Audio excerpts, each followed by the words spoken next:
Time for ask. Oh fuck!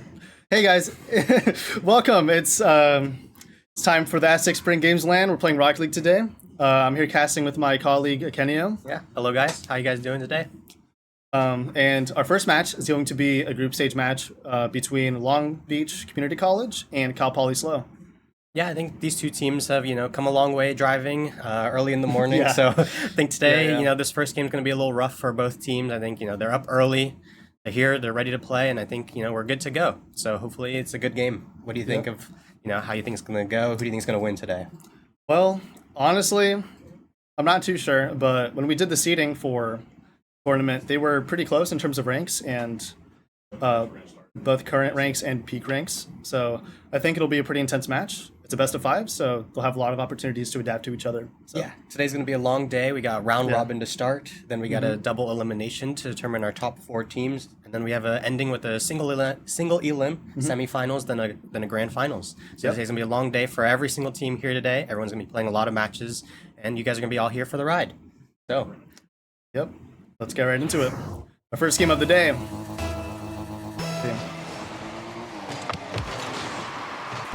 So here we go. We got orange side for the Long Beach CC and blue side for Poly SLO. Long Beach already got good possession. Here we go. Poly SLO with the transfer over, shot off. BT controls the ball in the corner, tries to center it. Peely's there to block it. Peely, 0 boost, can't really get the ball out.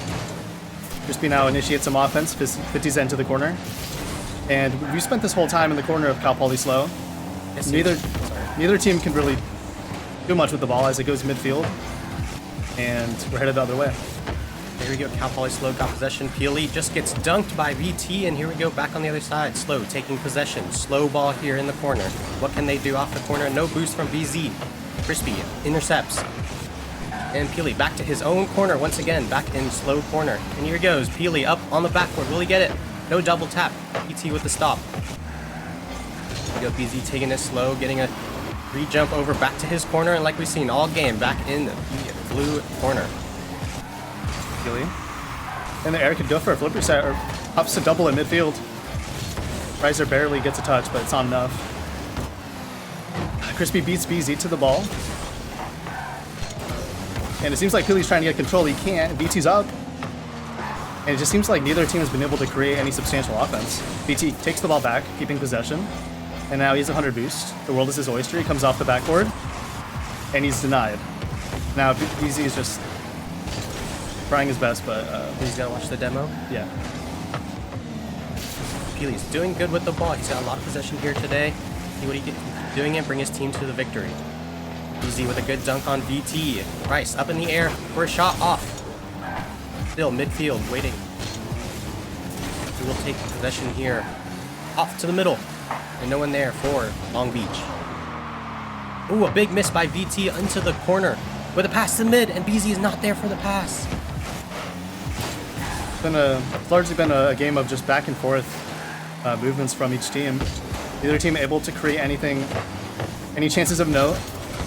It's mainly just been ping pong. But as I see that N42 latches onto the end of a pass and just can't get it around the defender. And I think that's the first good look we've had at a shot here.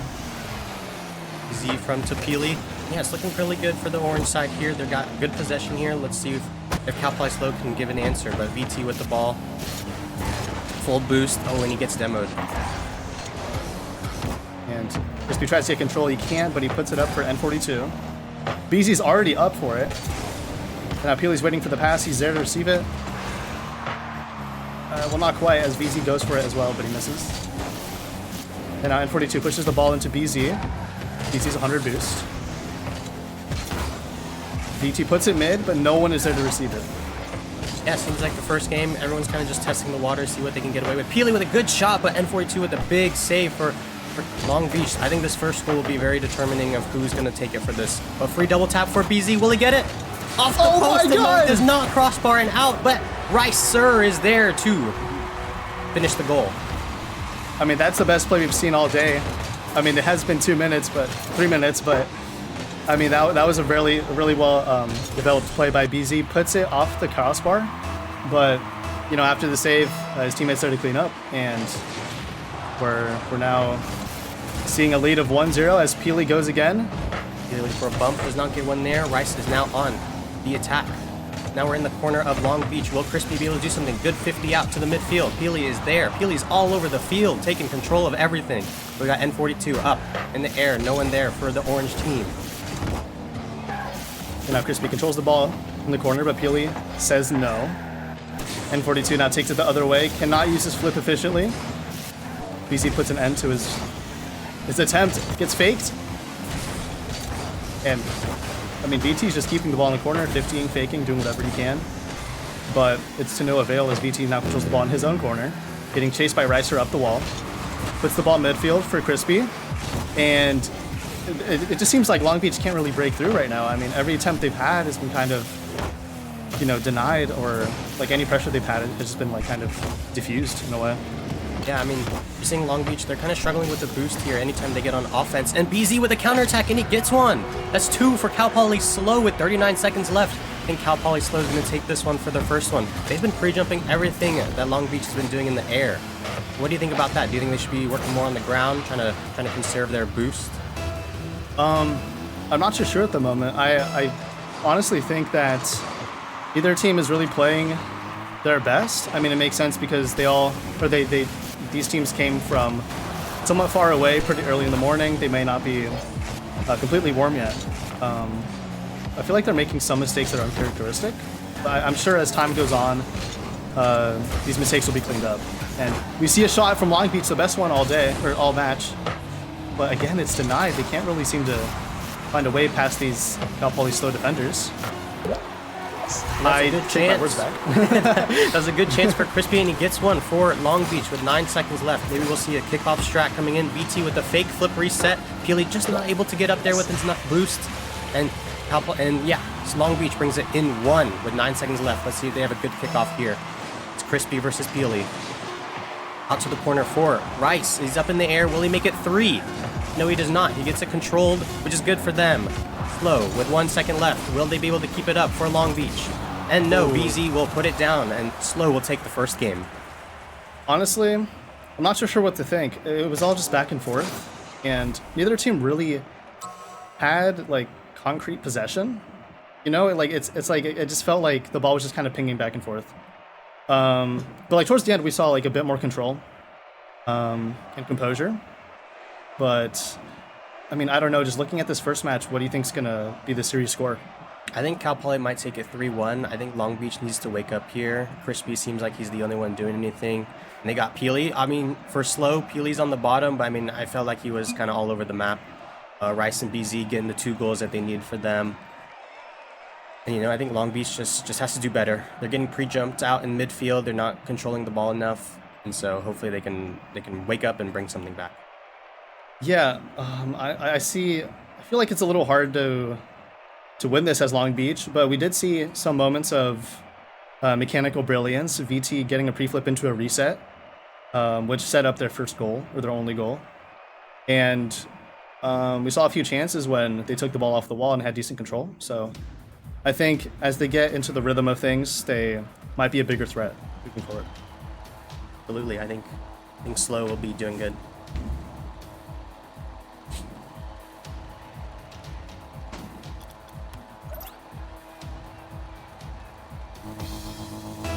And here we go, game number 2, SLO up 1-0 in this first round robin. Go to the ball to VT in the air, and he's already getting pre-jumped, and look at that, Rice is already in the air. Seems like this midfield pressure is going to be rough for Long Beach if they keep going in the air. Peely back on his own backboard, clears it for Rice. Look at this team play looking good off the backboard, but no one's there to help. We got N42 up in the air, no boost, tries to pass, but VT with a double commit. BZ all alone in the air with a demo in the backfield with a nice shot, but off. Crispy with a good save and a good clear to his own corner. Right off the bat, we're seeing a lot more just speed in general. I think the ball's moving quicker. We see players achieving supersonic a bit more often. I mean, we even saw a demo attempt. I feel like we didn't see any demos at all in the first match. But as these players get into the swing of things, they're starting to remember more of the fundamentals of the game as they give the ball away, unfortunately. Cal Poly SLO puts the ball mid. Presumably to... BZ wanted to pass it, but N42 was there to intercept play. And Yeah, now Long Beach for the first time in the series is in the lead. Yeah, Long Beach first time in this series. They're up 1-0. Let's see if they can keep this lead going. Good kickoff over to the back corner of Long Beach. Seems like Long Beach now is kind of holding on to their pressure, holding on to the ball more often. Still low on boost more often than not, but I think they can keep it. Philly with the ball, looking for a pass. Just opposite to pass to end to VT, but missed by Rice. Shot! Oh, off my the post. goodness. But a pass middle for Peely. Off. VT with a huge save. Long Beach having to fight for their lives on the goal line. BZ now up for it. Crispy has to control it. Gives it away. That's not a bad clear either. Now Crispy has a shot. No reset. And Peely cleaves it the other way. And Long Beach, again, they're just in their own half. And 42 has boost here, but Ricer is up to contest. And even despite the miss, seems like, oh my goodness, almost got a double tap. I honestly did not think that play would develop into anything, but you know, it just takes one mistake from Poly SLO, and Long Beach is there to bounce on it. Yeah, we're seeing a lot more mistakes off Poly SLO. They seems like they're struggling on the fast pace that Long Beach is bringing to them. So hopefully this Long Beach team can kind of continue with their speed and really mess up with SLO here.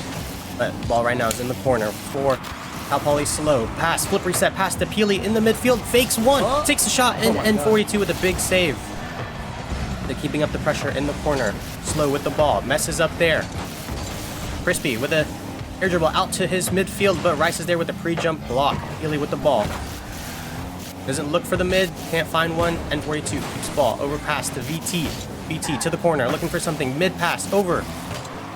One is up, Crispy up with a pass, but BZ's there to block on the backboard. Long Beach needs to be careful here. There's no one back. I lied. BT's up. Ready to put a hand up against that shot, and no one is here for the pass from Crispy. Except for him. And now VT puts a tame shot on the net. And now Crispy is left to defend for himself. He's looking for a pass mid, but no one is there. Just the orange side. Peely look a pinch. Back to the midfield. Rice is up. Pre-jump. Off the wall. Gets a first good touch. Isn't there for the second. BZ pops in middle. Crispy's there. Oh, triple. Almost a triple fake. BZ had to help with 0 boost. And Rice is there to clean up the save. Rice on the counterattack here. There's only one on defense. Crispy with the miss. VT's there. Triple commit for the orange side. All 3 players low on boost. Peely's the only one with no boost on the blue side. Big demo from Peely. And 42 up for it. Can get a double tap off the roof. He can't. And now VT is alone. Opts to go back. He could have gone for it. And now Peely 50s it, passes it mid. And it's just... BZ latches onto it. And now all 3 Long Beach defenders are in the same corner, and they have no choice but to clear it. Rice with a nice double tap here, keeps control of the ball. One person in net, flip reset, doesn't not get it, but BZ is there for the cleanup. Will he get a good shot? He passes to Peely for the demo, and Peely does not make the good shot, and they take it back to their own corner. Rice stalls. Knowing his teammates are low and needing to go back, he stalls and he takes the ball high. And now it just seems like, again, there just hasn't been that much offense from Long Beach. But they are in the lead, so things could turn out differently for them, as they just keep having to defend. Seems like it's a game of midfield pressure. You know, everyone's kind of keeping it close to themselves, getting dunked at the midfield. BZ's up, gets a good block. Crispy go up for it. Now this is their chance. Only one back, but Peely's there. Big demo at the midfield. Rice with a good shot. Went from a pass from Peely, and look at that, Rice makes it 1-1. Poly SLO, Long Beach tied with 16 seconds left. A good pass from Peely. No one wanted to contest that pass from Long Beach, and Peely did well to place the ball directly in the top right corner of the net, leaving the defender unable to really cover that angle. It was one of the few spots that the defender could not cover. And now the game is equalized with 10 seconds left. Both teams posture for OT. BZ wants to score a goal instead. Now puts the ball mid, but no one is there to receive it. And now N42 controls the ball on the ground, and we head to overtime. Overtime in game number 2, 1-1. Poly SLO, Long Beach. Let's see who will bring it home.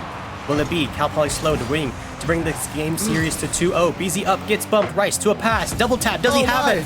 And no, he does not. But good try off of him. VT in net was looking really confused and dazed. But he's got the ball in the corner. Can he do something past BZ? No, he cannot. The ball's in the corner. Oh no, N42 has no boost. Peely with a whack shot off to Rice. I mean, you can't help but feel about that double tap attempt from BZ would have all but secured the series win. I mean, being up 2-0 in a series is, I mean, it's a dangerous lead, and we'll have to see if BZ's miss will come bite them later on. And it might not, but N42 gets there in the nick of time to make the save off the goal line. And still, Cal Poly SLO, despite their name, they've been pretty quick. They've been relentless, and they just keep just accumulating pressure. Crispy is not having any of it now, and Cal Poly SLO are just forced back to their corner. Okay, off to the blue side right now. BZ taking control over to Peely. Peely on the wall. Will he get something? No. Crispy dunks. Takes the shot, but Rice is there for the stop. Now Ricer attempts a stealing shot of some sort, but N42 is quick to deny it. Now BZ having to control the damage here as his teammates get back. Gives the ball away, but I would say it's a trade that's worth it. His teammates reposition. Now BZ puts the ball behind one defender, sets himself up for a shot. It might be open as he beats Crispy. And it's not in! The post! Crispy! Crispy! And Crispy will get to clear with no boost. There was a big chance for SLO to bring the series up to 2-0, but can Crispy make a big dunk off the crossbar? Saved! Free shot for VT, no, dunked. Back in the blue side corner. All right, Peely gives the ball to Crispy, sets him up for a double tap. VZ's there to deny it. And now VT puts the ball central, but no one is there. Now VZ sets up a great opportunity, gets it over one. Peely's there to receive it. Just under the defender, but VT's there to stop it. And still, I mean, like, we're seeing good chances, but most of them are from Cal Poly SLO. We saw the attempt from VZ, the double tap, and now that pass as well. This feels like Long Beach just needs to step it up. Yeah, Long Beach is really struggling on these counterattacks. The SLO are bringing them, and not looking too good for them. So hopefully Long Beach can figure out their assortment here and win this overtime to keep it going. Right now, we're on the blue side. N42 with the ball in the corner. BZ will get a good clear off to the blue corner. Crispy take his time here. Will he get something past Rice? And he takes a good 50 over to Peely. Peely up in the air. Will he find something past VT? No, VT dunks. All right, BZ puts a shot on net, but there were two defenders there. No way that was getting through. Now Peely tries to go for the ball and pass it, but he gets bumped off. And this transition has been pretty effective for Long Beach. Got the ball out relatively easily. And now they've initiated pressure. Let's see if they can keep the pressure. BZ gives me an answer to that question. But still, it's like, I don't know. Whenever Long Beach has pressure, they just can't hold it. No, they're really struggling with their boost here. Now they got good boost. Let's see if they can make something of it. But good steal from N42 in the corner. BT full boost now will get demoed. It seems like SLO, anytime Long Beach is getting boosted, they're just getting demoed, and it's not working for them. Good shot. VT must make the save. Good save. And Rice in the corner will back off for Peely. Will BZ take a shot? No. Oh, bumped off the post. Peely with a one chance. He does not get it. VT gets a big dunk. Right, N42 clearing the ball after another big scare. I mean, we've had 3 chances now. Wasted by, or not wasted, but I mean, maybe they could have been taken advantage of more productively by Cal Poly SLO. Now VT centers the ball way too high for an orange player, but we see a blue one latch onto it. And now N42 needs to make the save, and he does. Now he controls it here. He passes it. Just over 4 minutes in this overtime. Double tap. No, not from Rice, but Peely with a shot off the crossbar. Long Beach has got a savior in net and is called the post. Can they do something with this ball now, or will Long Beach mess that up? Will SLO get a good chance here? It seems like, I mean, you can't help but wonder when the ball will go in. It seems like a matter of when, not if. For Cal Poly SLO, they've been the better team in this overtime. And, I mean, we'll see if they can do anything here. The pass comes out to Peely, and he slots it bottom right to seal the game. That's 2 for Cal Poly SLO, 0 for Long Beach. A 4-minute and 46 overtime, and it's not looking good for Long Beach. One person has already turned off their camera, looking a little upset. Yeah. But we're going to go into game 3. Hopefully Long Beach CC can pull something back. It's not looking good for them right now. I mean, Long Beach, honestly, defensively, they weren't really that bad. I mean, they held on for 5 minutes against a very determined offense from Cal Poly. I'm not quite sure how Game 3 could look. It could be a sweep. This could result in a sweep, but also I see Long Beach still putting up a fight. So Yes. I'm not sure, honestly. It's up in the air. SLO is doing pretty good. You know, their counterattacks are looking really good. They're getting good offensive pressure when it comes to for them. But Long Beach, their savior right now is the post and the crossbar. And I Yeah. think this game could go either way right now. But I think if SLO puts some good shots on net, I think it's going to be over for them in 3. I think this could be an easy sweep for them. But I think Long Beach has a good chance of bringing this back. Hopefully, you know, keep praying on those post and crossbar shots and just put something in the net. It's clear that both of these teams are still not at their very best. We saw clear examples of that in Cal Poly's shooting. I feel like they're a little bit more clinical usually online. So I think Long Beach has reason to fear for what comes next and need to be ready for this. Yeah, absolutely. I think we're getting ready to go into game number 3. Just getting all the teams to join in right now. But yeah, I'm still seeing a 3-0 sweep. You know, I think I'm going back from my 3-1 to 3-1. Now to a 3-0. I think SLO can definitely close this out. And 42 controls the ball, tries to take it up the wall and get the mid simultaneously, but just can't get the right touch.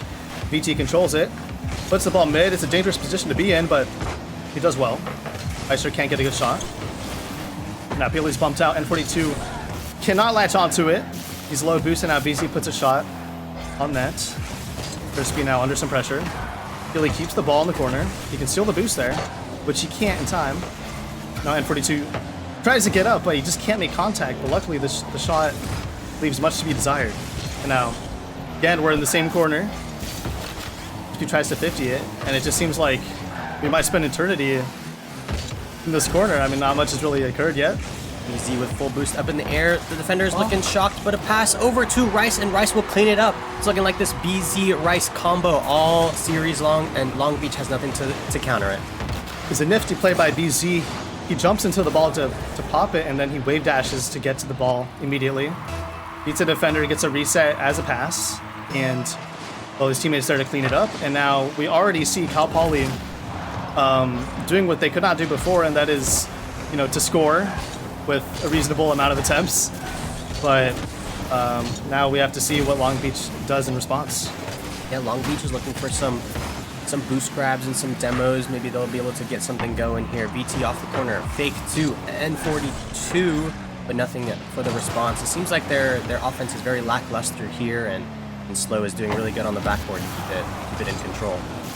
50 in the middle, in the midfield. Pass to Crispy. Crispy up in the air. BZ with full boost on defense will deny it.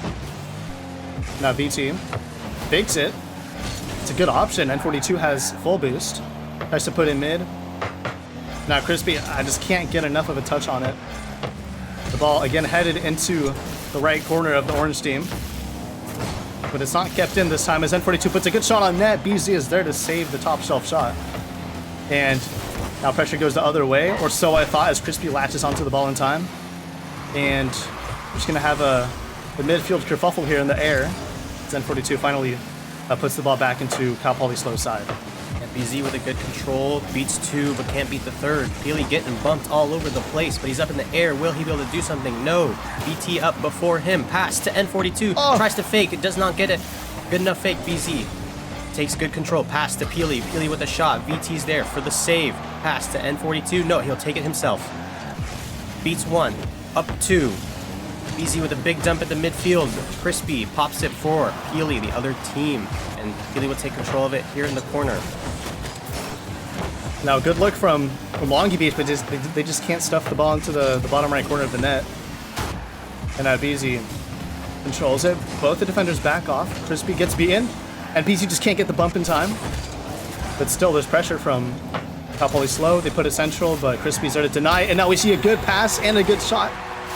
And it's a tie game.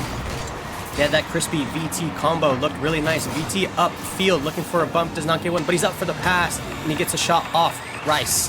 And Peely not able to do anything on defense. Now we are tied. 1-1, 2:09 left to go.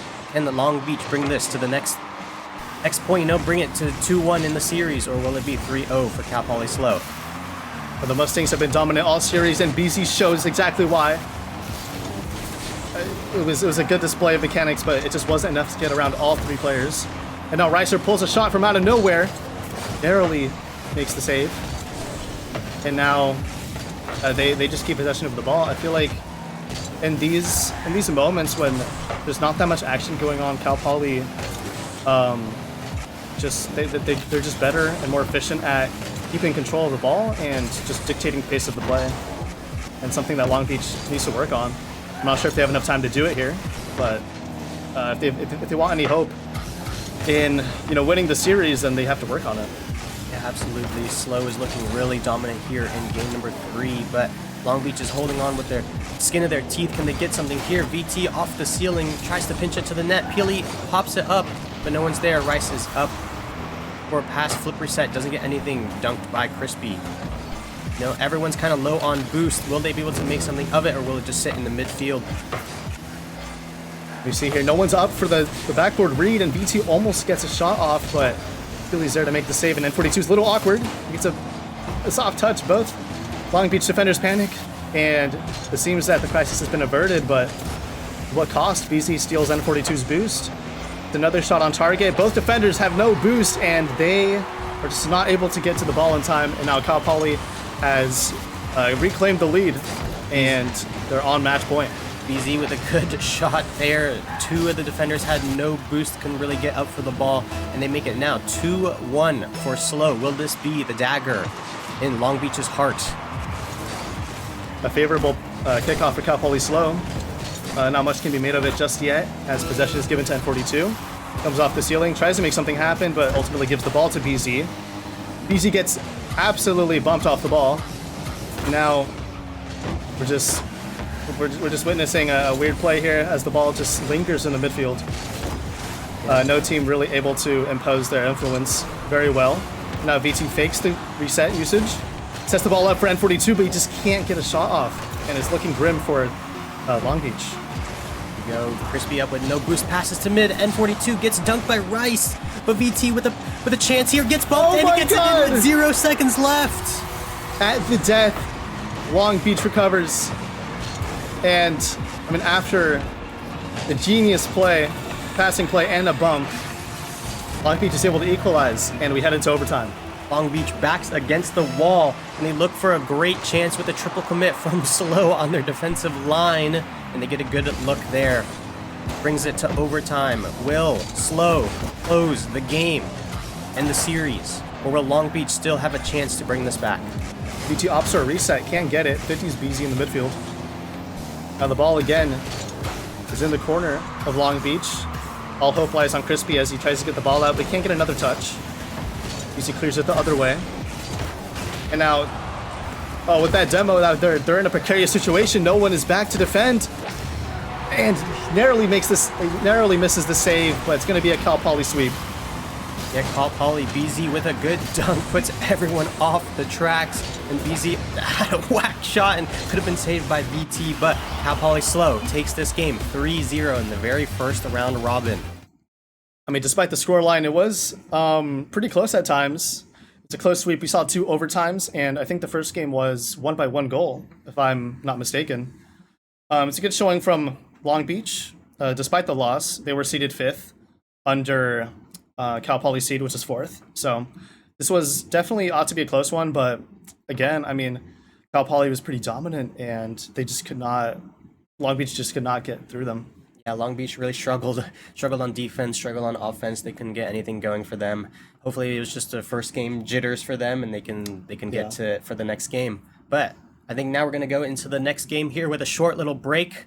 So we'll be back here shortly. Please don't leave and stay tuned for the next game. See you later.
And welcome back. We are back to Aztec Spring Games 2026. I'm here, myself, Akenio, and I am with is alone. So it is just me for this match. Azap had to step in for his match, which we will be streaming. Next up, it is SDSU and another bring back of Cal Poly SLO once again. Hopefully they can bring themselves to 2-0, or they'll bring it back to 1-1. Let's see if SDSU can bring it home for the home crowd here. We are at San Diego State Esports Engagement Center today. Thank you to our big sponsors of Gen G, Sony, and Enzoon, I think is what it's called. I actually don't know. I'm just giving some more. In Zone is actually what they are called. Thank you very much. Production in the back. It is just me. So hopefully teams are starting to load up. I think this one's going to be a good game. We saw SLO beat over Long Beach CC earlier. So I think this will be a lot better of a game. SDSU is looking really strong. I think they are the #1 seed. I could be wrong, but I know in recent performances they have been really strong. And I think today they're playing with the sub. So hopefully the sub doesn't weigh them down enough and they can still bring it home. I know Azap is looking really strong today. 5 stars, is looking mighty as usual. I think, hopefully they can bring it home. But SLO is looking really good. Peely looked really good. The whole team was looking really strong. They were pre-jumping a lot, taking over control on the midfield, getting some good goals. I think if they clean up their 1-2 crossbar post hits, I think they have a really good shot at winning this game today. So hopefully everyone's starting to join. Waiting on a few of the players to join. Maybe we can see a few of their player cams, see if we can get them in. Yeah, here we are. And look at that. They're getting into the game. We got Azap, Arav, over 5 stars. And don't know who the other, and we got Peely, Rice, and DZ on the other end. And here we go. Cal Poly SLO, San Diego State University, BZ with the ball. With a good shot off to the post, and here we are on the post. Rice to pass to the midfield. Zap takes over control. And Hijack is the 3rd player for the San Diego State sub roster. BZ over to pass to Peely with a good chance, dunked by Hijack. Good sub in off to the corner for a double off of the corner for Rice. Pass to Azap in the air. Off the post, will he get one? BZ with a dunk. And over control on the blue side. 5 stars with an aggressive challenge here. Peely pinch to the mid, but stopped by Hijack. In the corner, will he get something going? No, BZ's there. Zap taking control, passing to 5 stars. 5 stars taking a little bit. Beats 1, almost beats 2. Peely gets a dunk to the corner. BZ takes control, has a little bit of time in the midfield, messes up his flick, and Azap is there to knock it off. Peely up for the challenge. It's looking like very slow paced for both sides, getting warmed up in game #1. Pass demo from Azap and Rice, getting a double demo there. Rice coming back in, pass over to BZ, no one is up. Azap with the double tap, and BZ's there with a clean double tap over Azap's forehead. On the forehead, and he's tapping his head just on the forehead of Azap. Azap with a big miss on defense. BZ with the first goal of the first series for Cal Poly SLO. They are looking really good here today. Can they keep this momentum going? A big miss by Azap over into the midfield. Hijack in the air. Hijacks the ball from SLO.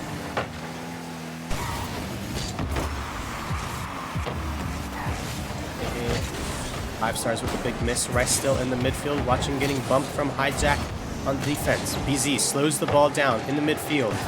Back pass, but Azap 1v1 with Peely, and he cannot get nothing with no boost, and Peely will take possession.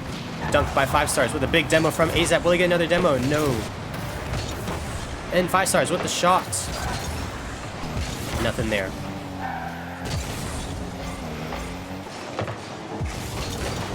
Here, big clear by Rice to the orange half. Azap there to block it off. Pass in the mid. BZ taking his time off the wall. Double commit from SDSU. Azap is still back to defend for his own side. Takes control on the wall. It's a musty flick, missed, and with no opportunity there. 5 stars with a chance here. Peely, no boost, gets a good dunk. And Rice in the air for a counterattack. Just Azap back. And he cannot get anything with his foot reset. like just ping pong here, back and forth against the wall. See who will make the first mistake. Cal Poly SLO still up with a bump from Azap in the air, but no one there to clean up his chance. Hijack beats one. Azap gets a bump on the defense. Will Hijack be able to get a pass mid off the backboard? BZ's there to clean up the interception. Rice upfield, Peely's up in the air. No one's up for San Diego State. Azap at no boost off the crossbar, and once again SLO. They're missing. Is big, and they keep San Diego State in within one. It was a very good look for Cal Poly SLO, but the post and the crossbar are just their demise. Pass from the ceiling, pass. Big save from Rice. Hijack with no boost had a mid shot. Beats one there. BZ wasn't able to get past two. Pass over to Azap on the wall. This is where he shines the most. Over one. No, he can't. Pass to Hijack with the shot off the crossbar. And it's looking like both sides are hitting the crossbar. Pass to Azap. Azap off the ceiling. Will he get a flip reset? Yes, he does. Over one. Under the other, but couldn't get anything going. Hijack taking it slow. Getting pre-jumped by Rice on the midfield. Back to their corner.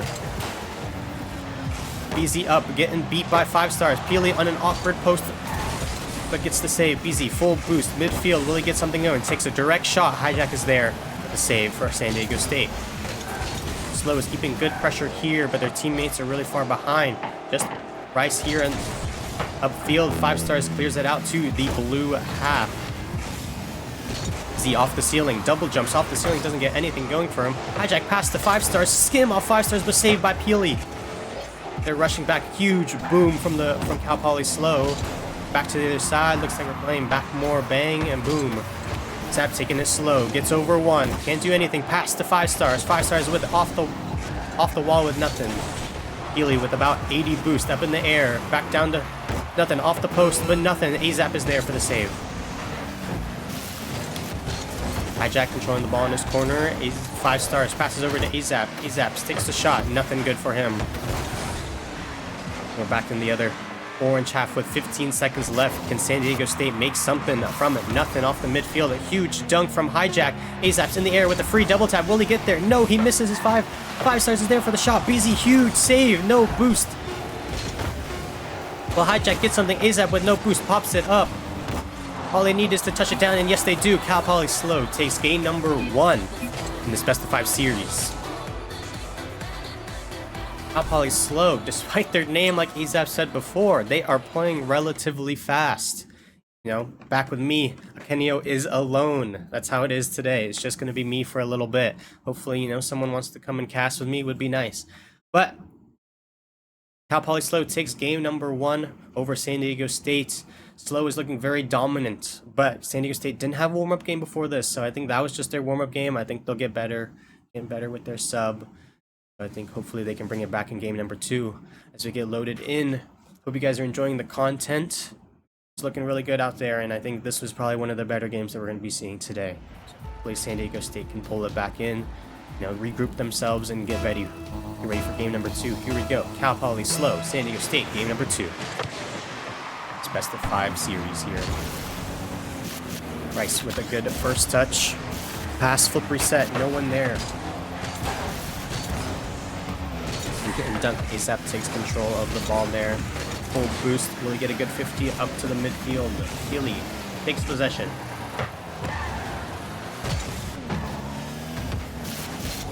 Nothing for them here. Just hitting a lot of 50s back and forth on the orange side. Azap takes control, but a really bad pass, and BZ will intercept for the first goal for Cal Poly SLO in game number 2. Azap with a really bad touch, and 5 stars with no boost. Just couldn't get up in time. BZ just intercepts like he's always been doing. It's looking not really so good for San Diego State. Hopefully they can bring it back. 5 stars with the pop. Up to himself with a double tap. Will he get there? Yes, he does. And huge miss by Peely on the backboard. And a big finish by 5 stars. And that's why they call him 5 stars. He's got 5-star mechanics. And a really good placement in the top left corner gives San Diego State their first goal of this game. 1-1. Still a lot of time on the clock. Let's see who can make the most of it. Big kickoff for San Diego State. Big save by BZ. Azap with a big counter and does not get it off the post. It's looking like everyone's demise with the post and the crossbar today. Not a lot of shots going in. Hijack gets past the one at the midfield. Peely's there to clean up. Azap there for the intercept. Off the ceiling, doesn't get his flip. With a big demo from Azap, 5 stars just rolls it in. And 5 stars getting his 5-star rating with another goal. That's 2 for him. And Azap just clears the way of the blue team just disappearing from the net. They're all scared of Azap and what he can do, but they're not worried about his bumps. And that's all he can do here in this game. So 2-1 up for San Diego State. Can they keep this lead going? Or a huge bump and an own goal by 5 stars. And Peely will get the credit for the assist and goal. Hijack just worrying about the bump that he jumps over the ball. And 5 stars just hits the ball in his own net. Couldn't get the good clear. And unfortunately is now back down. 2-2. Slow has brought this back to an even scoreline. Big kickoff onto the blue side. Azap gets the corner boost. Hijack. There in the midfield. 5 stars with a big clear. His teammate died on the goal line, so that was really big for them, where it would have been a goal for Slow. Easy in the midfield. Not such a great touch. Azap gets a good interception and a dunk. The third guy is there. Back with the clear to his back corner. Big miss, and the team is running low on boost for San Diego State. Can they get something going? Hijack just makes a big clear. Azap is there for the interception. What can he do? He makes it pass. Flip reset onto the backboard. 5 stars pre-jumped the pass, but wasn't there for it. Hijack watching the bump and clears it back to the slow side. What can they do? Slowing down the ball here. Cal Poly slow. BZ overpass to Rice. Rice not there. Just misses over him. Hijack there for the big clear. Can anyone control this ball? Are we going to keep going back and forth? Here, Rice with a big stop and 5 stars with a huge save there. Azap, all the boost that he wants. Will he get over one? He does. Onto the backboard. No one there to clean up. 5 stars, slow. Hijack all alone on his lonesome. Gets past 2. On 1, no boost. Pass to Azap, and Azap takes a nice shot in the top right corner. Peely and BZ couldn't get up to it, and Azap takes the leading goal for them for San Diego State. Both Peely and BZ just a little too slow for Azap's speed. That was a nice shot for Azap Toast there for San Diego State, and brings this San Diego State roster to a leading command. Here we go. Big kickoff for Slow. Can they bring something for them? Controlling the ball over Azap there into the corner of Hijack. Big demo from Azap gives Arav 5 stars the ball. Hijack being a little aggressive in the blue corner, getting the ball there. Out in the midfield, will Peely get beat? No, 5 stars with a 50 on Peely. And just floating with no boost from all 3 of the slow members. Gets a musty flick out with no boost. And saves this Cal Poly slow roster from conceding another goal. 5 stars pass to Azap. Will Azap get a good double tap? No, he does not. BZ's there to knock him over. Huge demo from Azap. 5 stars with a good 50 there. But still in the corner of Cal Poly slow. It's going to be sitting here for a little bit. Will Cal Poly slow be able to compose themselves, or will San Diego State keep putting the pressure on them into the midfield? Huge 50 from both sides. BZ with a little bit of boost takes 50 from Azap. Peely will take control now. Look for the other man. Rice isn't there. Dunked by Hijack. Azap looking for some bumps. Getting aggressive here for San Diego State. A double commit on Cal Poly slow on the defense, but able to get clear from the half field. Big flip. 5 stars there for the interception. It's a big bump. Floating out in the midfield. Will BZ get a ball to Peely? Pass. Huge pass. But Azap's there pre-jumping. Save gets the corner boost as well. Another double commit out from San Diego State with this new sub. It's really looking like it. But Azap with the flip reset. And the dunk on the midfield. They couldn't get anything on the goal line there. 5 stars with enough boost. And BZ messes up his flip reset. Pass to Peely. And Peely saves him and gets him out of the tough situation. Azap controlling the ball, gets bumped by either his teammate or someone unknown from behind. It's a flip reset, nothing for him. BZ takes control. Pass to Rice in the midfield. Azap has a free open shot, and they will take it. And San Diego State are looking really strong here. You know, a misplay here with a double commit on the midfield. Peely pushed up farther, trying to get another goal with 12 seconds left, but they couldn't, and counterattack from Azap just pops out. Free shot. And San Diego State now up 4-2 in this game number 2. It's not looking so good for Cal Poly SLO off the kickoff. Azap does what he does best in the air, double flip reset, and doesn't get nothing. Rice with the big save. But that'll be it for game number 2. San Diego State takes this game 4-2.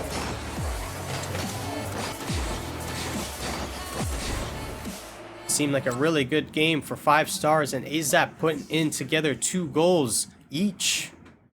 So, let's see. The sub for Hijack is looking really strong on defense. You know, he's making good saves, making good stops.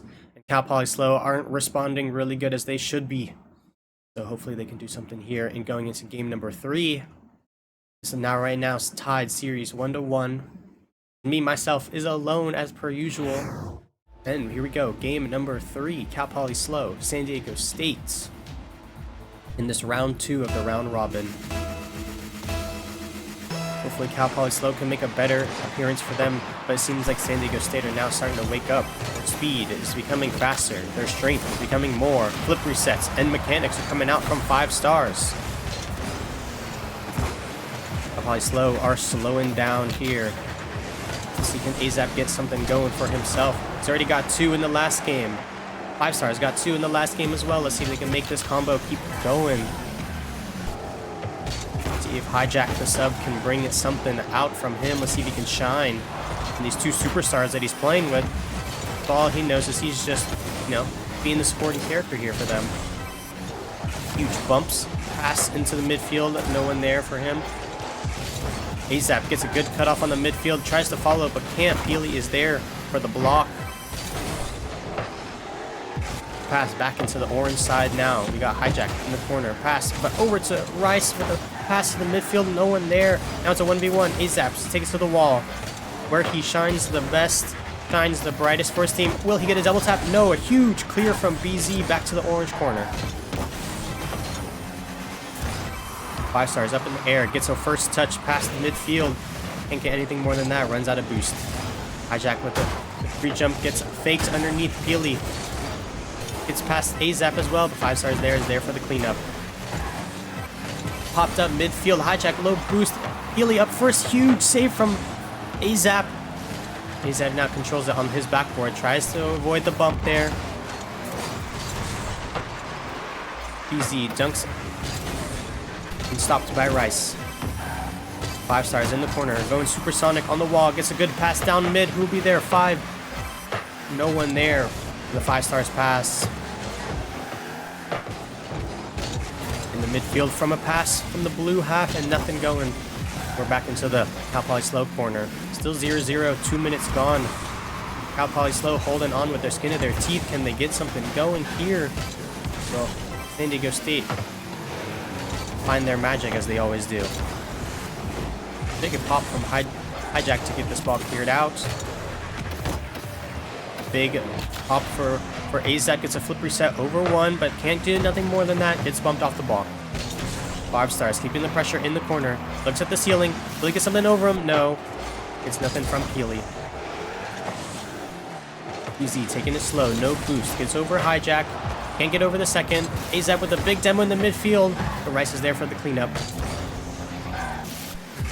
Hijack gives the ball back to Cal Poly SLO.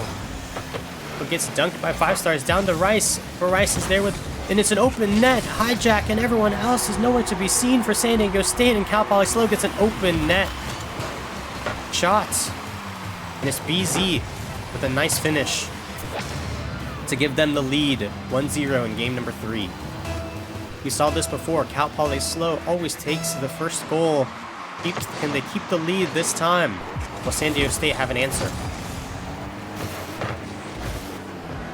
Such a good look for them on the last goal that no one from San Diego State was able to be on defense there. But Azap with a nice pop. BZ there with a big save. And the team still in the lead. Cal Poly SLO struggling with boost here. Azap taking down the midfield. He's got enough in the tank to do something off the backboard. Gets bumped. Rice misses a free pass, but BZ will take control. Over one. Azap is there. Takes the ball in the air. Gets a flip. Will he use it? Gets over Peely. Will he get another flip? No, he does not. Azap loving the air play. And Cal Poly SLO have nothing to take away from that. In the Cal Poly SLO corner here. Peely up, beats 5 stars on the defense. 1v1. Azap versus Peely, and Peely gets nothing going for him. Big demo from 5 stars. Now he's up for the ball. Gets a touch onto the wall. Enough boost to get past another. No bump for him, so nothing into the midfield. Azap taking it to the wall. Gets a flip. Has to hijack. Nothing. Hijack isn't there for the follow-up. No one from San Diego State is there. And he gets dunked from... Still 1-0 for Cal Poly SLO with 45 seconds left. Can they get something going here? Azap in the corner. Can he get past one? Yes, he does. Up for 5 stars. Can he get something going? Down. Backboard pass. Hijack is there, but doesn't read it properly. Looking for something. Azap over the hijack. Can hijack get the beat? Yes, he can. Azap has a chance, but the ball pops up for BC to take good control of it. Peely beats one to the midfield with a shot and saved by Rice. That was going so fast, and I'm surprised he got a good save on that. But there was a bump and a demo and 5 stars. Once again, hitting in the top right corner with his 5-star skills. And gets one and ties it for San Diego State. What a clean shot there with 12 seconds left. San Diego State tie up the game. They're not looking so good. Can San Diego State close this out? Or Cal Poly SLO lose their momentum that they've been having all game long until then. EZ takes out to the midfield. Azap has the ball on the wall. What will he do? Look for someone. In the midfield, Jack is there with the shot. Peely there with a big save. Missed touch from Azap trying to keep it down on the floor. Up. BZ pops over to hijack. Pop from 5 stars. Will Azap be able to get there? No. Peely tries to knock it down. Ooh, a hijack keeps it in the air. 70 boost. Will he get something under 1? And no. BZ's there. Will dunk him. We go into overtime. First overtime of this series in game number 3. Let's see who can close this out. I think whoever wins this game will have a big momentum swing here for the next game, as they'll be on match points. Pass over to Azap from the blue half. They're just helping him out, get the ball in the air. Ball's in the midfield, but hijack was occupied, getting bumped. Another pass over to the midfield. Big 50, 5 stars there with low boost. Will he get this mid boost? Yes, he will. Take it up the wall. In his 5-star skills out there, and he gets nothing. Dunked from Rice. Azap with a musty flick down to BZ's head. BZ gets something going. No boost. Now gets dunked by 5 stars. No one's in net, but BZ gets a pass mid. Oh, just behind Azap, and they couldn't get nothing going. Hijack, can he get a double? No. Dunked by Rice on the goal line. Cal Poly SLO, 3 people on defense. Gets a good clear. And hijack, and the rest of SDSU will take control of this ball on their half. Rice with the big dunk, and Peely with the big demo on Azap. Will they get something going? No, huge save from 5 stars. Gives the ball right back to the respawning Azap. Gets a big flip over 1. Can't get it past Rice, who's good on defense here today. BZ takes the ball control. 5 stars is up in the air. Will he get past him? No. Over down past to Peely. Peely gets a not so great touch over to Azap. Azap will take control and sends it back to the blue half. 5 stars slow to the ball, leaving hijack all alone. Will he be able to get a good touch? Yes, he does, to the corner. Will he get the boost? Yes, he does. Leaves it for 5 stars. 5 stars able to bring it back in just in time. Clears it back to the blue half. Here we go. Cal Poly SLO. Rice, full boost with the ball. Gets past Azap, but he gets a double demo there. 2v2 on the field momentarily. Big dunk from Rice over 5 stars, but Azap there for the pass. Will anyone there be for the midfield? And no. It'll be Rice. Pass for BZ with a big shot. Hijack with a huge save off the crossbar. Double commit from San Diego State. And no one else there for the cleanup. Cal Poly SLO had a good chance and a good look there, but huge stops from San Diego State. Now will he get bumped? Peely backwards. Dunking from BZ. Back to the ball for Peely. No boost. Can't do anything up in the air. Hijack there. We'll clear it to this side of the map. BZ past the one, nothing there. No offensive pressure. 5 stars getting past another. BZ there once again, full boost. 1v1, gets a good 50 off the post, and he will finish himself. And that puts Cal Poly SLO up 2-1 in the series.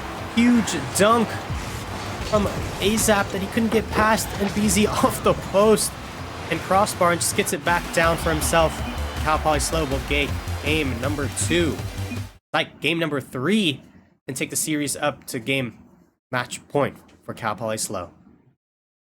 Cal Poly SLO are looking really strong. You know, they kept the lead for most of the game. Then 12 seconds left. You know, 5 star showing what he can do best and gets a goal. And hopefully it's not looking so good. But Poly SLO takes it game number 2. Takes them to match point. This best of 5 here. Hopefully San Diego State can give an answer for this game number 4. Down in the series, everyone's starting to load in. Everyone's looking confident, looking good. They know each other, what they need to do. Cal Poly SLO can bring this home. Or will it be San Diego State to get 2 wins in a row to win the series? Back down to Rice, back to the corner. Hijack takes it slow. Big 50 out in the midfield for BZ. 5 star sitting on the backboard. AZAP with a big clear. And AZAP with his own clear beats one and beats the defender. Huge pop. Peely wasn't ready. Rice wasn't back in time. And AZAP takes a nice shot right underneath the crossbar.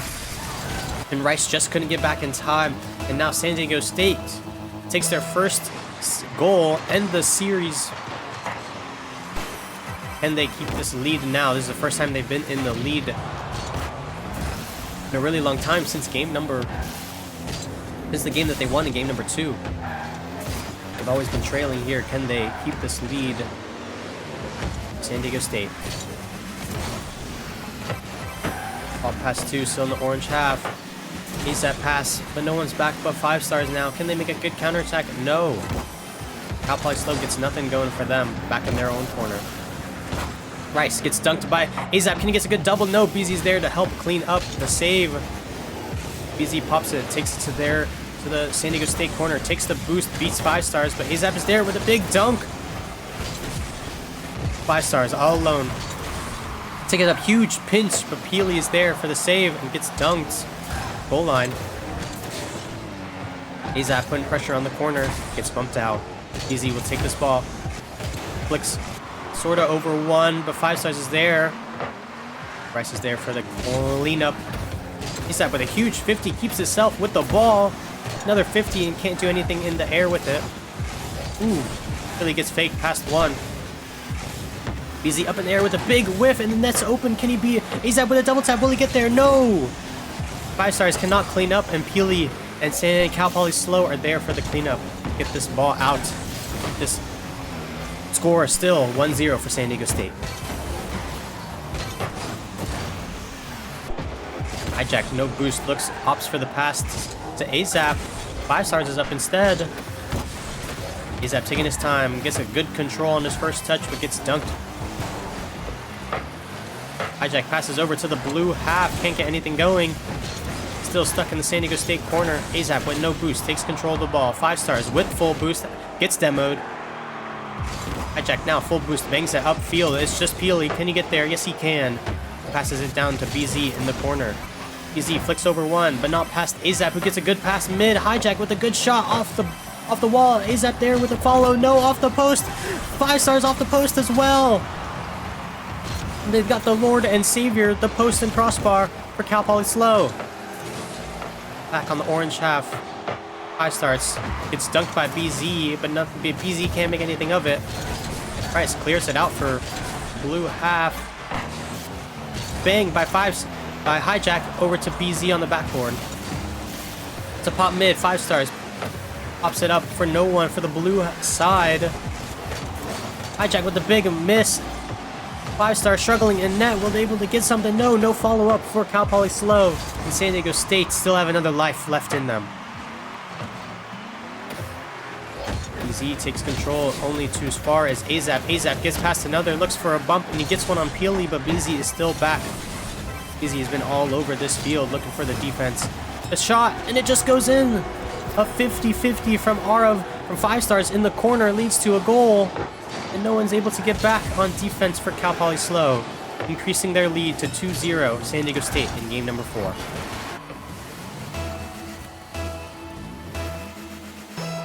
And here we go, minute and 30 left. San Diego State with a commanding 2-0 lead in game number 4. Will this be going into game number 5? Or can Cal Poly SLO get 3 to close out this series? Aztec slowing down the game in the blue corner. Hijack cutting off the midfield. Rice with a big demo on 5 stars. Pass over to Peely. Peely off the post. Can he get one? No, off the crossbar. Can't find a shot for himself there. And San Diego State clear it out to the blue half. Here we go. Peely with a 1v1 on Azap. Azap with full boost gets a good clear. He finds a pass over Rice.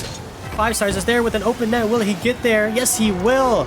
Extending the lead to 3-0 for San Diego State. And Cal Poly struggling to find out what's going wrong for them. It looks like they're going to wipe it off and go into game number 5 is what it's looking like with 48 seconds left. This San Diego State roster is looking unbeatable in game number 4. They want to go into game number 5 with this momentum. 5 stars up in the air, off kickoff with the flip reset. Nothing for him. Azap keeping control of the ball in the midfield. Nothing for him. BZ. Healy in a 1v1. Passes over to Rice. Can he get nothing? He gets nothing going for him. Dunked by San Diego State. BZ taking control of the ball. Azap with no boost. Pops over one. Steals the corner boost. 5 stars. Gets the ball. Pass over to Hijack. And Azap with a demo on the goalie. Hijack will get his first goal of the series. With a huge pass from 5 stars in the midfield. And Hijack is there just for an easy aerial cleanup. Makes it 4-0 for San Diego State. It's looking like a dagger for game number 4. Really commanding win. San Diego State gets a 5th from Azap. No one from Cal Poly SLO on the defense. This momentum will go really good for San Diego State going into game 5. But can Cal Poly SLO really recoup and figure out what they're doing wrong going into game 5? Because right now it's not looking so good for them.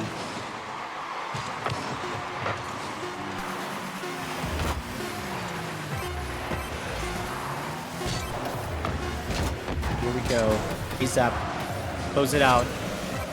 Healy will just let this ball drop in his own corner. Nope, they're going to keep it up. Let's see how long they can keep it up for. And that ball will go down. San Diego State will take game number 4. We go into game number 5. And this best of 5. This is do or die for San Diego State and Cal Poly SLO. Since there's only 3 teams in this group, if Cal Poly SLO wins this game and wins this series, they will be 2-0 in their group, and they'll automatically get them into the double elimination bracket right after this. But if they can't, they'll be 1-1 tied with San Diego State, will be 1-0. And this all comes down to the other team. Will it all be for what? So, here we go. We're going to go into game number 5. Series score 2-2. Winner takes all for this series in this second round of the round robin. Cal Poly SLO looked like a really good win over Long Beach CC. Now they're 0-1. But Cal Poly SLO can really cement themselves as the number 1 seed going into the double elimination bracket if they can win this game. Or will San Diego State have another answer? See, here we go. Game number 5. San Diego State, Cal Poly SLO. Not the 2 teams that you would expect. But Cal Poly SLO as a 4 seed. San Diego State as the number 1 seed. Can they get something going here? It's a lot of back and forth. Who will take the first strike here? Pass to the midfield, stopped by Azap.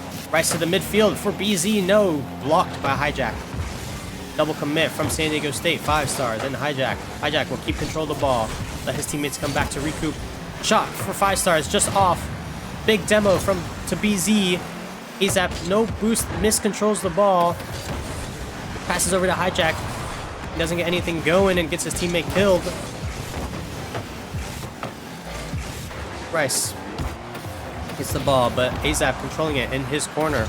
Pass to Rice, gets a demo on the hijack on the defense. Huge fake by Azap and a demo. And another demo from 5 stars over to BZ.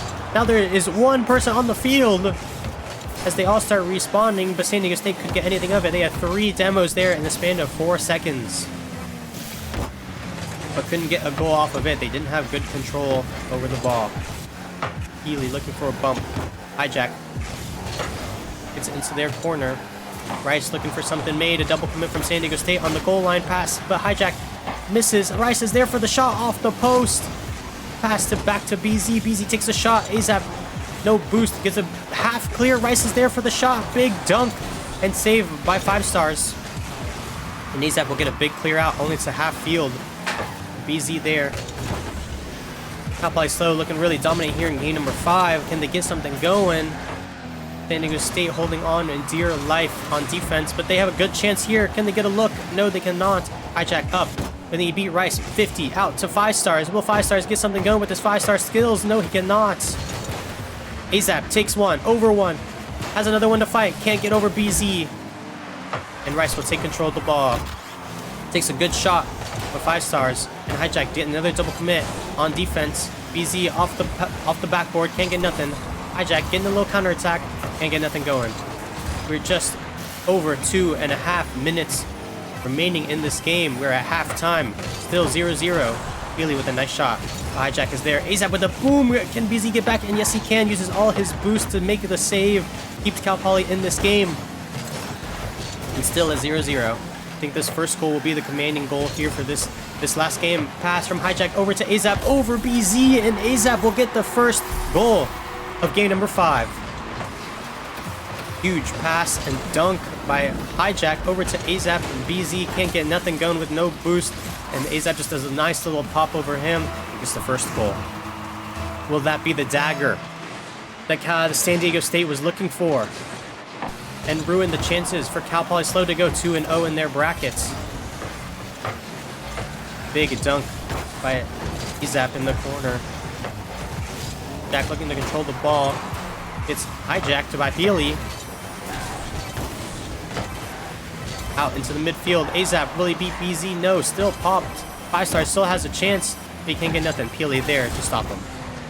Rice with no boost gives the ball back to San Diego State. 5 stars just grabs that mid boost. Now has a chance off the ceiling. BZ's there. No boost. Take possession. Azap gets something. Will he get it to midfield? Yes, he does. And 5 stars with a huge dunk on the forehead of Cal Poly SLO. And that makes it 2-0 in this game 5. Pass over. Rice getting bumped and can make a good stop. And 5 stars just cleaning it up. It's the 5 stars and Azap duo looking really good. The 2 starters for San Diego State.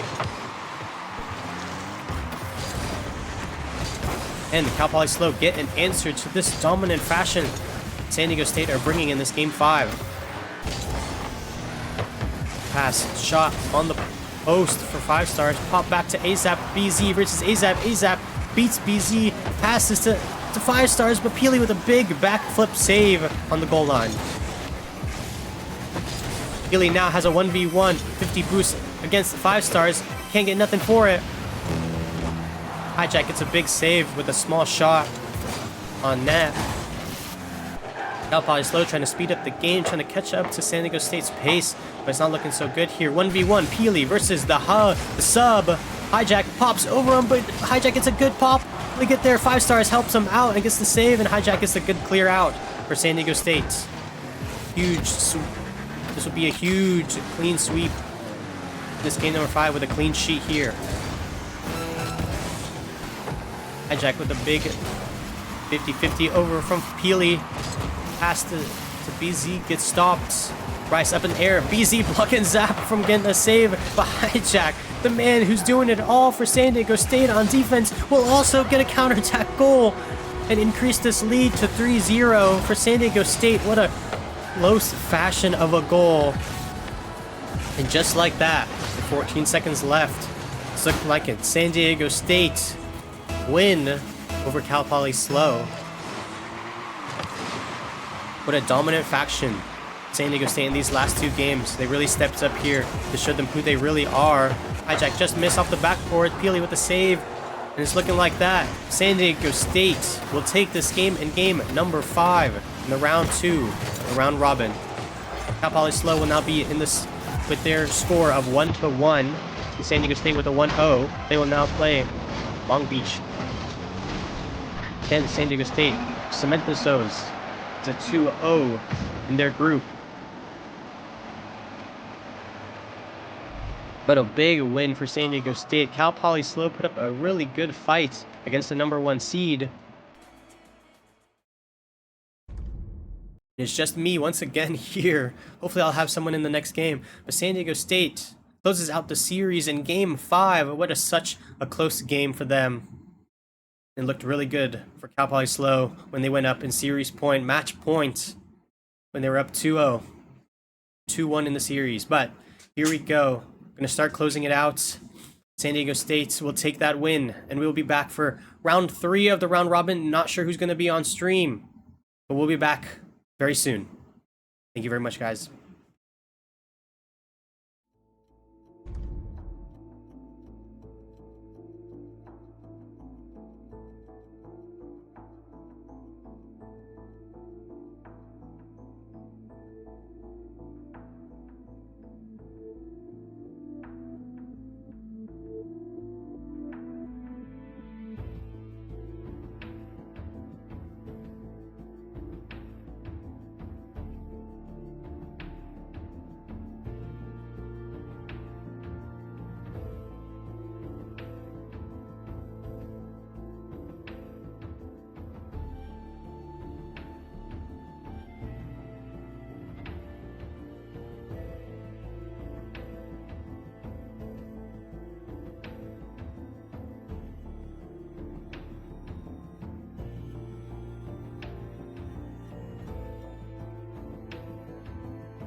Alright everyone, welcome back here to the Aztec Spring Games. I got Kyle here once again and Kenya joining me on the desk. We're getting into our next match here pretty soon. What's it going to be this time around? We got San Diego State up again, and this time they're going against Long Beach Community College. Long Beach didn't have such a great showing in the first game. San Diego State, in this game that they just had, went to Game 5, so they may feel a little fatigue. But I don't know if they are, but I think we're getting ready into the game here already. Yeah, super excited to see SDSU. Like you mentioned a little bit earlier on the stream, they are working with us up today, but I did see Hijack a little bit over the course of the last series. He's looking like he's meshing pretty well. The first two games a little bit shaky, but I think once they kind of ironed those out a little bit, SDSU were looking locked and loaded. So against LBCC, I think this might be a slightly easier matchup compared to their last one. So we'll see how this goes. I expect them to take the dub here. I think they're having some technical difficulties here while we get loaded in. We might take it over to a break really quick. If they're having any issues here, looking at the player cams. Zap running around as he usually does. And yeah, we're going to take it to a quick break for some tech issues. Hopefully we'll be back really soon for the next game.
Alrighty guys, welcome back everyone. So we're going to be loading to this match. In the meantime, we're going to see if Long Beach CC can get their first dub today. They struggled a little bit, Kyle, with their last matchup, but I think this is a team who's been able to warm up quickly in the past.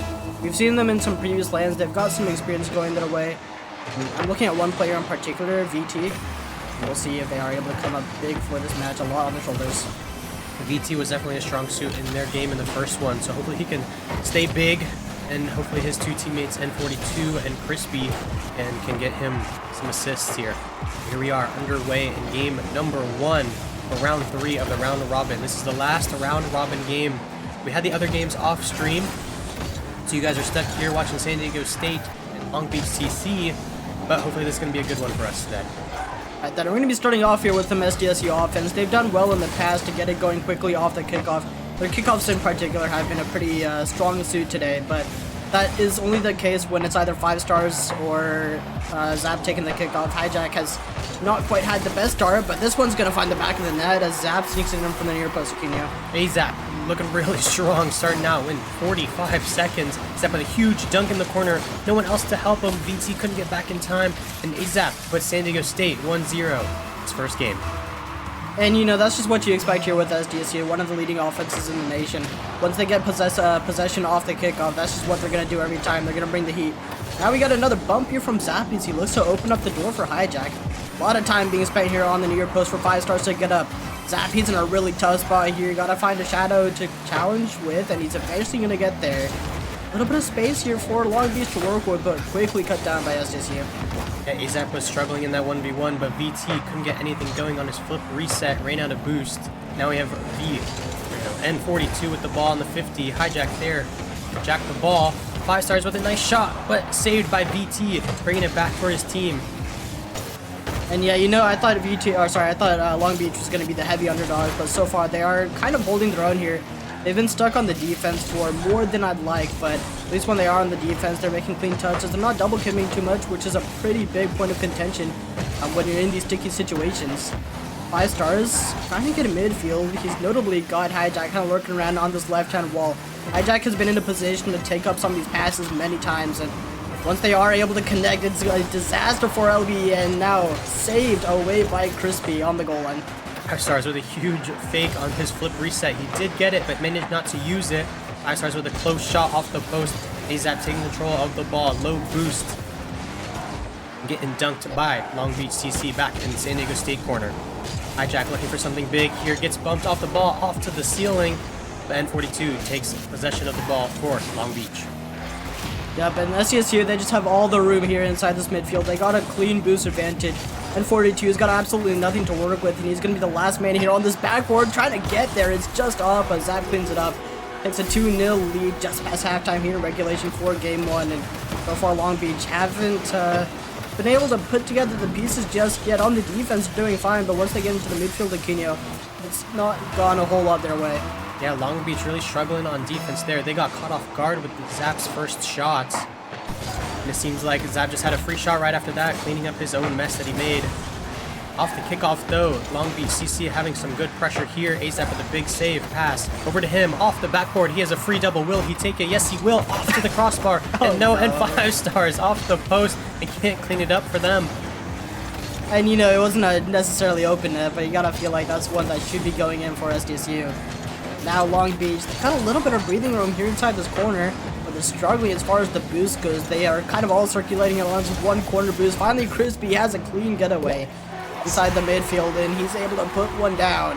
Long Beach finally breaking that dry spell, just what you want to see. Big overcommit here from SDSU as they dive deep, third man nowhere to be seen. Azap tried to get a good pass mid, both Hijack and 5 stars double committing. And Crispy just taking it for himself and gets the first goal for Long Beach. And they keep this momentum going. Can they get a second, maybe even a third, to hopefully close out this first game? And yeah, they're going to need a little bit more in order to find a couple more goals. The fact is, they've only been able to score off the fact of SDSU making their own mistakes. Now they need to find a way to make some plays of their own. Crispy in particular has been kind of leading the charge in that regard. Whenever he has some boost, he's been able to find a good couple of possession plays, but the boost is the name of the game right now for Long Beach. They've been struggling to contain those 2 corner boosts. Finally, VT, he's up to the skies, but an ego challenge from Zap is going to shut that one down real quick, Aquino. Yeah, Hijack looking really good in the midfield, helping his team out as the star sub. Azap with the shot, and he gets it in. The 2 defenders had no boost and couldn't get back to the shot. Now we're looking at 3-1 for San Diego State lead.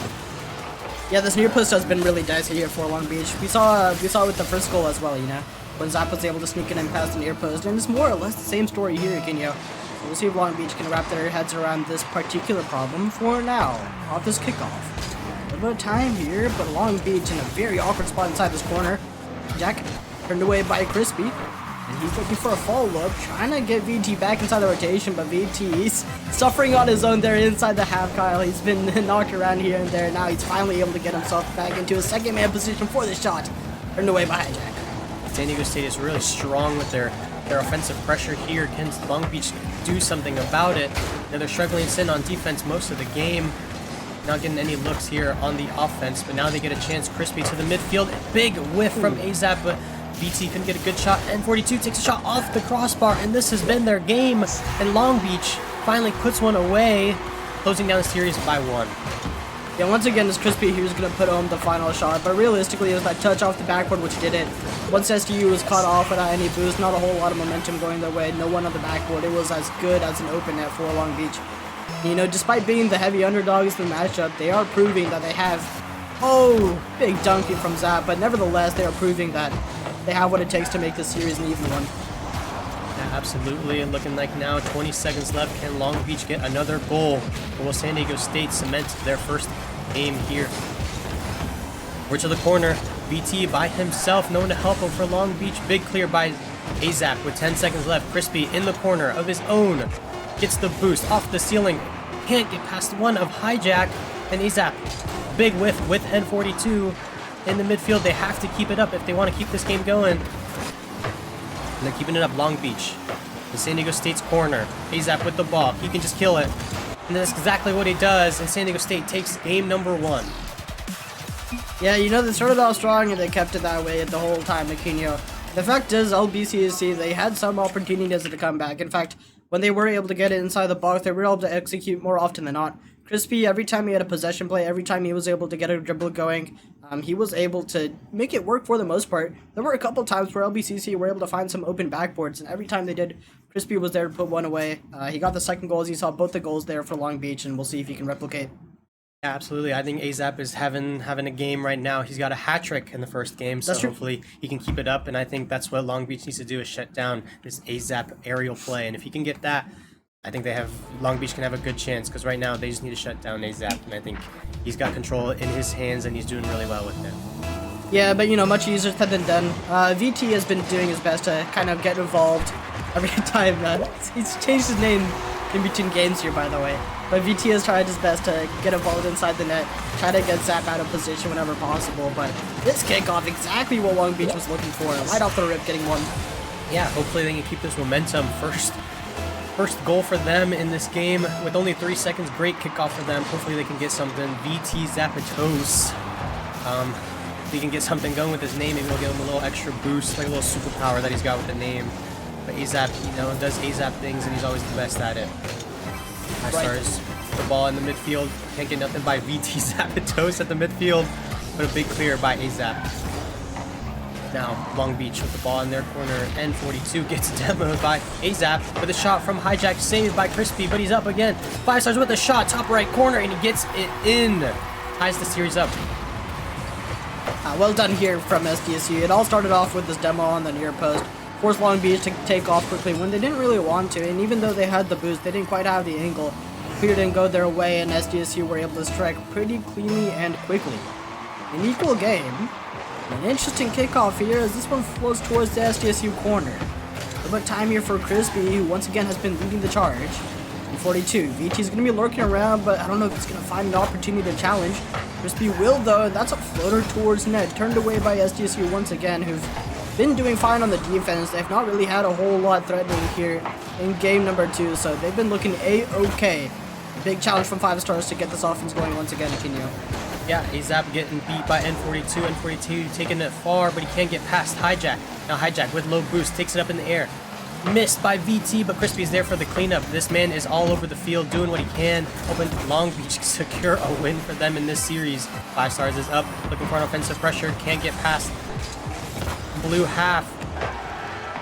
N42 clears it to his own corner. Azap full boost with a missed touch, can't get with the ball. 5 stars will take it instead. Gets a pass to midfield, past one, another one jumping up and down. Hijack will take control of the ball. He's got a 1v1 with the defender. Takes a good 50, but can't get nothing past the corner. Yeah, it's been a long haul here for SDSU. They've had possession for the better part of the last minute or so, but Long Beach has consistently been able to find some solid midfield challenges that have just kept SDSU at bay. Now they're looking like they're starting to falter. VT does grab that corner boost notably. It's going to buy a little bit more time for Long Beach. Now Crispy with the dribble. Turned away by Hijack, who's gone here for a second run at it. That up quick. The corner bounce, not quite what he was looking for. That's going to open the door here for Long Beach, and Crispy once again leading the charge. It's been all over the pitch here, especially on the offense. Notably, whenever Long Beach are inside the defense, he's kind of perched around on the midfield wall a lot of the time, looking for a lot of outlets, a lot of passing plays. They haven't quite come his way yet, Aquino, but you got a feeling when they do come his way, this will slam one home. Yeah, absolutely. Long Beach CC looking for some good looks here. Controlling the ball, keeping it close this time around. Got some good boost. Putting it in their corner. Coming just past half time. 5 stars up. Takes a nice shot. Just bouncer. Crispy and VT there both to stop it. We got Azap. Taking back the ball. Will he do what he does best? And no. Passes over to 5 stars but gets dunked by N42. Hijack will take it back to his own corner. Yep, Hijack with time. He's been able to make the most of it. As we've seen in the previous series, whenever he was able to take a dribble, more than a couple occasions, was able to find a pass to the last defender. This time around, multiple defenders here for Long Beach. Crispy, pretty much the last man back here with any boost. That was before N42 was able to finally grab that 100. He was looking for it for quite a while. Now VT, flick, forces 2 to commit. Tough spot here for SDSU, as they are not quite in the position they'd like to be without a whole lot of boost. Hijack is literally the only one with any chance at saving this ball, and he's not gonna get to it as VT puts it back. Huge Flip reset at the ceiling. VT gets over the 150. Hijack gets bumped and it goes straight in. AZAP and 5 stars having no boost couldn't get up to it. And now Long Beach CC will take charge and take this lead in game number 2. Yeah, once again, exactly what Long Beach was looking for. Once they started off with the kickoff goal here in this game number 2, they did look like a little bit of a different beast compared to that game 1. But even in that second half of game 1, you could kind of tell they were getting locked and loaded. SDSU have a challenge in front of them here. And they're looking for some solutions inside their back half. ON42, that's dished out straight into the midfield. SDSU once again a really tough spot for them without anyone on their backboard. We can get some semblance of a clear and a follow-up, but it's not going to be enough to take away the Long Beach possession. Or is it? That one almost finds the back of the net. Turned away for now. Huge demo from AZAP gives SDSU a good look, but they couldn't find it in the end. Still with a lead for Long Beach Community College. Can they keep this lead, or will San Diego State keep putting up the pressure as they are right now? 5 stars tried to find one, couldn't get a bump. Jack keeping it in the midfield for the San Diego State roster. He's doing really good as a sub. AZAP gets a bump and gets a shot and gets a goal, ties it up for San Diego State. Yeah, it was just over after that first touch. He knew exactly what Zap was going to do once he got the control. Once he had the boost, once he had the vision, it was as good as over for Long Beach. And realistically, there's not a whole lot you can do there as the last defender. They tried their best. But now within a goal, Long Beach still has a fighting chance. Right off this kickoff, SDSU, they've been looking strong on the kickoffs all throughout this series. And this next kickoff, once again, an example of that. Another shot, and 5 stars up quick, but you would have liked that one for sure, can you? Yep, 5 AZAP looking for another one, keeping the pressure mounted for the San Diego State roster. Popped them in the mid. There was a triple commit from the Long Beach. 5 stars not there just in time. VT with no boost has ball and control at the midfield. Can he get something over? No. Double commit from San Diego State gets him nothing going. Back onto the backboard with 1 second left. They'll just have to drop it, and this game will go into overtime.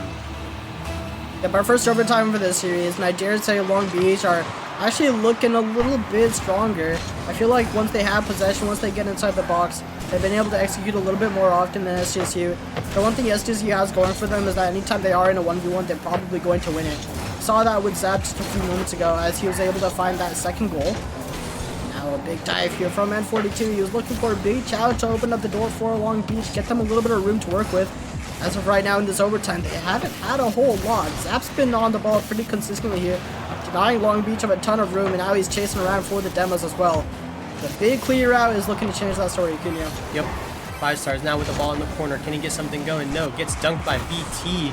Hijack with the pass over to AZAP. AZAP with full boost, but 5 stars just takes the ball from him. It's looking all over chaotic for San Diego State. Looks like they're getting flustered with this overtime they weren't expecting. Hopefully they can get something going here, or will Long Beach take their first game in this series? Ball floating up on the Long Beach side. Crispy up with it with 50 boost, trying to get past around 5 stars, which VT does. Passes over, back to the mid. Crispy couldn't get nothing from it from a good pass with San Diego State not there. Back in the corner for Long Beach. They get something going. 5 stars putting a lot of pressure on Long Beach here. Long Beach CC running out of boost here. VT grabbed a good pickup in their corner. The Hijack has a chance to play against Crispy. Can't get past Crispy though at the midfield. Yeah, a really good bounce here for SDSU to work with. They've been able to keep offense for the better part of the last minute or so. And every shot looks like that much closer to a goal. Zap is finally going to put it home. A really tight angle here off this backboard was still able to get the job done. Well played here by SDSU as they go up to match point in the series. Long Beach, I mean, you really can't get much closer here in Kenya. They looked like they had it going right off that first kickoff goal. They were able to get something going with Crispy as well, but it just was not meant to be. So close yet so far. AZAP with a great double tap, tight angle, and he got it in the end, but takes AZAP to now, with 2 goals in that series, brings them to 2-0 in the series. Is it looking like a sweep again for San Diego State over Long Beach CC? What do you think, Wasey? Yeah, I mean, I think when we came into the series, that's more or less what we expected. Even with the sub SDSU, I think we're going to be the stronger team, depending on the day. But Hijack has been performing exceptionally well, and once, now that he's found that final component, now that he's been able to synchronize pretty well, I think it's only a matter of time before the sweep comes to fruition, Kenyo. Yeah, absolutely. Hopefully San Diego State can close it out, but hopefully Long Beach can do something about it. I think we're going to go with a short break. I think the server crashed, so we'll be right back really quick here.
Alrighty, we're back at it again. We got SDSU match point here against Long Beach, who's really done their best to try to bring the heat, but so far it's just been all SDSU.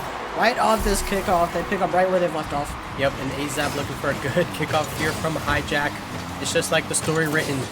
AZAP taking over the game, Heat in Long Beach, and they're trying their best, but AZAP is just doing everything he can.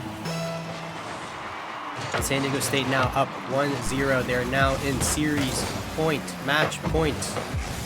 Will they be able to continue with this momentum, or can Long Beach have a statement? BT, right off the backboard here, looking for a little bit of space to work with. A little bit dicey here inside the box with Long Beach.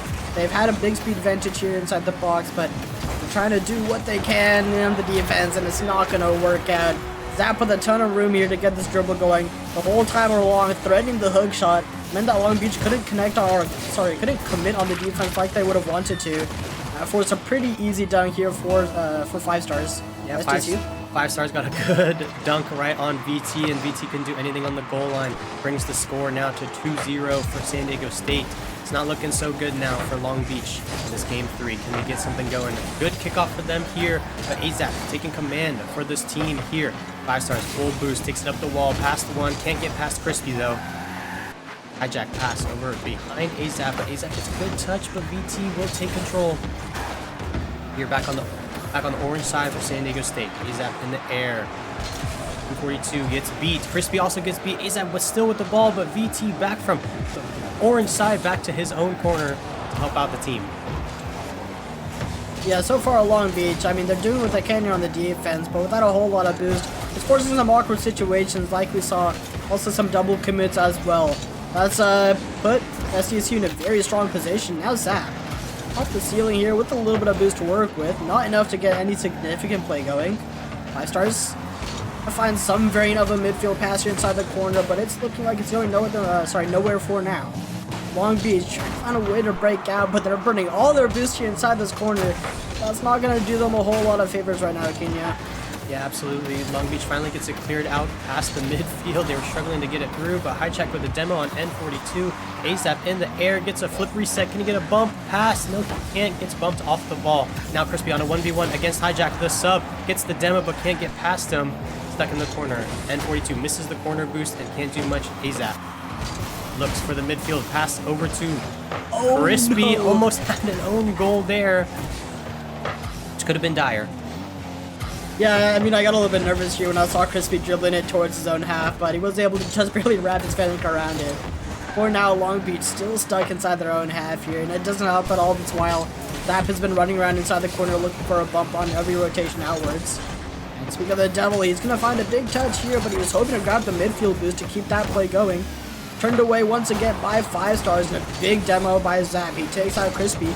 Crispy's gonna have to find a way to get back because there's a big clear coming here from SDSU.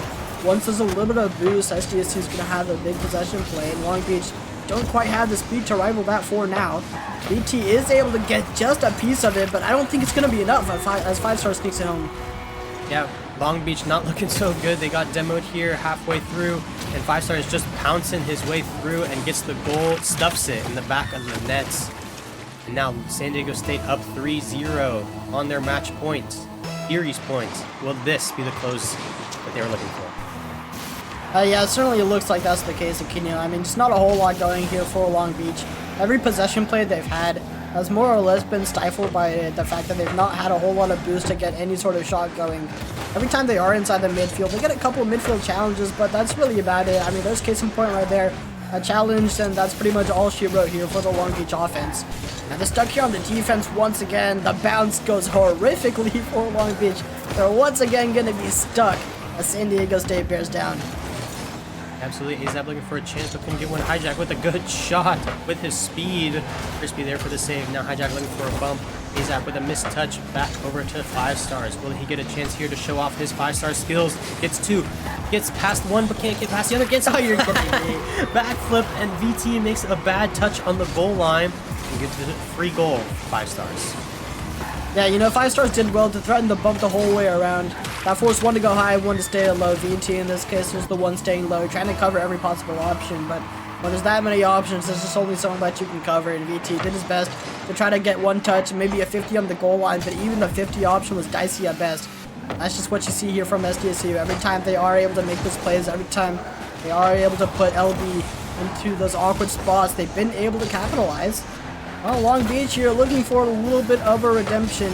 They would hate to be taken out without a goal here in this game number 3. So they're looking for one, and I'm looking at Crispy specifically. You know, he's been the leading goal scorer for Long Beach Community College here this series, and I think he's gearing up for another one here in the next minute or so.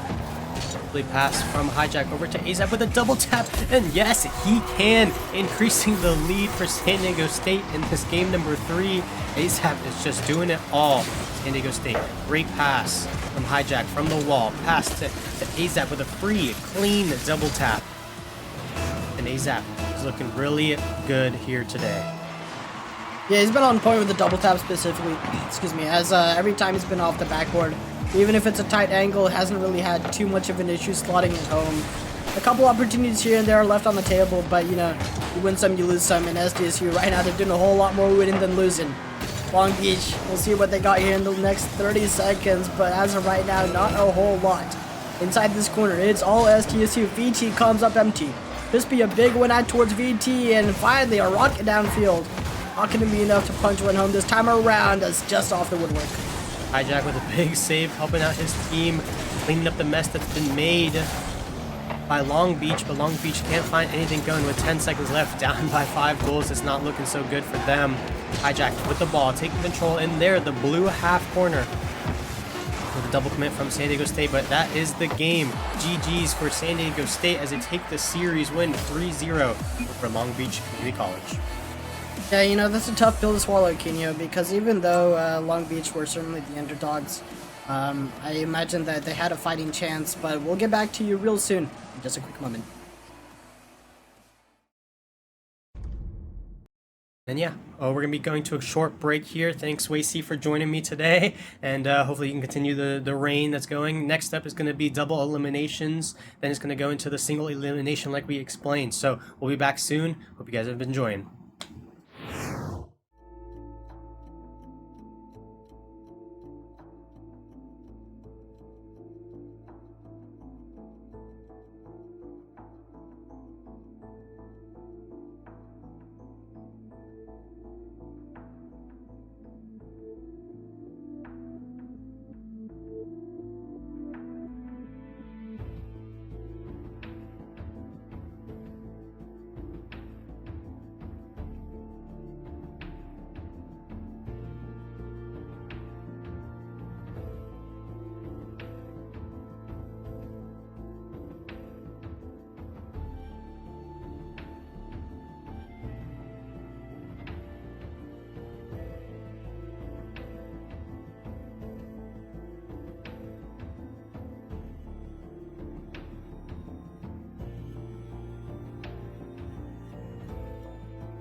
Alright guys, welcome back here to the Aztec Spring Games. I'm joined by Bam here on the desk. We're about to get into our next set of matchups.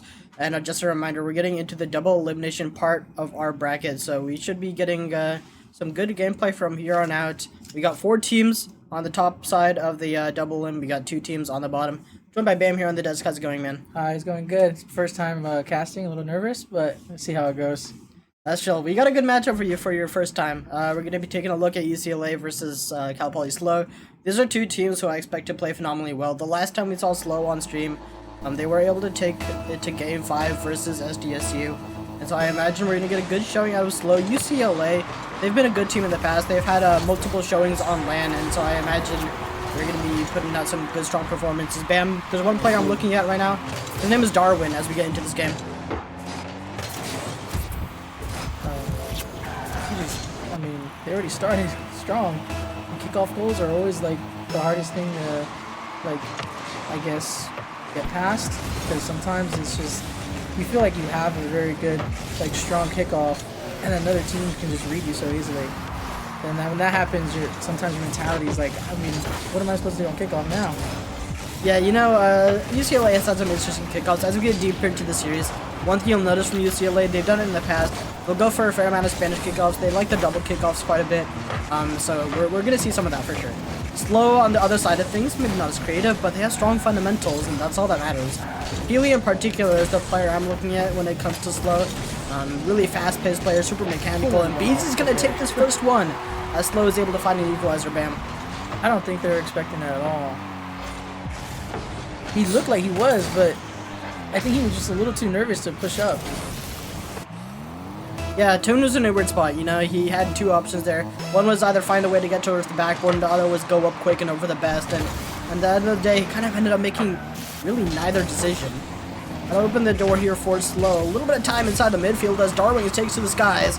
3 players up here on the net, and that one not gonna find the back.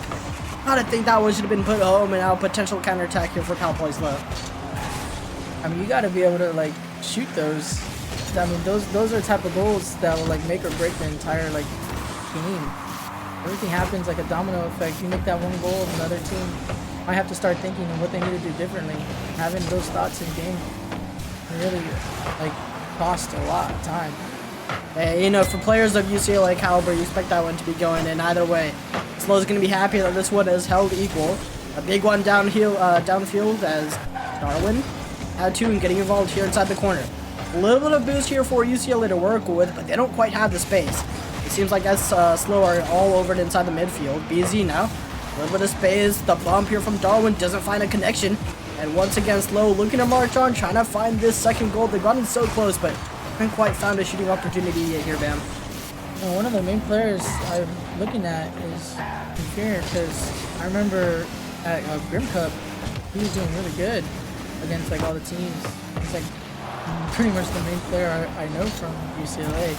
So I'm trying to see what he can do, if he can actually use his mechanics to actually create openings for his team.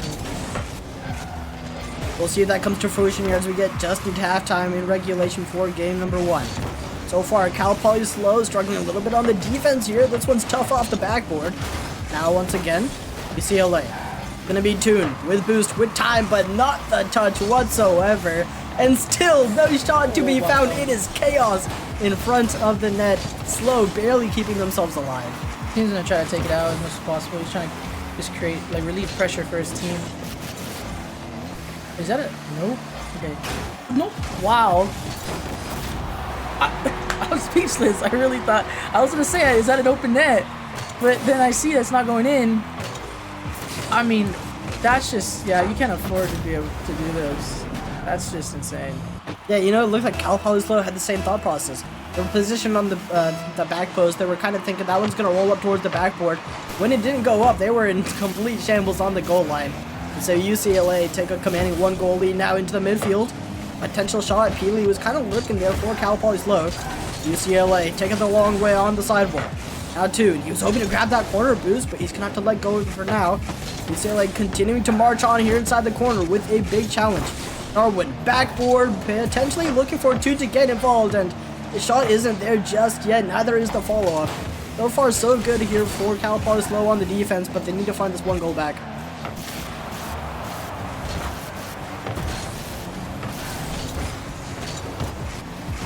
Now a little bit of time here. BZ. Now Ricer, he's up quick to this, but without the boost. Gonna be in a pretty tough spot to keep this offense going. UCLA looking pretty comfortable, burning these last couple of seconds off the clock. Ben, take a look at the pitch right now. Which players are standing out to you so far in this game number 1? Usually I would say Darwin. He's been doing pretty good so far. He's been able to create plays for his team. Really up, trying to save it. Ricer, easy takes it for him. Trying to hit it to the corner as much as possible. Easy, no boost, trying to actually do something. And a big demo on the pitch here, Toon taking off for his troubles. But still, that's going to open the door for Poly SLO to break out on the defense. They need to survive, though. It looks like UCLA is getting a little bit more active, looking for these bumps. Another one, as SLO able to walk away with one of their own now. Darwin, turned away for now. But a time here, Poly SLO looking to make the most of it. And a slight double commit. That's not going to do them a whole lot of favors, but so far SLO holding on, but this defense isn't enough. They need to find a way to get it back. Passing in mid, straight to BZ. Trying to clear it out as much as possible. Darwin's definitely going to try to control this. Nope, he just takes. There we go. Let's see what happens. Nah, they just can't. Every time they have any opportunity on the other half, they just can't seem to actually. And then he own goals. I mean, that's just really unfortunate for them. They're really trying to figure out what to do, but every time they just get shut down right away. And it's like not working. Yeah, super tough spot there on the defense. Ricer, I think it looked like an angle he could have had if he had maybe like 10 more boosts in the tank. I think that is one he might have been able to get to, but limited resource, limited time. That's just going to be all she wrote for game number 1. Poly SLO not able to find the win. UCLA, they were, the expected winners coming to this matchup, and now they're showing you why. And so as we get past game number 1, one thing we're going to be wondering about is whether or not SLO is going to be able to break out into that midfield. Spent so much time in that game number 1, Bam, stuck inside the defense, trying to find these awkward touches on their own backboard, inside their own corner. Not many of them actually worked out. Honestly, I feel like SLO are probably going to try to just throw themselves at the play a lot more, because I feel like that's what they need to do. They need to go for demos, they need to go for bumps, they need to try to just try to find the best player that they think is the best player on the other team and just demo them. Because in the other people's heads, it's like, when my best player is like demoed, it's like now we have to figure out how to 2v3. So it's all a mind game, and they really need to keep their mental strong, but try to break down the other team's mental. For sure. I feel like if they do that, I feel like they'll do really good. And like you said, the player I'm looking at the most right now in UCLA, it's got to be Darwin. I mentioned him as the big name coming into this matchup, and certainly throughout this game number 1, you can see why. He's been leading the charge for the most part. He's got the speed, he's got the mechs, he's been doing it all. And when you've got 2 capable players right behind the whole step, every step of the way, this is a 3-headed beast. But I think taking Darwin is the first step of taking down that 3-headed Hydra. Here we go, though, into game number 2. Let's see if Poly SLO have an answer for us. Rachel Fury taking it up, trying to control. Good shot. Ricer trying to clear it out. Darwin. Is he going to try to control this, take it across the field? Up in their corner, BZ again. There's a demo in the midfield. Tune up, really up. They definitely got to try to figure out how to get this ball past their half. It's been 30 seconds and he's just stuck on their half. Yeah, that's just what you get here when you got UCLA bearing down. Dude with a double tap. They're clearly on top as far as the speed goes, as far as the mechs go. This was, the second it came off the backboard, that's one that Toon is landing every day of the week. Fantastic placement here from UCLA as they continue. They pick up right where they've left off on that game number 1, Bam. Good up, kick up. Forward. Get up. Actually just went straight past it. BZ all for his own. Nice, clears it out. Darwin, the Toon actually taking it up. Quick reset. Darwin's gonna try to control this, probably pass it mid.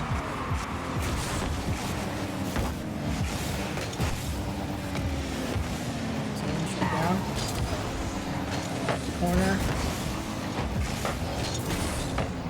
Now the ball loose here inside the half a little bit. Low looking to burn some time off the clock, trying to get themselves any possession they can work with. The problem is UCLA have been so aggressive on these challenges, it's making it a little difficult to get some of this possession play going. Notably, those 2 corner boosts, every time UCLA is in the half, they're able to nab those 2 corner boosts, prevent any opportunity for Slow to get out. Now, realistically, it's only Rice who's got any boost to work with, and he does not find the touch. Certainly bailed out by BZ this time around, but you just can't rely on those type of tactics to work on the defense more often than not. Still dicey here for Slow, and they are unable to break out. Peely's going to be the last one left standing.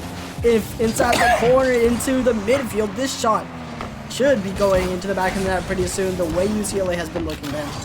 Yeah, I will say, even though it's UCLA have been able to keep it on the opposite side, I feel like they're just constantly having more boost. Slow just can't figure out how to conserve their boost. That's going to cost them a lot, because when they can't go up for the play and actually try to create pressure or pre-jump anything, they're just going to be sitting ducks. You got to figure out how to clear the ball at least enough to allow 2 people to have like more than enough boost to be able to create something. Now once again off the backboard, as good as an open head. Toon takes a second here for game number 2. Every time the ball's been kind of on the near post, floating off the backboard, Toon has been there to capitalize. We saw him with the double tap back in the first half of game number 2. Now here he is once again taking advantage of that open backboard to find the shot. So far, Poly SLO, they can find a way to keep that backboard intact. They've got a good shot at getting some defense going, but that's just not been the case here for the last 2 games. Now inside the half-field line, once again, Poly SLO looking to make their mark for this series. Gonna be Peely towards the corner. He was hoping to grab that corner boost, but without it, he's gonna have to rotate out now. Easy. Gonna find a challenge here. That's gonna open the door for Infant, potentially Darwin now. And so far, UCLA continues to take advantage of that open backboard, but this time around, Peely was able to recognize the threat then. Ricer's gonna try to do his best to create something. He's going up. Yeah. This might actually be something. Oh, they're just gonna clear it again. Z barely any boost, passing the mid to nobody. Leaving his teammate back. Trying to figure out how to shadow this properly so he doesn't just get scored on. Straight to Darwin. Darwin gonna take it outside of control. He's in control, is all on his own. He knows he has the mech, so he might as well just use him. Weird. Ball. Trying to pass, misses. Good cut from Toon. Another good cut from Darwin. That might have opened the door for. Oh my gosh, what a clear.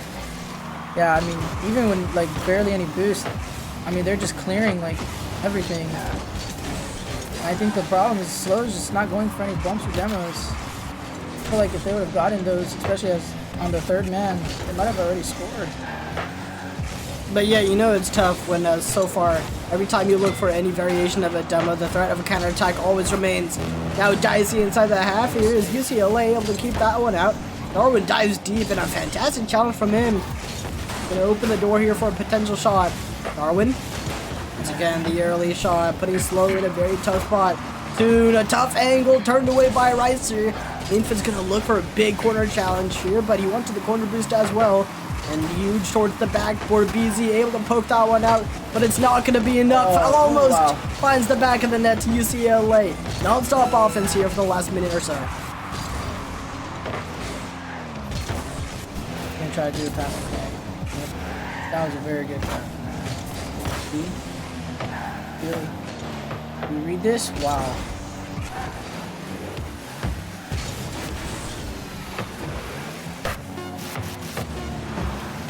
Only a couple seconds left to go. Slow would hate to leave this one without any goal to their name, but unfortunately it's looking like that might be the case. It really did come down to the midfield play, the boost advantage, and the fact that UCLA was able to get out from their own half so consistently without getting any bumps, without getting demoed at all. You know, Slow really did their best to try to get some pressure going, but when it came down to the speed, when it came down to the mix, UCLA have a clear advantage. They were the overdogs coming to the match. I'm going to say it again, you know. We've seen them as well, not just in this land, previous tournaments. CWCS notably, they've been really strong in that particular tournament. So, you know, this is a team that's come out to play and come out to perform, showing you exactly why. I mean, yeah, they're running away with the series. I mean, thankfully, Slow, this is double elimination, so even if they lose, they go to a lower bracket, but at that point, it's like, they're going to have to try to figure out, like, what they did wrong, and they're going to have to do VOD, figure out, like, how can they go past that hurdle to be able to actually maybe even make a grand final run. Yeah, you know, tough hurdle to cross though when you got a Darwin who's pretty much had all the pure real estate you could ask for here in the series. You can find a way to shut that down. Much easier said than done, obviously, but that's the solution. That's the key here for Cal Poly SLO. Let's see if they can figure it out. In this game number 3, UCLA, it is match point, and they've got a lot to work towards. Off this kickoff, already UCLA picked up right where they've left off. Darwin is going for the Giga read here inside the left-hand wall. Over to Inf, and potentially a shot turned away just barely by Peely. UCLA, I mean, when they get you right off the rip and they get you right off the kickoff, that's where they do the most damage, and they're showing you exactly why. Taking it out. Trying to control it across the field. Grabs a big boost. Keep going again. Here, taking it, passing it to Darwin. Darwin will take it. Straight across the field. Easy gonna go. Yep. Nicer trying to create pressure, but gets straight shut down by Toon. Peely trying to take it away from him. Here we go. See what Darwin does here. He does a good job holding his composure.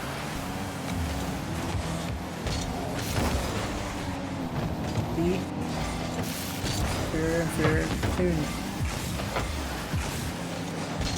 Darwin did a very good job not overcommitting. That could have been very bad if he had overcommitted. Accidentally missed. Here he goes. Knowing how good he is. Oof. Yeah, I don't think Toon really expected that miss out of the defense. Yeah, certainly not, but UCLA is still putting themselves in a very good spot to get this first goal in this game number 3. Oh, very loose, very awkward here inside the box. And now turned away by UCLA once again. BZ. Not quite the touch he wanted. Luckily, Darwin unable to find the double tap.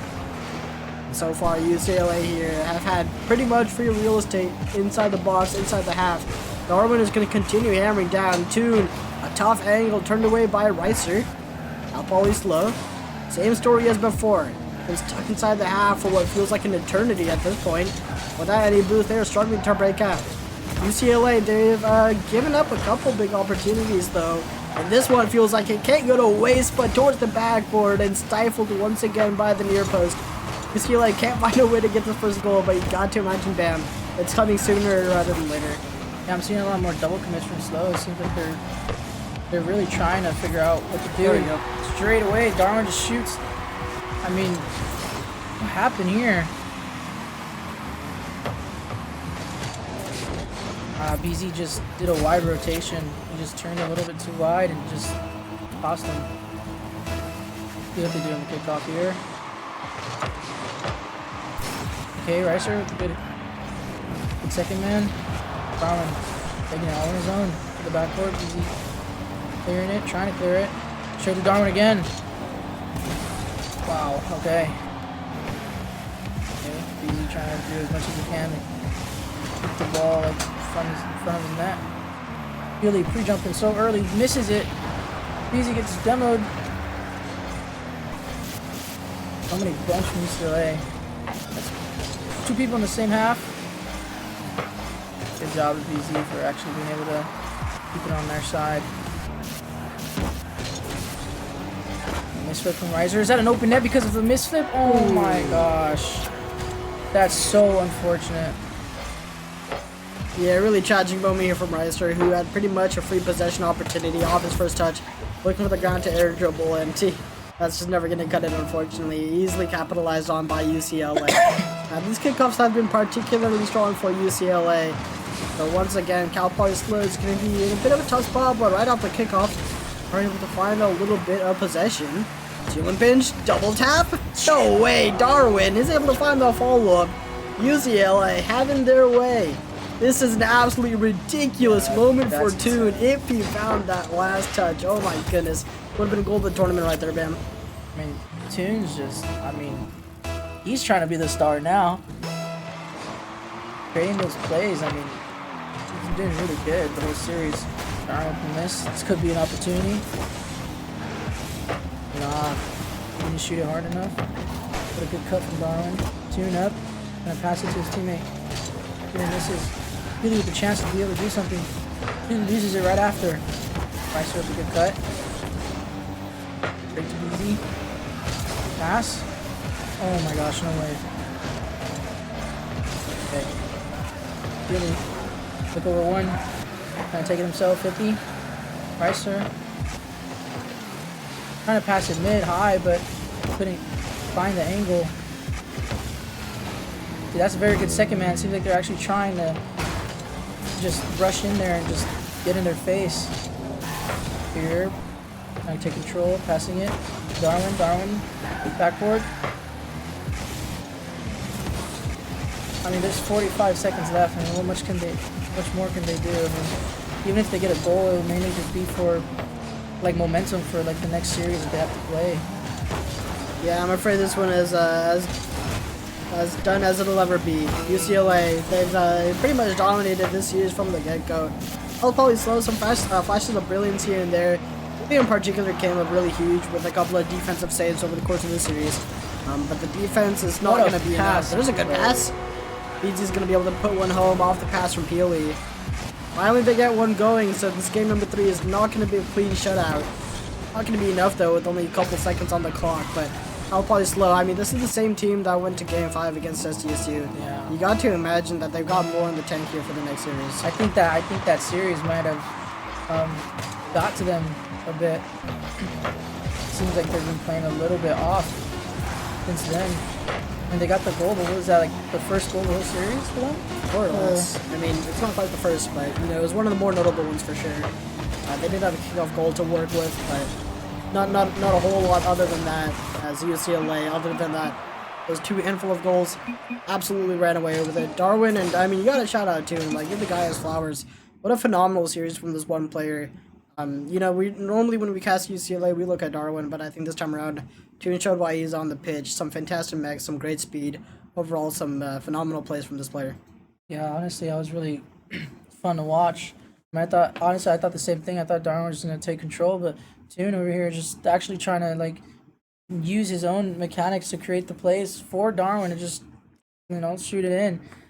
I would say that I think Inferior could have done a little bit better, but he was able to keep his composure, and even as third man, he never like allowed that like maybe like unwarmth to like affect him. You know, even if he was playing a little bit like not like he would want to, he was still able to be that good third man for his team. Sure, but guys, don't go anywhere. We're gonna be right back. When we get back, it's gonna be some more double LM action, so stay tuned.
Alrighty guys, and welcome back here to the Aztec Spring Games.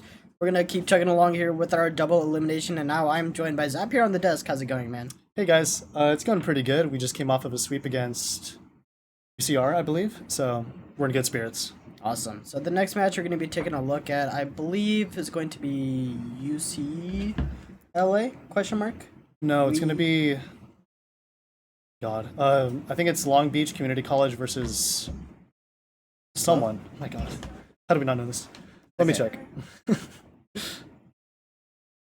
Against UCR. Sick. Alright. Yeah, UCR is a team who we are looking to... Okay, sorry. Oh, we SLO actually lied. versus Fullerton. I Yeah. should have known that because we talked about this before. We Fullerton, I was just looking at the roster. You know, they had a pretty good performance yesterday. They were playing in CWCS. They went pretty deep. You know, a couple runs deep. So this is a team that's looking like they're going to be pretty good. On the other side of things, SLO, you know, they have performed well in the past.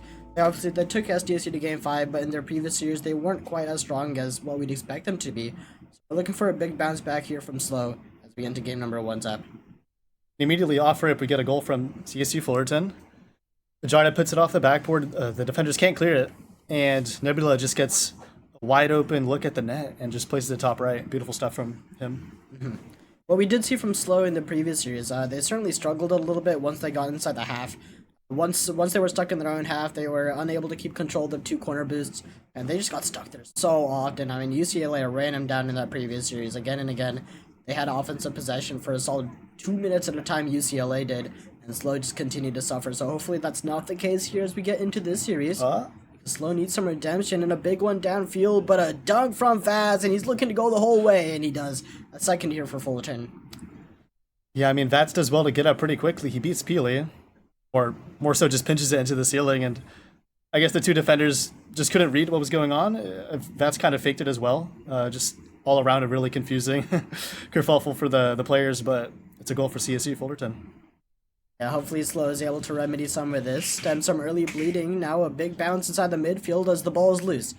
Izzy up quick towards the sidewall, was looking for another touch outwards, trying to get his teammate involved, but as Peely, the last one back, able to keep this one out of the corner. Still a little bit dicier inside the SLO half. Once again, running a little bit low on resources, and Fullerton looking to take advantage of that. A shot and a goal! God. Fullerton beginning to run away with it, Zap. I mean, Fullerton have been going crazy on the offense. I don't think SLO has had even one shot so far. You see Vats and Jarda both eager to get the ball into the net, and, well, BZ just isn't back enough to, like, make the save. Yeah, super tough spot here for Poly SLO on the defense once again. I'm already seeing a little bit of flashback of what we saw with UCLA, where this time around Fullerton once again continuing to run away with it on the offense, notably connecting a little bit more than their opponents. They are able to make these passing plays. Fullerton able to execute a fair bit more often than Poly SLO.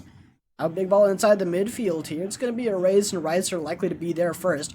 Towards the backboard, no follow-up from him, and Fullerton's going to be able to poke that one out wide.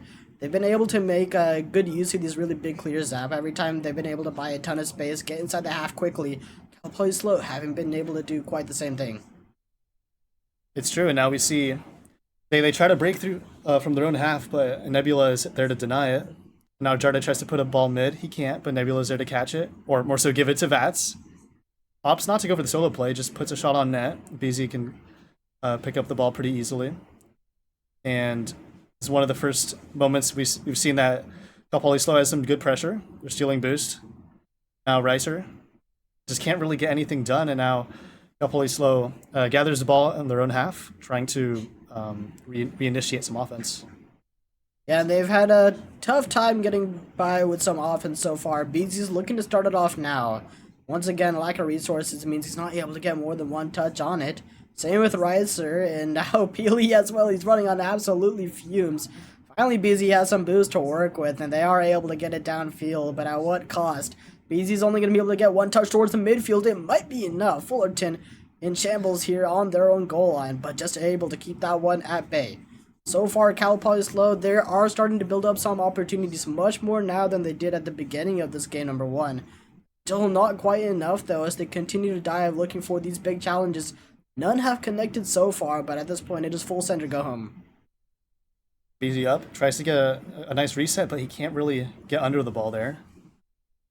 Now Jarde pushes the ball central, tries to make a shot happen, but I mean, despite their initial barrage of shots, they haven't been able to construct any good offense lately. I mean, we see Jarde with a reset here, he puts it mid, but again, like no one's really connecting at the moment, and that's a testament to the adaptations that SLO has made. But also, I feel like I don't know, Fullerton was a little more clinical in the prior stages of the match.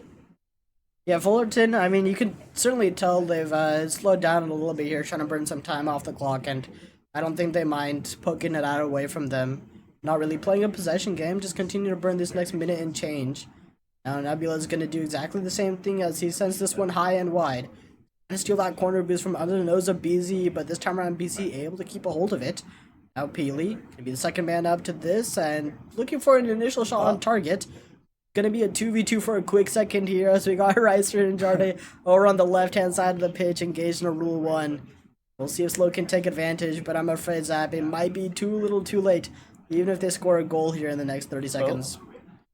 Yeah, I mean, I'm not sure. I mean, we see Vats on low boost. This could be an opportunity. Nebula does have 100 and he does reclaim possession of the ball, so looking pretty dire for the Mustangs. Reiser and Jarde are spinning around on their backs, but we see a nice passing play, almost the first goal of their time here in the series, but they just, again, like they just keep getting shut down by the Fullerton defense. They've kept a clean sheet so far. And, I mean, again, it seems like Fullerton is running away with this first game, and SLO will need to figure out how to respond in the coming minutes. Oh my, ooh, that one's just off the woodwork as BZ pokes it wide, but yeah, like you said, Fullerton definitely with the speed advantage this series, at least from what we've seen here in this game number 1. But the thing is with SLO, you know, they are able to turn on the burners. We did see it with the first 2 games in SDSU. This is a team that has the capability to bring the heat. We've seen some phenomenal performances out of Peely and BZ in the past in particular. When these two players connect, there's not really a whole lot that can get in between them. Just haven't seen a ton out of it here in game number 1, so I'm hoping they can turn on the burners in game 2. Zap. Yeah, I mean, fortunately it's in their name. They're playing a little bit slow. They gotta, speed it up, get some more offense going, and just, dictate the pace of the play a little bit more, I'd say. I'm not sure where the series will be headed. We saw a couple moments of brilliance from SLO, but overall it looks like, I don't know. I'm not sure. What do you think? You know, when we were coming into the series, I anticipated these two teams would be relatively similar. Based on prior tournament results, they've had, they both go similarly deep in tournaments, around the same level, I would say. And so I imagine this one would go slightly in favor of Fullerton, but, not by a ton. This game number 1 has kind of proved me wrong. Fullerton clearly have a nice advantage of their opponents. We'll see if SLO can change that now, but it all starts with them maintaining some possession here inside their own half. They've been, kind of suffocating a little bit, with Fullerton bearing down on them repeatedly. Having a clear boost advantage and a speed advantage has not done SLO many favors. Yeah, and we were deciding the seeding for this tournament. We put Fullerton dead last, so it's a little surprising, admittedly, to see that they accumulated such a large, lead at the beginning of the first game. Considering that SLO is not 5th, they are 4th in the seeding. But it's a long series, anything can happen. See Vats trying to push the ball out, but BZ keeps it in play. Now Peely can get on the other side of it, tries to place it top right, but just can't get enough power on it. But despite that, Reiser can put the ball mid. Still, they've been holding a lot of possession, pressure recently. Something that was kind of uncharacteristic of them in the first game. And maybe this is the start of, or the result of any adaptations they're making. Yeah, so far I am lucky what I'm seeing here from SLO. They're beginning to connect a little bit more. You can see Peely kind of sitting on the right-hand wall. He was looking for the outlet for the pass. Not something we got a whole lot of in game number 1, so at least we can see those connections starting to be formed as we get deeper into the series. Fullerton still looking pretty comfortable here on the defense, bar the slight double commit here and there. Now Poly SLO. Have a little bit of time on this ball. It's going to be busy. Peely is going to be trailing close as second man, looking for an opportunity to follow up. Easy, almost able to find it the whole way off the ceiling picks up. Yeah, I mean, I don't know, we've seen a couple, good offensive, moments from SLO, but they still just can't break through. Jarde with a nice save on the goal line from the backward. And now Vats hands it off to Nebula. Nebula can do a nice play here. Opts not for a reset, but just for a touch over the defender, and it's 1-0. Yeah, I actually really like this play from Nebula because the whole time around, after the first touch, he's threatening the reset, forces Slow to play a little bit more patient than they like. When they eventually go for the challenge, it is too little and too late. The Fullerton take one, and they pick up right where they've left off from that game number 1, Cal Poly SLO. I mean, the defense was so strong here for the first half of the game. It only took one play to get by, and there's the follow from Peely right off the kickoff. It's a rocket into the near post. I mean, that came out of nowhere. Peely flicks the ball past one and slots it bottom left, just barely past Vats to tie the game. And I feel like, I mean, again, CSU Fullerton started the match with the lead, and I feel like this could be kind of an upset for them if they manage to win the series. But Cal Poly SLO is not eager to let the series slip past them as they, equalize, and they're fighting back. That's certainly true, and SLO outlooking, first goal of the series, this is exactly what they were hoping for. See if they can continue here. It's game number 2 as BZ. Gonna take one for the high road. He's got a quick follow-up here, and infield for Peely. Bats. Little does he know, he's got a demoer coming his way. Reiser just able to keep that one at bay. Even with limited resources, was able to dodge the demo. Keep this game dead even. Now Nebula. Going low past 1, but not past 2. Turned away, but a big dunk to keep it in the box. And I can't help but think that 1v2 there we saw with the attempted demo might come to bite them in the back later on. It was definitely a really good chance. We'll just have to see. But for now, Jarde tries to air dribble the ball mid. It's a clear. He gets the reset, but doesn't use it. Now Vats tries to be easy, and SLO is just controlling the ball in their own corner, in their own half. The ball is headed towards their net, but they're not really being threatened for the most part. There's always a couple players behind the play. Now we have CSU Fullerton, most of them with pretty full boost. That's opts to the reset, gets the dunk. And again, CSU Fullerton are in the lead. I mean, that's just a phenomenal play here by Vats. Once he found the dunk on the last defender, it was lights out here for Cal Poly SLO. What a phenomenal play. And now Cal Poly SLO gonna have to put in some overtime work here to get this one goal back. We were able to score earlier, obviously, but it was largely off that kickoff and off the individual play from Peely. Those are pretty tough to replicate, especially not many kickoffs in the game. They're gonna need to come up with something of their own volition now. Big demo here as Peely looking to take some possession, but he's gonna have a tough time getting this ball out from the wall. Jarde is sitting very pretty looking for this challenge. Easy double. Oh my god, he almost scored that angle. That was really close. That was a crazy angle from BZ from the corner. One could say it could have been a pass, but I feel like maybe he tried to shoot it, and it almost did go in. But now BZ again in the air. Another threatening solo play, gets a reset over 2. And that's, while he gets a touch, it's not very strong. Reiser can't get a hold of it, though. Now BZ puts the ball to the sidewall, goes for a sidewall touch. And yeah, like you said, it seems like Cal Poly SLO are trying to connect a bit more. And it's paid dividends, but still they are not able to shake CSU Fullerton off throne here. I mean, they're still in the lead, and Bats again sets up another opportunity, and Nebula just, man, he's putting salt in the wounds for SLO. Yeah, I mean, this is absolutely clinical here for Fullerton. Whenever the ball is on the near post for Fullerton, they've been able to execute more often than not. They've been able to force Cal Poly SLO into these difficult spots where they're backward on the near post, and they weren't able to get a whole lot of an angle to work with on the defense. Fullerton once again taking advantage, and it is absolutely still a kickoff. 1v1 for BZ, and a big cut as Fullerton able to get involved on the near post. We're just inside the box to keep that one out. Bats, nothing to it. Fullerton trying to keep it up, but it is not going to happen here for this game number 2. Fullerton take match point. Wow. I mean, CSU Fullerton already on match point, like you said. It would take a reverse sweep for SLO to find their way back. And honestly, I mean, my expectations have been shattered, honestly. I did not expect Fullerton to be, up 2-0, and especially in such a dominant fashion. Yep. I'm not really sure what Cal Poly SLO would have to do in order to, counter this this barrage of shots. What do you think? Yeah, I don't know. It's tough because Cal Poly SLO, when we saw them at the beginning of the tournament, we saw them today, they looked pretty good, to be honest. I mean, I was thinking they were going to start making a deep run, But then they took on the UCLA last match, and it was just not the slow that we saw in the beginning of the day. So I don't really know what happened during that UCLA match. It's gone downhill very quickly since then. And Fullerton, I mean, they're a good team, but I do think this is one that slow is normally winning. Very interesting here, but that is what we'd expect to see from Ricer. Right off the kickoff, a double tap to start us off. Cal Poly SLO need this one for sure. Yeah, for the first time in the series, Cal Poly SLO takes the lead with a nice little double tap off the crossbar. And I suppose the defender thought the ball was going in the net. It's a common mistake. But, I mean, you can't really blame him. Now Ricer dunks the clear off the kickoff. Bravats manages to get a pass to Jarde. Nice double tap, but BZ is there to make the save. Tough angle. Now that's controlling the ball. Gets it past BZ, it seems. But can't do much more than give the ball away. But then the defender misses, and now Jarde can't get the shot off as BZ is sitting right in front of the ball. Really? A little bit of time here inside this corner, and every time he's had a 1v1, he's been able to take at least one defender out.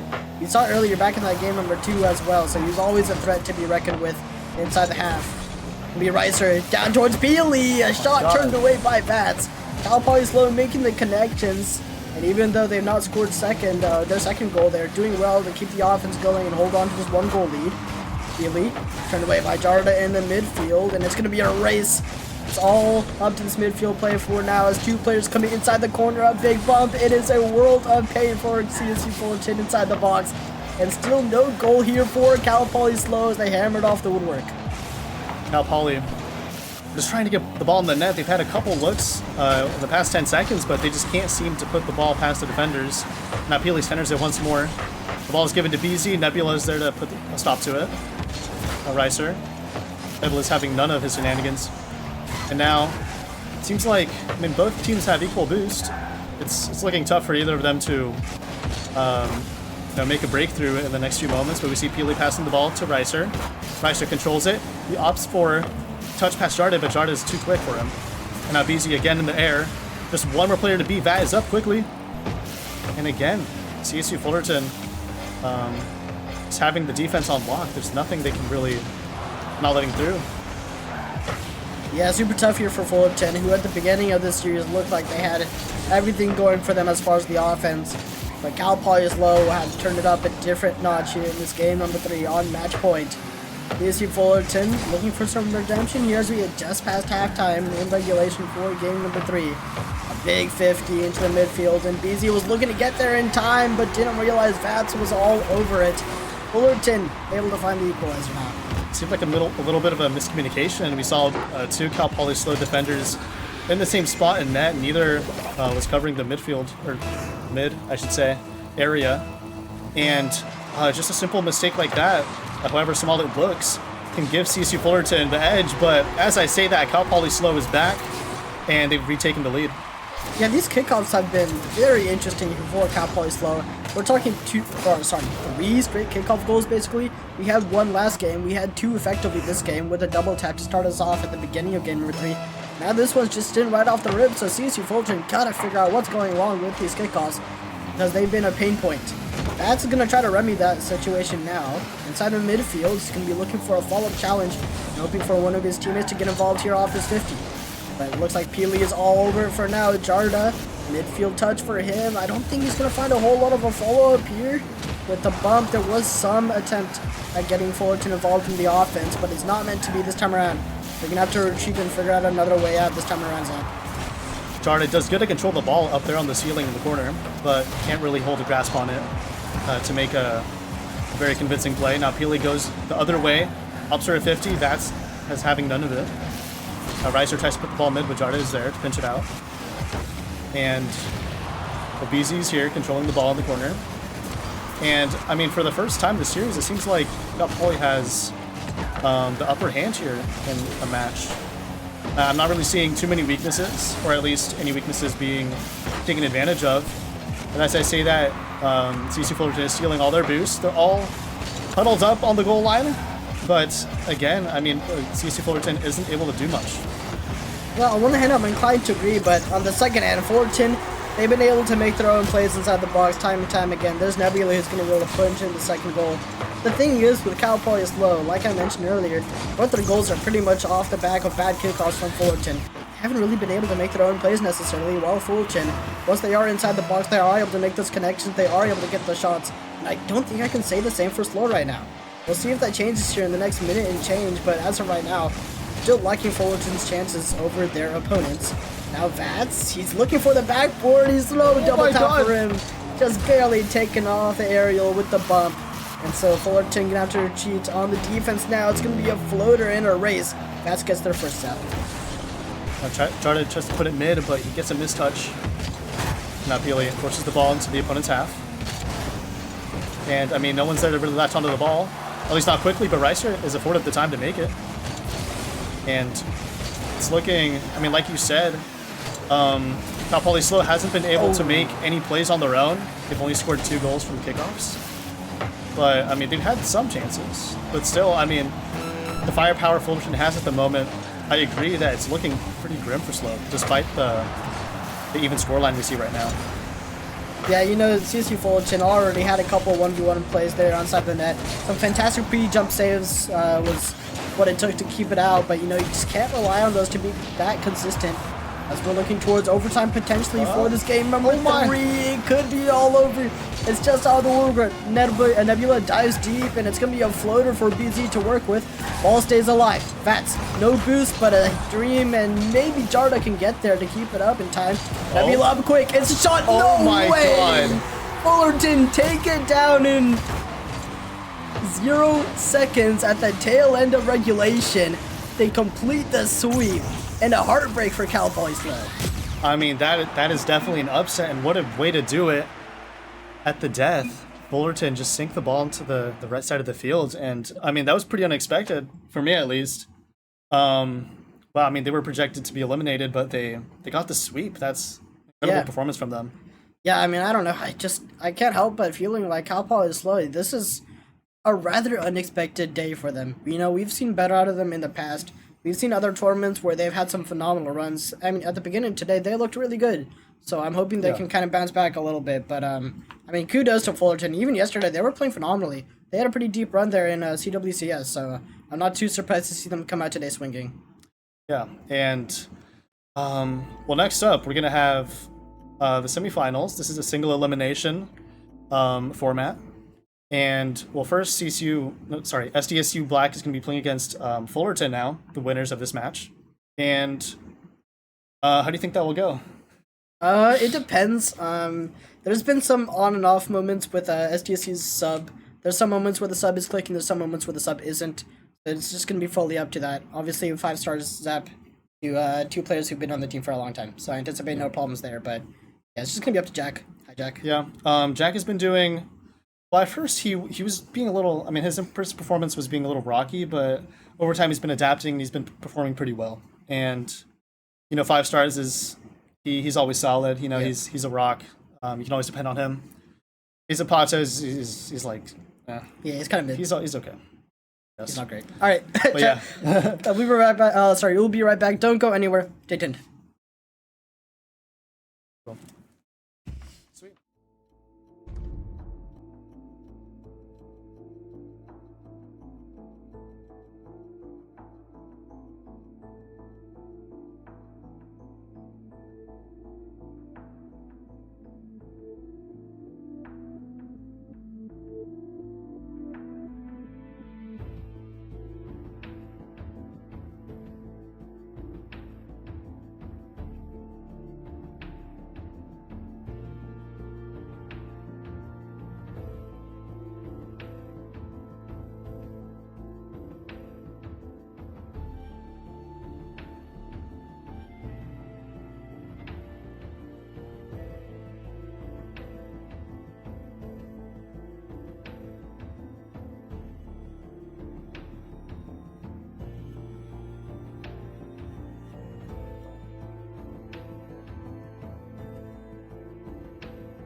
Alrighty, and welcome back to the Aztec Spring Games, and welcome, we're gonna be getting right into our single elimination. If you took a peek at the bracket, you'll notice there are only 4 teams left remaining.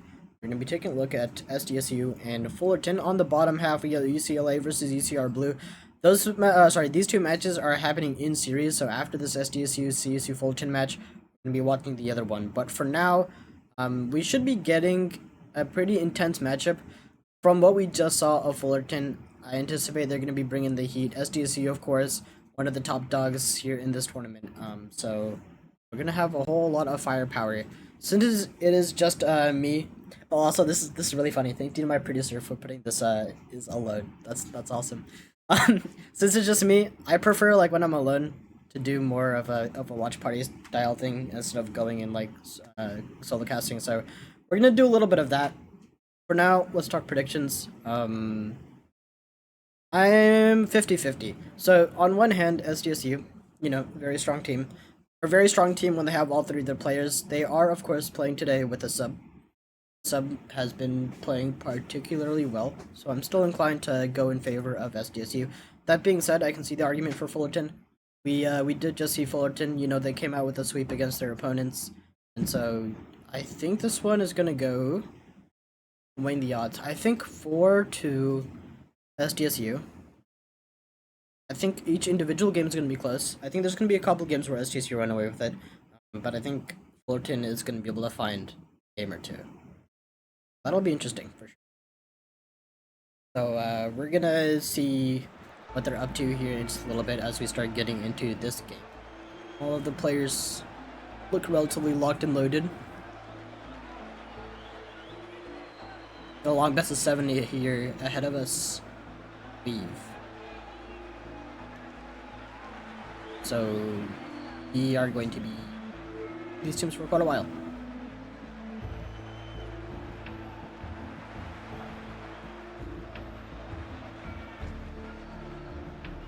As far as Fullerton goes, my only slight concern is midfield. I mean, like we saw from them against Cal Poly SLO, it wasn't much of an issue, because against Cal Poly SLO specifically, Fullerton, they had such a big speed advantage that the midfield didn't really matter a bunch. They were pretty happy staying inside their own half, and they were pretty happy playing inside the offensive half. There was pretty much zero midfield play as a whole in the previous series. And so I don't think Fullerton were particularly tested a whole lot in that regard. The series is going to be a totally different beast as far as Fullerton is concerned. SDSU on the other side of things.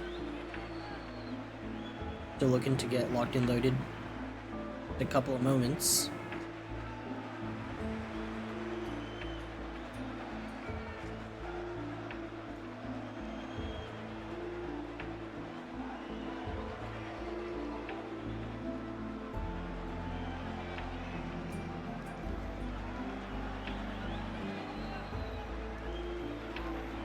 We are waiting here for just a little bit longer, so I'll continue talking predictions.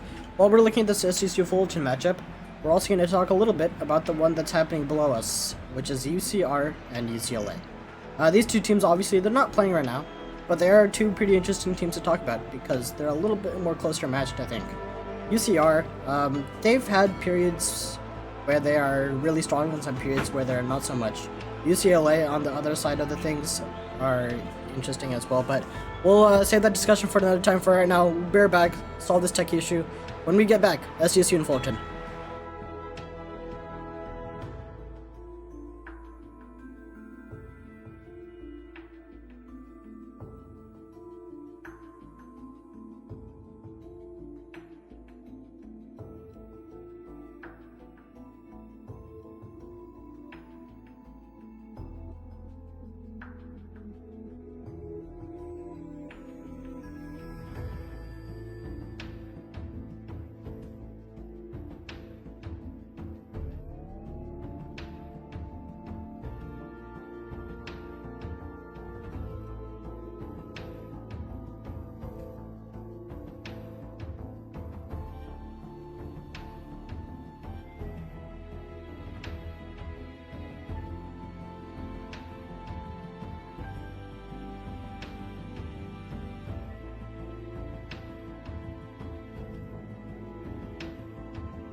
Alrighty, welcome back everyone. We're gonna be getting right back into here with SDSU and Fullerton in just a couple of moments. We were talking predictions, and my prediction was still 4-2 in favor of SDSU. I think that still does remain the case. We're gonna switch to the player cams now, so we can see what these players are up to, and we are gonna get into this game. Number one, all 6 players finally look to be loading in. Fullerton, a big test ahead of them. At this point, it is obviously win or go home. So they're going to be looking for a big upset right about now, but SDSU, pretty much the favorites. Like I said before, when I'm solo casting, I don't necessarily prefer to full cast, but more or less just a watch party kind of deal here for this semifinals. Maybe the next, we'll see. Well, we'll do some quick observations. Fullerton, going to be starting off here a little bit on the defense. Like I kind of talked about in between games, the defense has been a point of contention for Fullerton. I don't really think they were tested a ton last series against Poly SLO. I think Poly SLO had a couple of shots here and there, but nothing that really put Fullerton, you know, in a super tough spot. And I think SDSU are going to be doing a little bit more of that in this series. So we'll see if Fullerton are able to get around it. We're now to start off game number 1, SDSU. Oh, there's the first. This is a great touch here off the ceiling. Once 5 stars was able to find the beat past the first player, I don't know if Fullerton was going to be able to find a way to get that save. When we were watching Fullerton last series versus Poly SLO, we certainly saw a lot out of Vats and Jarda. I think Jarda is a particularly special case because his stats don't necessarily show up on the scoreboard. He's not necessarily the one doing a lot of scoring, but he does have a really strong challenge game in the midfield. He's almost all, like, whenever he has possession, he is able to find a beat past one player at minimum almost all the time, but it's going to be a little bit tougher this series, as you can see already. The SDSU already beginning to kind of run away with it. A big shot. Fullerton, specifically Vats, didn't really have an angle to find any variant of a challenge.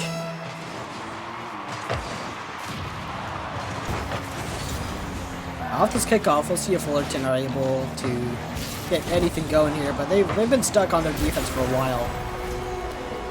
It is not looking pretty. It is, unfortunately, about as one-sided as I thought it would be.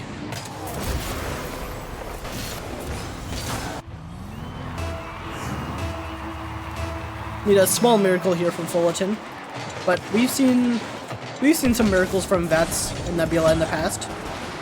So I'll keep my hopes up for now.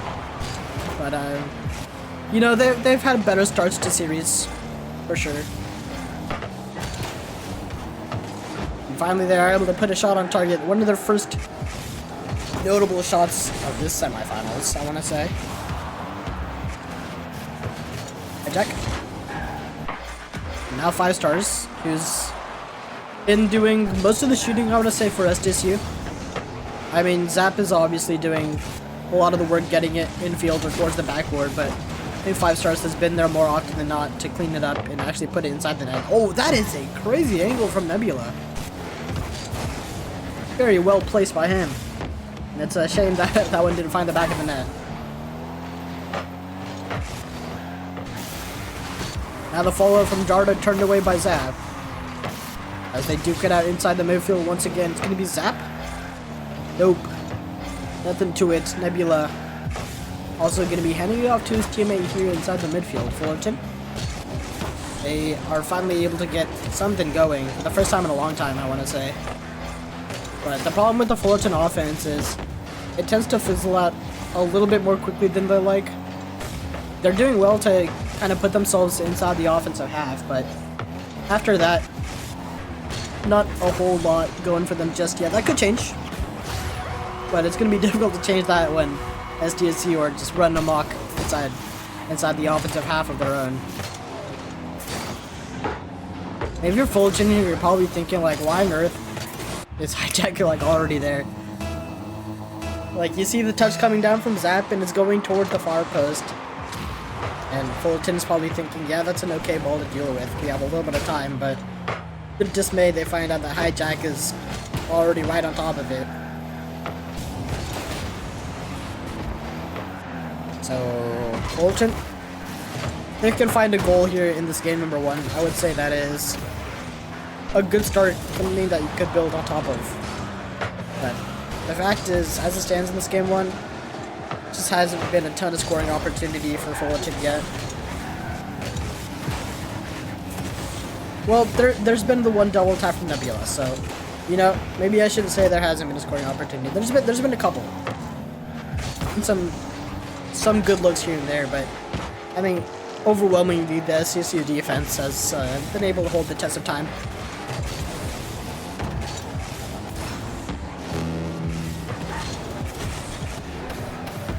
The minute on the clock. Fullerton still in the hunt. 5 stars, I think. Normally that's one he would be shooting. I think he was looking for a pass to Zap initially. And so that's why it looked a little wonky, but either way, SDSU are keeping possession, so maybe nothing to worry about here just yet. A touch you from 5 stars. What is that angle from Zap? That's a nasty double tap. Wow, that's unreal. Fair play.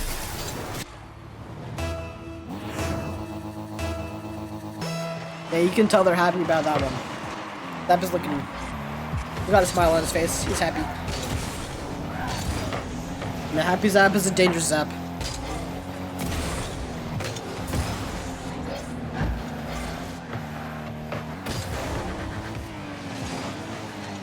Then we got one goal here from Fullerton in the next 10 seconds. We need one for sure, but I don't know if it's gonna come their way.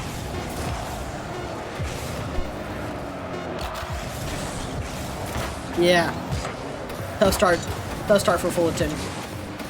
If there was a phrase I could use to describe Fullerton, it would just be so close yet so far. Like 3 or 4 times in that game number 1, they could have scored. You know, I keep thinking about that one double tap from Nebula. That's the one moment where they realistically had a shot of putting one in the back of the net.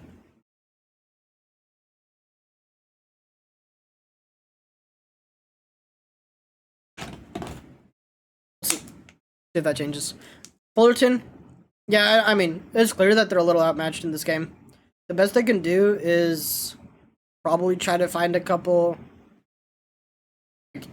big solo plays, and you know they've been trying here and there, but you're gonna have to turn off the passing plays and go for pure ego solo plays to have any chance of scoring.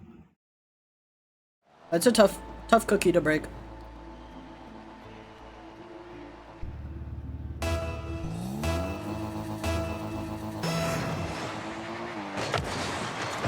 Right then, game number 2. And Fullerton, they need something of a miracle here. They could get it right now, as SDSU are pretty awkward here inside the near post. And once again, Fullerton pokes it into the corner. Jarda, he's got a flip to work with. Oh, if he had the scoop there on the breezy flick, it'd be a whole different story, and still have yet to find a solid shot to work with.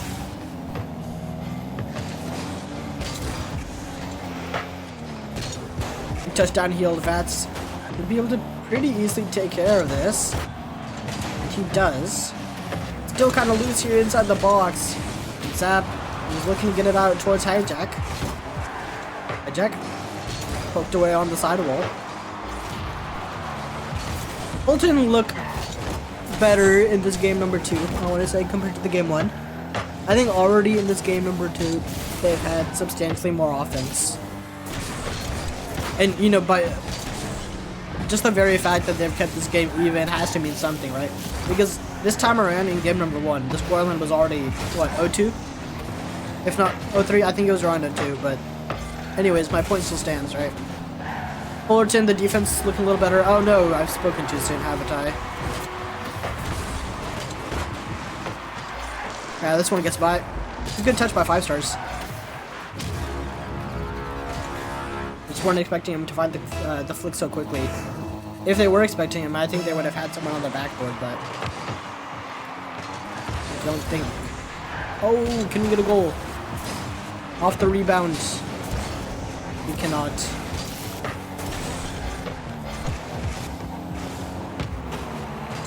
The one the one thing I would really hate to see right now is Fullerton getting perfect swept.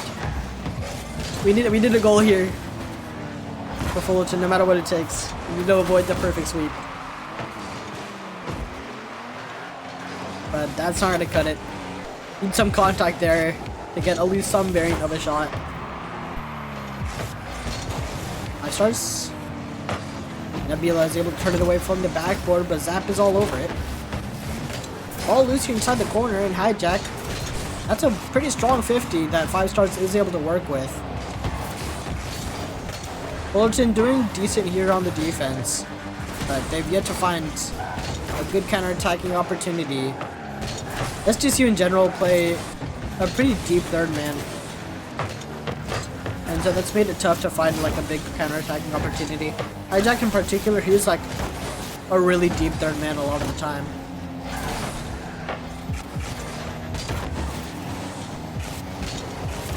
Oh, there's a shot. Oh, it's still not a goal. Fullerton still cannot find one this series. Can we get an over-under on their first goal? Let me think about it. I want to say if the over-under time is 15 seconds. In this game, by the way, in this game. If they can score before or after that 15-second mark. Low-key, I might take the over. I don't know if they're gonna score before this 15-second mark.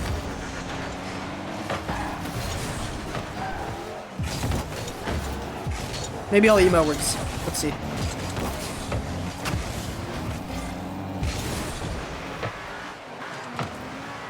Got something going here for Fullerton inside the midfield. A zap. All depends on this 50 hijack. Not quite the touch he wanted, and so Fullerton looking to take advantage now. Bats lurking midfield. Darda. Been good pressure here by Fullerton, but they've still yet to connect on the offense.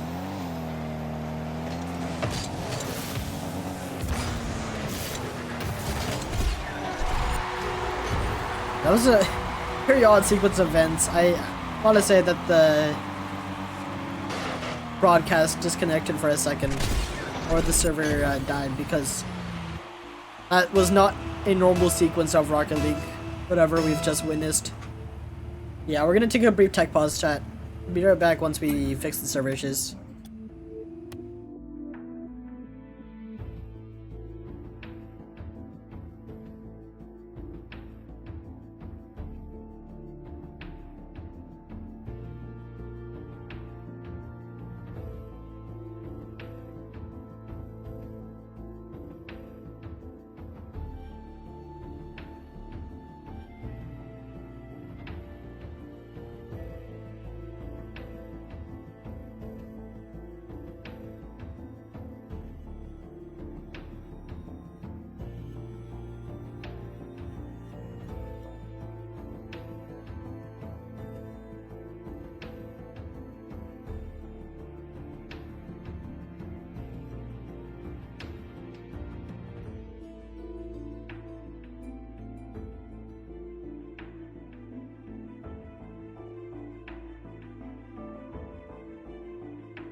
Alrighty, I have been informed that this one goal from Fullerton is indeed going to stand.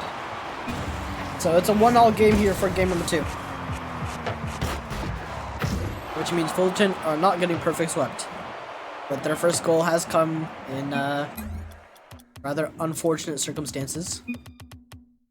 Okay. Okay, I'm gonna give you the thumbs up again once I'm sure we're completely. Alright, we're waiting for all the players to get in. Gonna be resuming at 1-all here. Couple of seconds on the clock.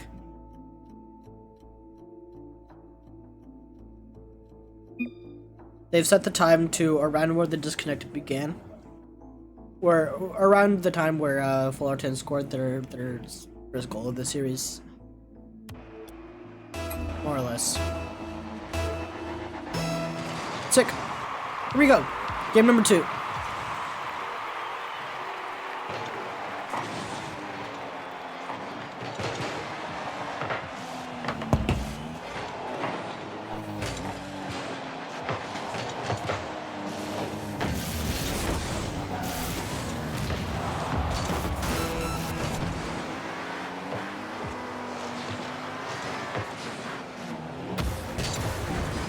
Alrighty, we're locked and loaded as we are potentially looking towards an OT for the first time in this series. Fullerton, they got one, but I'm inclined to not really count it. Also, I'll fix the name tags in between games. Don't worry about it, chat.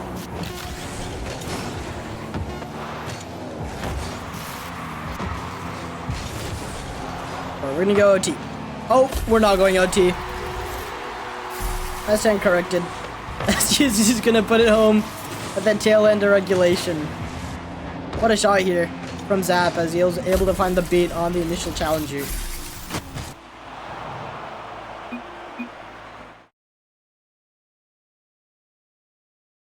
Yeah, tough break for Fullerton. Got their first goal, but at what cost? And I'm inclined to not count that goal. Even though it was on the score sheet, it's not really making my cut. So, as far as I'm concerned, there's still a perfect sweep in the books. Maybe not the warmest take of all time. I'm not sure. Right then, game 3. Okay, you know, I'll count that. That's an actual goal. That's a fair play here from CSU Fullerton. That's one that's one you can't take back in any way.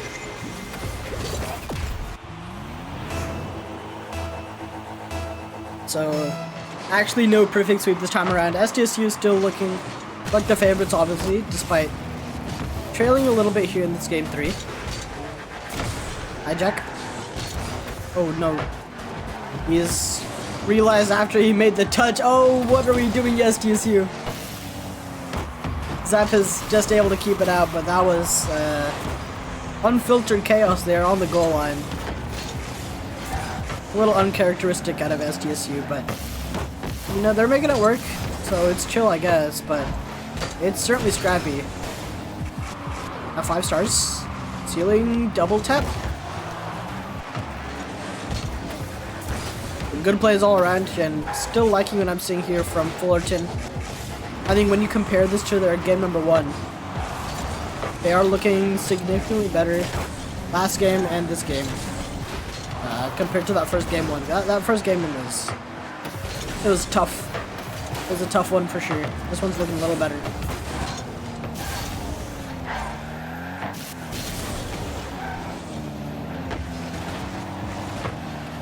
It's still scrappy inside the box here. SDSU pretty quick to the ball inside the offense. So that's kept Fullerton on their heels. This should be a shot, but not a whole lot of juice on that one. As Zap notably was able to take a player out of the play. Bats got deleted inside the net for his doubles. Now hijack. Out midfield for Zap. Another double tap. Oh, he had the flip there to work with. We actually saw him score a pretty similar angle back in that game number 1, so I wouldn't be too surprised to see him go for the shot there as well instead of the reset. Infield for Zap. Zap down to 5 stars. 5 stars sneaks it home on the bottom left.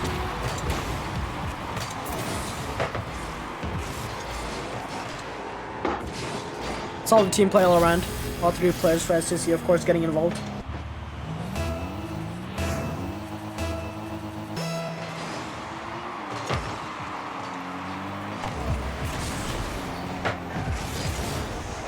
Fullerton.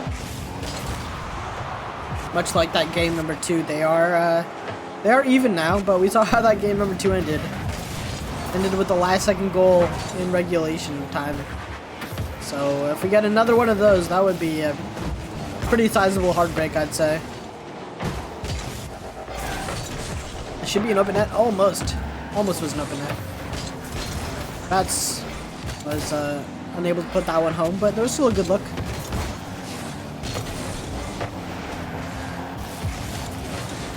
Now it's going to be hijack. 1v1 with Vats here, and Vats able to find the neutral 50 for the time being. Gonna allow Jar to take a little bit of possession. Hijack. Oh no, the challenge hasn't gone his way. Luckily, it's not a big deal because Zap was chilling on the back four the whole time, so he was able to easily scoop up whatever came his way. Now Jardo, 1v1. Kind of. Not really. Like half a 1v1. Only a little bit of possession, not a full controlled possession. What is happening here? 5 stars and hijack are having a moment of their own inside the half.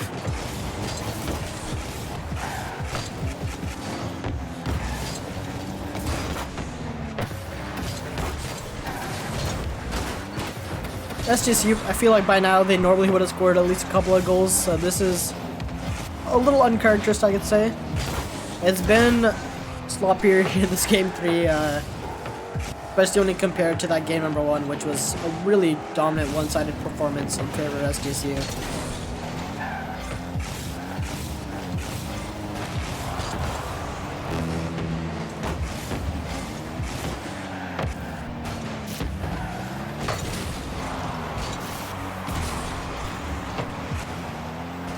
With a couple of seconds on the clock. Fullerton still looking okay on the defense. Now Vats, who is opted to take a little bit of time here.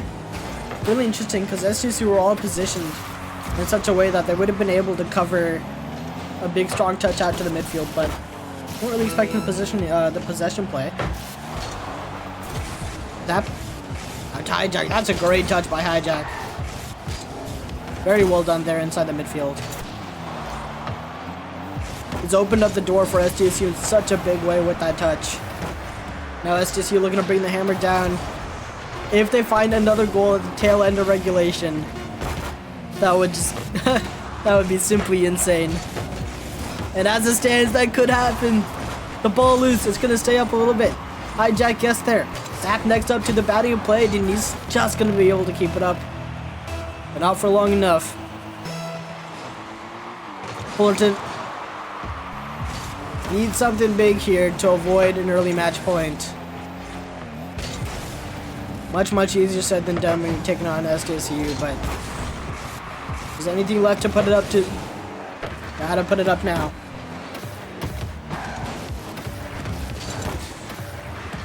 A big challenge out midfield in Fullerton. Looking to get to it first. Nebula has boost to work with. This is an interesting challenge here from SDSU. You can see the hijack faked it. 5 stars had a bit of a cleaner challenge on it. Let's open the door here for a little bit of SDSU possession. Nebula. Darda's able to connect. And you can see Vats looking around on the left-hand side. Gathering some pads, looking for an opportunity to take a challenge, and he eventually does. 2 players commit to this for Fullerton.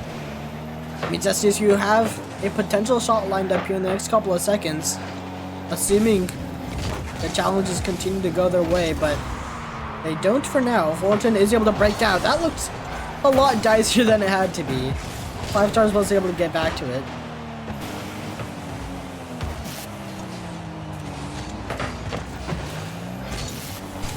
Minute and change deep into this OT. And not many of us thought that we'd be going this far, but 5 stars very happy to shut this one down. Tough moment inside the midfield for Fullerton.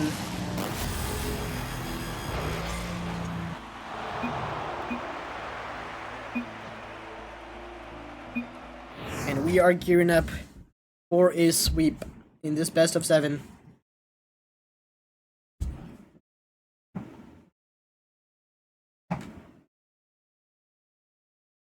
Right then. Fullerton, 2 goals to their name in this series. I'm actually gonna show you guys Fullerton's run from yesterday, because I'm playing up on my phone right now, but I think it's pretty impressive. So once we get into the game, I'll probably talk a little bit more about Fullerton. Oh, I've been told it's a best of 5, not a best of 7. Okay, so chat, you know what? I'll get back to you with the Fullerton story later. For right now, we're gonna go be right back. When we come back, it's gonna be UCLA taking on UC Riverside. So don't go anywhere. We're back.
Alright, and welcome back here to the Aztec Spring Games, where we are getting into our second round of semifinals. I'm once again joined by Zap here on the desk. And Zap, we're going to be looking at UCLA and UC Riverside for our next matchup. Yeah, it's bound to be a riveting series. They're both seeded 2 and 3 respectively, or they were initially. And they made it all the way here, and it's going to be a pretty close matchup. Having played against UCR, I know they're really, really good, and, well, we're going to see how UCLA can cope with the skill on the field. Yep, like you said, should be a close matchup. I think I'm going to give the slight edge to UCLA. I think over multiple tournaments, they've proven to be slightly better. I think there are some sort of tournaments where UCR will outperform, but those are, I don't want to say few and far in between, but they are less common than UCLA have very high performance. And fun fact, I think UCLA is the current #1 seed for CWCS, which is another major tournament. So that is something to take into account when predictions are being made. What do you think? Yeah, I gotta agree with you. I think UCLA might take the victory here. They've been consistently a team who has like better results, and they seem to have, I don't know, just more mechanics, more consistency, stuff like that. So yeah, I feel like it might be close, but I think UCLA ultimately will be the victors. Yeah, I mean, when we're looking at a player like Darwin, who in the past has had some really stellar performances on UCLA, it's kind of hard to say that he's going to lose the series, so I anticipate it's going to be putting on a show for us here in this best of 5. But we do have many UCR fans, and I think Emmy's going to be putting on a show for them a little bit. As you can see, Emmy is the top middle player. But yeah, for all the UCR fans, I think this is the first time that we've had UCR on stream today, so I'm sure you guys will be enjoying this one as we get into game number 1 in just a few moments here. We're starting to get the match underway. First match of a best of 5. Could be long, could be short. We've seen a lot of sweeps today, and well, we'll just have to wait and see what happens here. But off the rip, we see a shot from UCR Blue Toon. Here's the ball into the corner. Now Infernal puts another shot. Oh my goodness, already another, a goal from UCLA. Kind of unexpected given the fact that UCR had a chance early on, but it's a goal for UCLA. Yeah, UCR, a really interesting spot here on the back post where they're all trying to rotate back, get set up, and I think they imagined they would already have someone covering the net, but to their dismay, didn't have anyone back. UCLA, I mean, they're more than capable of getting these quick, fast goals, and so you always got to keep an eye out. There's another one here from Toon, who, by the way, in the last match we had on stream for UCLA, was the leading goal scorer. We did see a lot of the setup work being done from Darwin, but Toon was a lot of the time the one putting the ball into the back of the net. We're already seeing some of that here in this game number 1, Zap. I mean, off rip, in 20 seconds we get 2 goals. Oh my goodness. What? What is going on? Emmy puts a goal the other way. And, I mean, the kickoffs have been pretty interesting throughout the entire tournament, and here we see Emmy cheat really, really hard. Interesting stuff, but now the deficit has been halved, and we're not even half a minute into the game. This is some crazy stuff. And they've gone for a Spanish right off the rip. Emmy's going to be looking for a follow-up here off the dunk. He was not able to find it. UCLA on the turnaround inside the midfield. We got Darwin who's looking for the outlet pass, but Inferno looks to go solo. And it's a bit of an awkward moment here for UCR as they slow down a little bit inside the half. Big touch from Darwin. And into the midfield once again, where it's been a little scrappy, to say the very least. Yep. Toon has the ball here, 100 boost. Gets it to Emmy, and that pass attempt was not fruitful, but now we have Kotaka trying to put it to the other half, but just can't really do it. Emmy here now takes control, opts for a 50, but it leaves the ball to Lebs. In the mid space, Toon can't get a touch on it, and it goes right under Infernal. Kotaka with another shot, and it's a tie game. Yeah, well played here by UCR. I mean, the fact that they're able to develop this pressure off the backboard, find a little bit of an opening to work with, coupled with their earlier kickoff goal, they managed to find a numerical game, but it's not been a typical game of Rocket League, that's to say for sure. This is another demo off the kickoff. Toon might be able to get there in time, but it's a tight angle, and Emmy is able to cut it off. Now Darwin was able to find it past one. Infernal up quickly, but turned away by Lebs. Good speed being shown here by UCR, but does slightly feel like UCLA still has an upper hand when it comes to this game number 1, Zap. Yeah, and I mean, I'm not really sure what to make of this so far. All we've seen is some kickoffs. I can't really tell exactly what either team's game plan is. But we see Emmy alone on his own half, clearing the ball. No one can really connect with it. Seems like these moments of offense from either team have been kind of, I don't know, they seem to be just lacking connection. Nothing really seems to be controlled at the moment, as we see Infernal just completely whiff the ball there. And as Toon sends the ball the other way, there's no one to really flash onto it. So I guess we're just still getting into the rhythm of things. Yeah. Yeah, I mean, it's kind of odd because UCLA in general are one of the most chemi teams on the West Coast. Like, when you put Darwin and Infernal together in particular, these two players mesh together so incredibly well. So we've not seen a ton of that here in this game number 1, but I think that's going to come out as we get deeper into the series. For now, UCR, oh no, that's a tough moment on the near post. And Toon is going to find his hat trick here for this game number 1. A big touch by Toon, and he was able to find it past the last defender, courtesy of a little bit of a bump here from UCLA, which really opened the doors up. I mean, it was a good pass, and I think Potaka wasn't expecting it. He was posturing to control the ball on that back wall, but you know, the touch on the ball put the ball mid, and Druin was just an easy tap in. Now, Druin 15 the ball into the corner, but Lebs opts to clear it. Infernal putting it back there, but Emmy has 100 boost. It's in the air. Now the ball falls to Druin.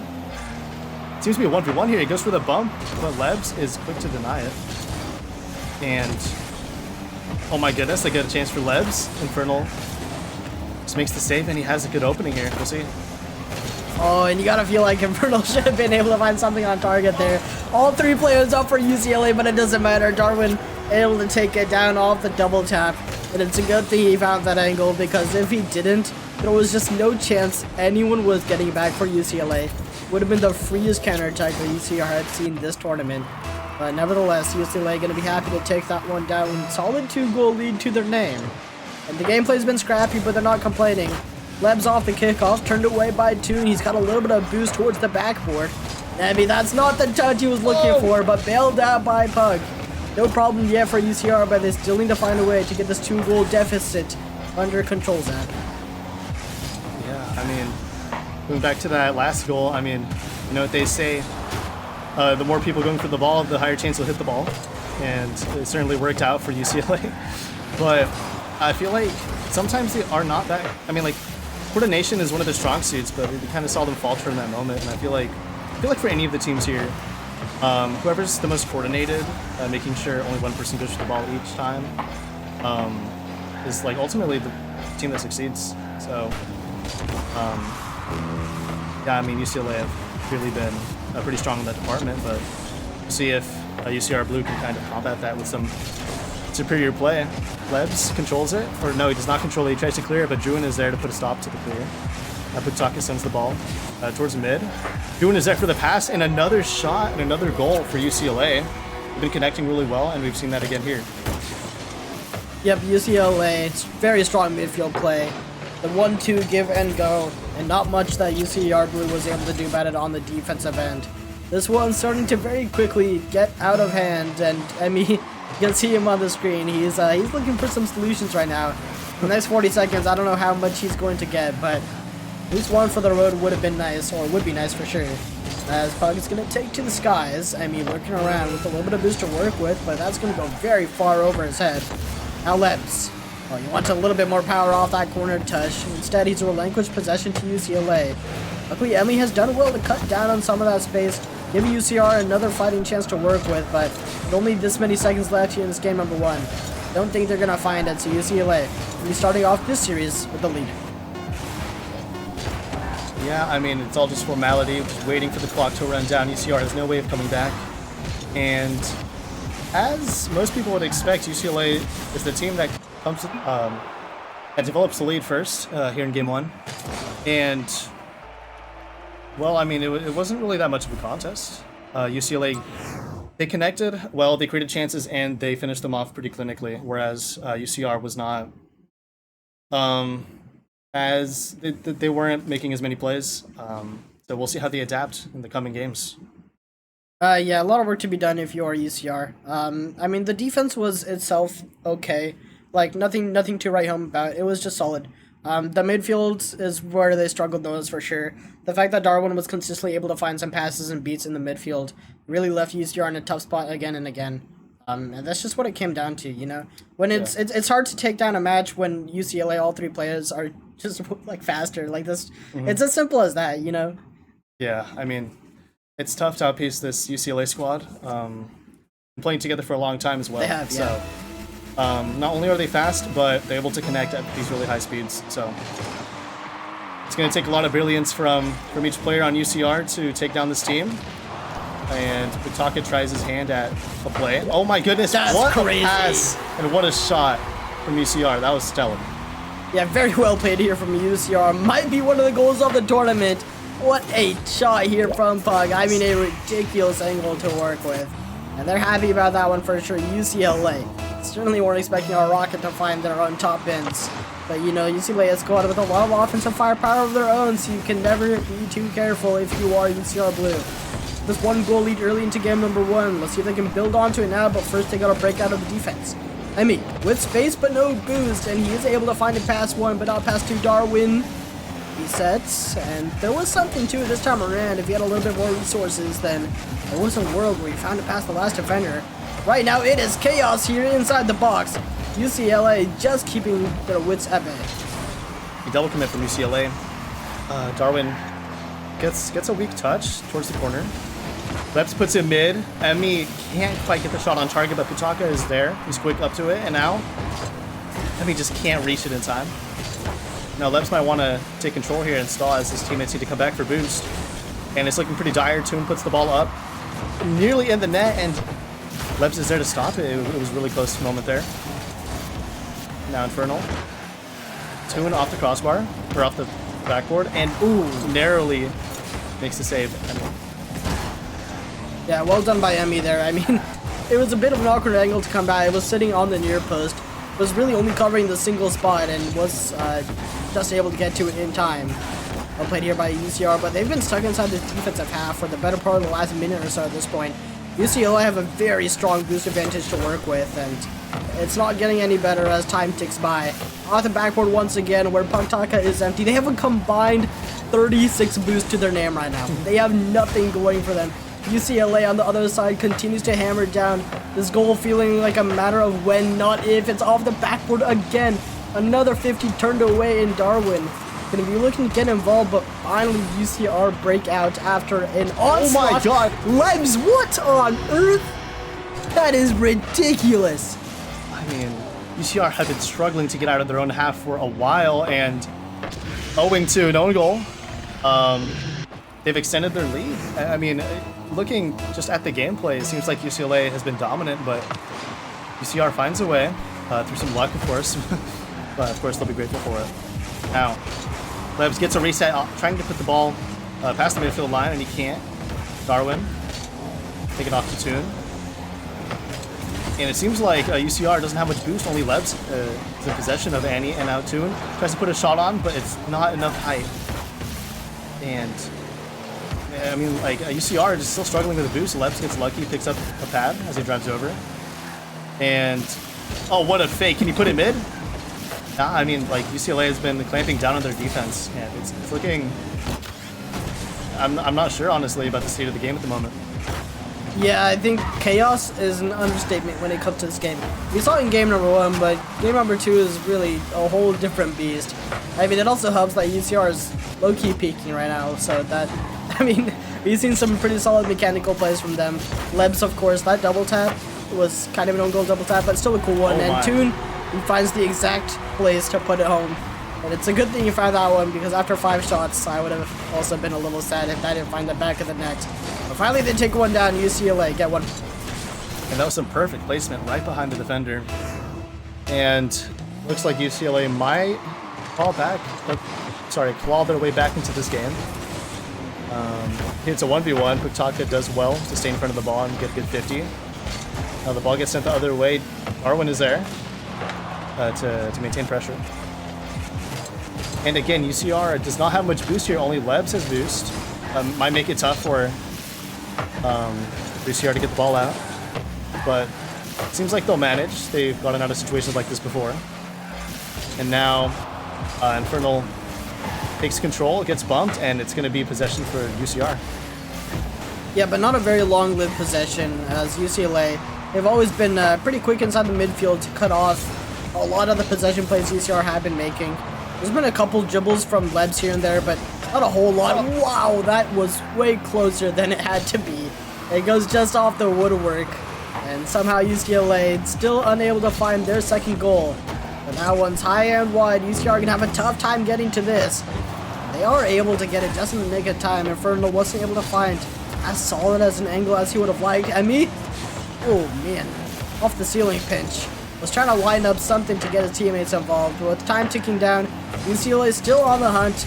Got to imagine with the offensive firepower this team has, they're going to strike. And UCR gotta keep their boost advantage, get anything going to keep this UCLA offense at bay. And Toon now tries to get control to start a solo play, but he just can't quite do it, and then he bumps his own teammate, Darwin, but pressure is largely being maintained. Not much UCR can do at the moment. A shot is just wide of the top right corner. Now Toon keeping the ball away. Darwin down to no one as Lebs clears the ball, and it's looking like it'll be a UCR victory here in game 2, but you know what they say, the game is not over until the ball hits the ground at 0 seconds. Looks like Darwin maybe had a chance there, but Lebs was quick up to that ball to make the save, and it's a tie series. It's a good thing Lebs got to that. Initially when it took off prior to the shot, it looked like a hope and a dream of a pre-jump, but was able to cover the exact angle of the shot. So very well played here by UCR on the defense. And not just in that moment, you know, like all throughout that game number 2, there was some pretty strong moments on the defense for UCR. And even in prior games, they've been solid on the defense. When they start connecting on the offense, that's when the UCR team is really going to take it up another level. Because as of right now, you know, they had a very strong solo play, but then they also were able to go up too because of a slight own goal. So, you know, you take your dubs, but you also have to recognize there are points, there are times where you could find some improvement, and I think it's all going to be up to the offense for UCR. Yeah, it's true. I mean, we saw had a really good first goal, a pass to the person on the backboard. That shot was ridiculous. Yeah, they clearly have a pretty decent ceiling. Now what's left for them is to reach it consistently, I believe. One of the ways to counter the UCLA's coordination is just having some brilliant moments, you know, because those are what make the difference in the end. But as we head into game 3, ball is just kind of ping-ponging back and forth. No one has had controlled possession of it yet. Darwin tries to clear the ball, gets a good 50 against Emmy, and he'll go all the way back as his teammate takes control. Infernal tries to put the ball mid. And now Darwin again tries to get the ball above Lebs, but he's there to make the dunk. And now Putaka able to take advantage of that demo from Lebs. It was a great play.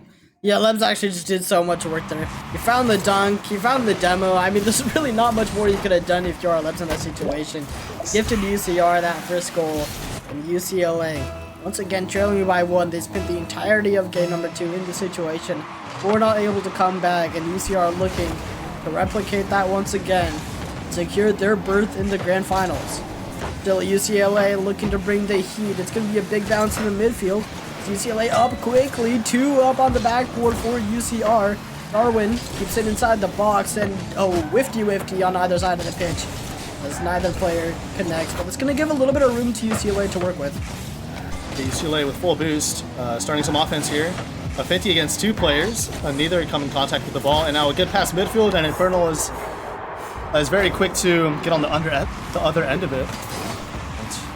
And makes a good play, but also you can see a lack of coordination from UCR. They've fortunately double committed. We've seen a couple of these so far, and all it takes is one mistake for UCLA to pounce on you. Now it's a tie game. Yeah, UCLA is one of the stronger teams when it comes to capitalization. That's just largely because they have a pretty solid speed advantage, but speed is not really all that useful when you can't make connection on the ball. As can be seen this time around, UCR, so far nothing to it just yet. They almost were able to find their way past the midfield, but a strong play from UCLA is going to keep them inside the half. Now Lebs, turned away by Toon. Lebs going to be able to get up to it one more time indeed, and try to keep UCR with a little bit of resources, but they're once again running pretty bone dry here. We've seen this pattern already a couple times, and UCLA, it only feels like that is insane from Toon. The 1-2-3 passing play from UCLA. We got Infernal to Toon and an absolutely bonkers angle zap. The best part is that Toon had multiple options. He didn't have to shoot it. He could have gone for a bump. And, it's just another example of how UCLA sets up really, just really good plays that have percentage chance of working out usually. They had all the bases covered. And, honestly, doing really good. Toon sets himself up for a ceiling double, but can't really get to the ball in time. Darwin seemingly gets a mistouch, gives the ball back to Lebs, and now the play slows down as we wait for a 50 with Infernal. And a double commit, a rare one. UCLA gives the possession back to the blue team. And things seem to be a little calm. Nothing crazy. Lebs gets bumped off the ball. And not the most threatening chance. It's... Oh, okay. UCR will keep pushing for a chance. Yeah, there was certainly a little dicier there on the backboard, on the near post than it had to be for sure. But so far, neither team, so far so good on either side of the pitch as far as UCR is concerned. Still in the hunt for this 1-goal comeback, a big demo by Darwin. That's not quite the touch he was looking for. He is going to be able to find a follow-up on it since UCLA were unable to connect on the sidewall. Big 50 from Darwin, and two players kind of positioned inside the corner for UCLA. Can open the door for a potential shot and goal. Lebs, he's been absolutely ridiculous tonight, and this shot is only going to add to it. A stellar placement inside the top left. UCLA didn't see that one coming. Perfect top left is nothing more you could ask from Lebs there. That was really good. And Aputaka pushes the ball into the corner. Toon gets some control of it, seemingly giving the possession back, unfortunately, and now Toon has been pretty good this match, I'd say. He's had mistakes here and there mechanically, but I feel like he's always in the right spots. And, as his coach, or I'm assuming his coach would not have too many complaints for him. And, I don't know, he's been pretty hard to break down in certain moments. Yeah, it's certainly one of the better days I've seen from Toon. Obviously we've seen some big days from him in the past, but this is by far one of the most consistent performances I've seen from him in the last handful of LANs and events that I've casted. So very impressed with this player in particular today.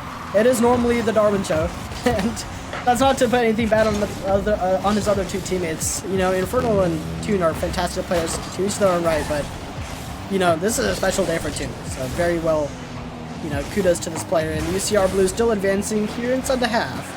As Emmy's up quick, it's going to be a race down to Pug, but turned away by Darwin. Darwin's got effectively a 1v1. He's going to go for the classy flick, and he gets it done. 3-2 in favor of UCLA. You can't leave Darwin in a 1v1.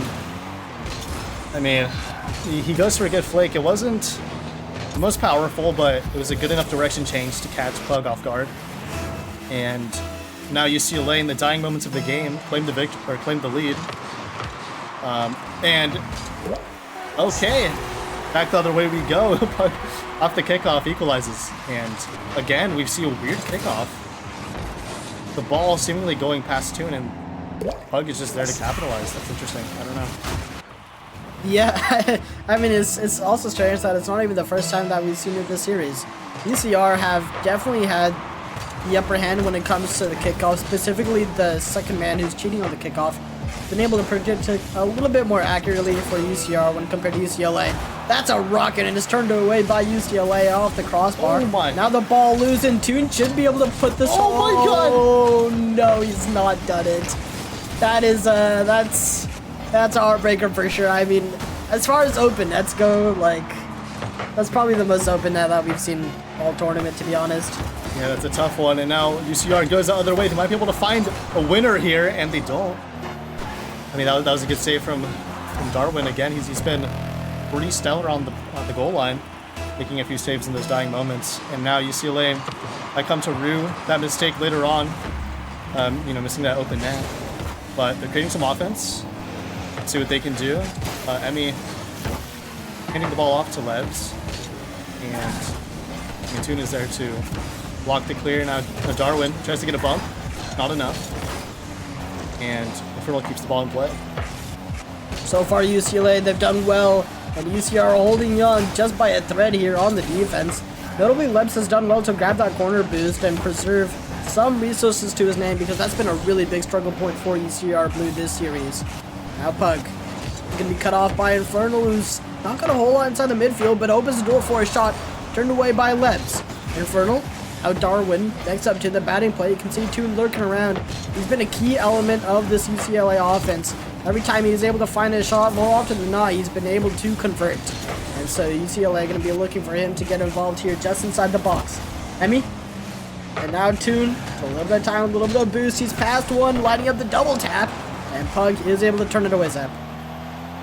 This being a game 3, this next goal is going to be crucial for either team's chances of making it to the final. And if you're UCR, be a little afraid. I mean, UCLA's been taking shot after shot, and with that chance, it's looking grim for UCR. I mean, even though it's just 1 goal wins, it's not looking likely. Pug puts the ball mid, and Infernal narrowly makes the save. I'm seeing shots go both ways, and I'm not really sure who stands to win this one. Now we see Emmy taking a shot. Pug is there on the backboard, puts it mid. No one is there to connect, and now the ball goes the other way. Infernal pushes it into the corner. Emmy, low boost, gets demoed, but no one is quick enough to capitalize on that. Now, the ball pinches. It's on target, but Toon is there to take control, and it's just been a whole lot of back and forth recently. Yeah, it's been a nerve-wracking game for sure. You know, end-to-end stuff here on either side of the pitch. But it does slightly feel like UCR have the slight advantage. You got to think back to the open up from a little bit earlier and think how different this series would have been. UCLA was able to put that home, but right now UCR with a little bit more chances here inside the offensive half. As that one looks out into the midfield, UCLA is going to have to put a band-aid on that one quickly, prevent any more bleeding from happening. They are able to do so with a big clear. Now turned away by Lebs. Infernal gets away from him a little bit this time around as Pug cuts it off. But UCLA trying to use the speed to their advantage, and they do. Darwin puts that one home, but that's largely because of the bump there on the backboard, Zap. Yeah, I mean, we see Lebs committing to it, and he just wasn't quick enough to deny the opportunity. And yeah, that bump it came in the nick of time, and it was what UCLA needed to claim the victory. Honestly, I think this is pretty deserved for UCLA. I think they were most dominant throughout the course of that match, even though it was a pretty close scoreline. Yep. So I think being in the driving seat is something that UCLA will be pretty happy about. Yeah, and you know, you got to think that that game was theirs to begin with, because as it stands, the open net at the tail end of regulation, that's one that UCLA are making like 90% of the time, 95% of the time, right? So, you know, 95% of the time this game is already there. So kudos to UCLA for converting in that overtime, and they are going to take match point one step closer there to securing their grand final spots up. Yeah. Yeah, I honestly think UCLA will probably take this one, but, you know, anything can happen. The series is not over, and we'll just have to wait and see as we wait for Game 4. What do you think UCR should be trying to do to adapt to UCLA's just consistency? That's a great question. And it starts with identifying some of those passing lanes, you know. Darwin and Infernal, like I mentioned as we got halfway through the series, two pretty chemmy players. They've been messing a little bit in this series, and the fact that Darwin has been able to open up so many doors for UCLA, it's put UCR in a tough spot. UCR are able to identify some of those passing lanes and try to cut off Darwin before they become a real threat. Then they might be able to prevent Toon from getting these open shots on target, because he's had so many of those off these touches, off these challenges from Darwin. And I mean, the fact that Darwin got the last demo really put the cherry on top for that play. UCLA took an early lead. Yeah, honestly, I'm noticing that UCR hasn't been going for that many demos. Oftentimes when UCLA scores, it's due to their physicality. We saw in the overtime that we just saw, they scored because of a bump on the back wall. And here, we see a demo coming out again. I just feel like UCR could kind of fight fire with fire in a way. Maybe they should be going for more bumps and stuff like that. I'm not really sure. I feel like that is something that they're lacking. And now Infernal gives the ball to Lebs. Lebs is just quick enough to the ball to put the ball mid. But Toon is just way too quick for UCR there. And I'm not really sure. It seems like UCLA is just on top of everything. They're quick to everything. They're not giving UCR a chance to breathe. And you know, if you're a goal up and you're dominating like this, as long as nothing crazy happens, like the win is pretty much yours. Oh, that's an absolute clanger here from Darwin inside the midfield. Another opening and another goal, and Toon did a lot of work there to set that up. Just by making UCR use resources get a little bit awkward here inside the half-field line. So that allowed UCLA to get away with it. You can kind of see Emmy laughing it off in the top middle there. And he's hoping for a big comeback in the next couple of minutes, but much easier said than done. They've been doing their best to get physical inside the offense, but UCLA has kept their head on a swivel. You know, they've been able to avoid the vast majority of these threatening bumps. Every once in a while, they get caught out, but it's never been in a very dangerous situation. Oh my. That one's just off the woodwork, and UCR just keep this 2-goal deficit intact, but Darwin's still leading the charge. Flip reset, not past the last. It looks like UCLA is just running away with it. I mean, they've been executing a barrage of shots lately, and I mean, I'm not sure. UCR just gonna have to find a way to respond, and they've got to do it quickly, or else this will get pretty out of hand in the coming moments. And now, we look on to the next kickoff. UCR has a chance to respond. Pug takes to the skies. Infernal denies it. And I mean, we're seeing some attempted plays here, but ultimately just everything, all the pressure and possession dissipates, and UCLA, it's inevitable. They always capitalize, and they always reclaim possession. There's nothing UCR can really do at the moment. Yeah, I mean, they're going to climb down here largely because of Toon. I mean, he is French, so that probably has something to do with his performance here today, because this is absolutely stellar from Toon. Every shot, every single touch he makes just seemingly turns to gold. Another one off the backboard, and who else but to cover it off in the end. Toon is going to take his second hat-trick here in this series. A ridiculous corner double to set that one up. UCLA, simply unstoppable. And you got to give your flowers to Darwin as well for that great double tap pass off the corner. And it's like UCLA are running away with this as they get another chance. The dunk doesn't come out, but they don't really need it. They're up 4 goals with half the game remaining. They have so much time to gather to accumulate an even bigger lead. And if you're UCR, you're probably you'll be thinking about gas money you'll need to pay on the way home. But there's still a chance. Emmy hits up to the ball quickly, but he can't get a clean shot off, and opts to go for a bump on Darwin, but he misses barely. And it's just looking rough. It's looking dire for them. Yeah, not a whole lot going their way here in this game number 3, and they need anything they can get. They need something close to a miracle right now to bring this game within any sort of reaching distance. And they're starting to get a little bit more physical. I mean, we've seen that from them already in the last game or so, but it's just not amounted to a ton. And that touch is not going to do them many favors either. Now it's going to be Pug. He's got a big one towards the backboard, maybe a redirect. Saw it earlier from them as well, you know, that first goal to really open things up was off the backboard and then the corner redirect. But it's not gone their way here in this game number 3 is out. With the minute and change, I think it might just be over. Yeah, that's gonna do it for sure. Toon takes its 4th goal. You know, they call 3 goals a hat trick. They call a 4th goal a poker. Yeah, and I mean, probably game over at this point, huh? Yeah, it's like I don't really see a way through UCLA at the moment, let alone you know, a surefire way of scoring 5 goals in a minute and 30. And we see Pug bumping his teammate out into the box of the enemy team. It's not looking good. Toon wanting to score a 6th, but just can't quite get on the receiving end of that double tap. Now Lebs, it's a rare beat, but again, it just dissipates, and there's nothing to show for the hard work that started that offense. And now Infernal, it's a soft touch, 50s. Not enough. But Darwin pre-jumps the shot, and now Toon was in a 1v2 there, but he gets challenged immediately, and it just does not work out, and UCR finally get a consolation goal. They got one. I mean, it is definitely too little too late, but, you know, Emmy's pretty happy to finally get one to his name, so we take him where we can get him. UCLA is still looking pretty locked and loaded for the Grand Finals. But, you know, there's a lot of takeaways to be had here in this series for UCR. Oh my. another kickoff goal. Toon takes his 5th goal here in this game. But, you know, still a lot of takeaways here for UCR. It's certainly one of their stronger performances against UCLA. I mean, the last time these two teams have gone against each other, it's been pretty one-sided. You know, at least this time around, UCR was able to take a game off, so that's, you know, always look at the positives. Yeah, looking at the state of this game, it becomes hard to imagine how UCR could have possibly taken a game.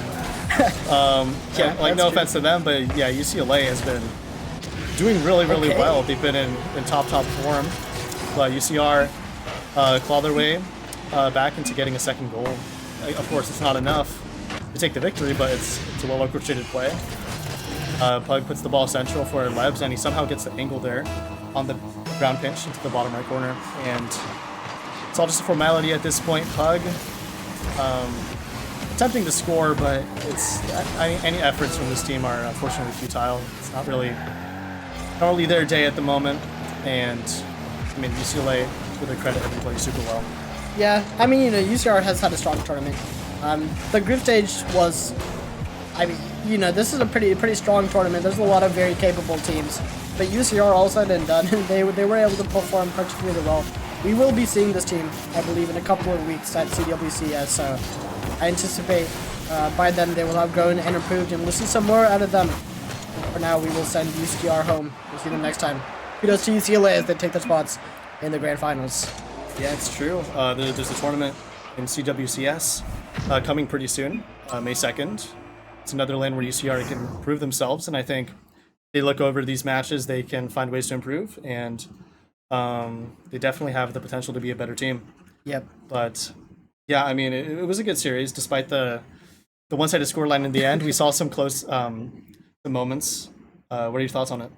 I mean, you know, fair play to UCLA. They were on fire. Toon was having an absolutely phenomenal day. We're going to take a quick look at the bracket so that we can see what we got lined up in store for Grands. SDSU, of course, going to be taking on UCLA. Two of the strongest teams here. Of course, two of the also strongest teams of the CWCS. And not a surprise they are meeting here in the grand finals. Only one can come out on top for your Aztec Spring Games 2026 champion. When we come back, we'll find out who it is. Don't go anywhere. Hooray.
Hello, hello! Welcome back, everybody. Today we have UCR joining you as your casters. On my right now we have Pug Taka, and we have ourselves Cosmic. That's right. Anyway, today we're gonna start it. We got an insane grand final. We got UCLA versus SDSU. What do we think? We both played against these teams already, so. Let's see who each of us is rooting for. Who are you rooting for, Andy? I got UCLA. Okay, my boy Town. You know, he's a Carmine Corp fan. You know, gotta represent. You know, so you know, UCLA for me. No. I'm going for SDSU. I know they're gonna win against UCLA. What about you, Cosmic? Although I played against SDSU, I didn't have the opportunity to play against UCLA, but I honestly think UCLA has what it takes to take down SDSU. We'll see who's right. We're betting on it, so. Let's do UCLA better not let points. us down, Yeah. bro. Yeah, I don't know. Some things we can expect here. SDSU has the same pressure. I think their defense is a lot better than UCLA's. Definitely. You know, we both experienced it. They were saving everything. ASAP as their main star, I believe. That's gotta be their anchor holding the team down. And UCLA, we just played them. Town, Loki. You know, Carried. Loki carried one man. It's a one-man team. No. It seemed a It was one-man a team. one-man team. It seemed their defense was not that good. Like As we see the game starting, we're gonna see Drown go up for the kickoff. Oh, Yeah, almost in. What a save. Oh, team bump. Okay. We got Inferno going up. Down with a 50. redirect. Okay. Yep. Drown down. Okay. That's it. First goal. First Okay. goal for UCLA. Things aren't looking that good for you. Telling but- you. Nah, we'll see, bro. I'm telling you, UCLA's gonna win. I trust. I 100% UCLA. think UCLA's gonna win.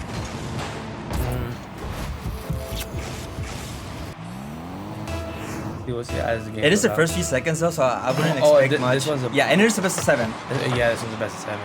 So at least from what I know, the I think we're stuck here for best of 7. I mean, we lost, bro. I would love to see a best of game 7. I think game 7 would be the greatest way to go out. Wait. 5 Yeah. stars. Tom's there for the save. Another shot from ASAP. Guy, hey Jack. Hitch going up. How do you pronounce his name? I have no idea. I'm just gonna call him. We're just gonna call him Hicks. Hey Jack. I'm gonna call him Hey. Fennel.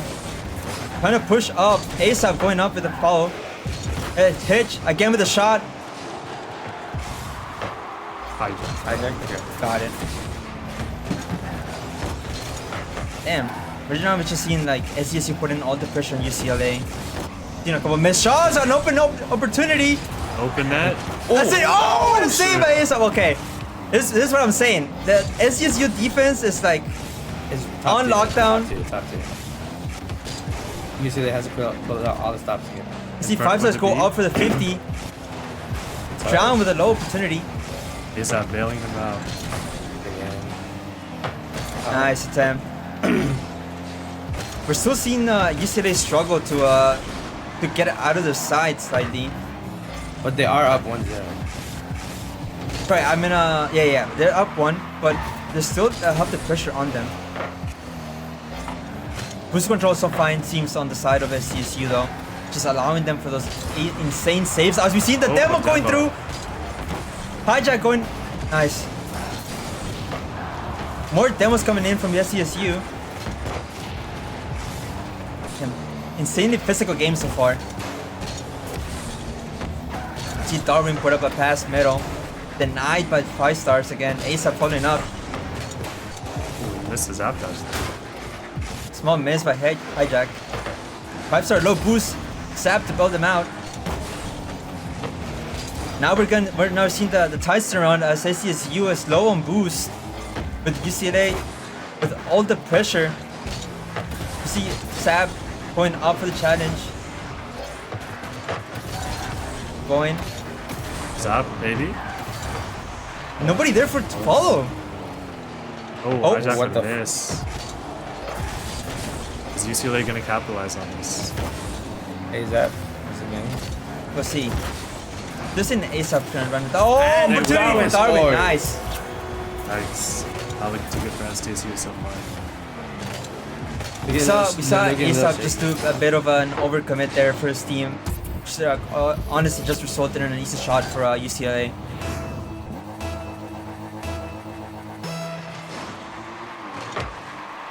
I still do think though,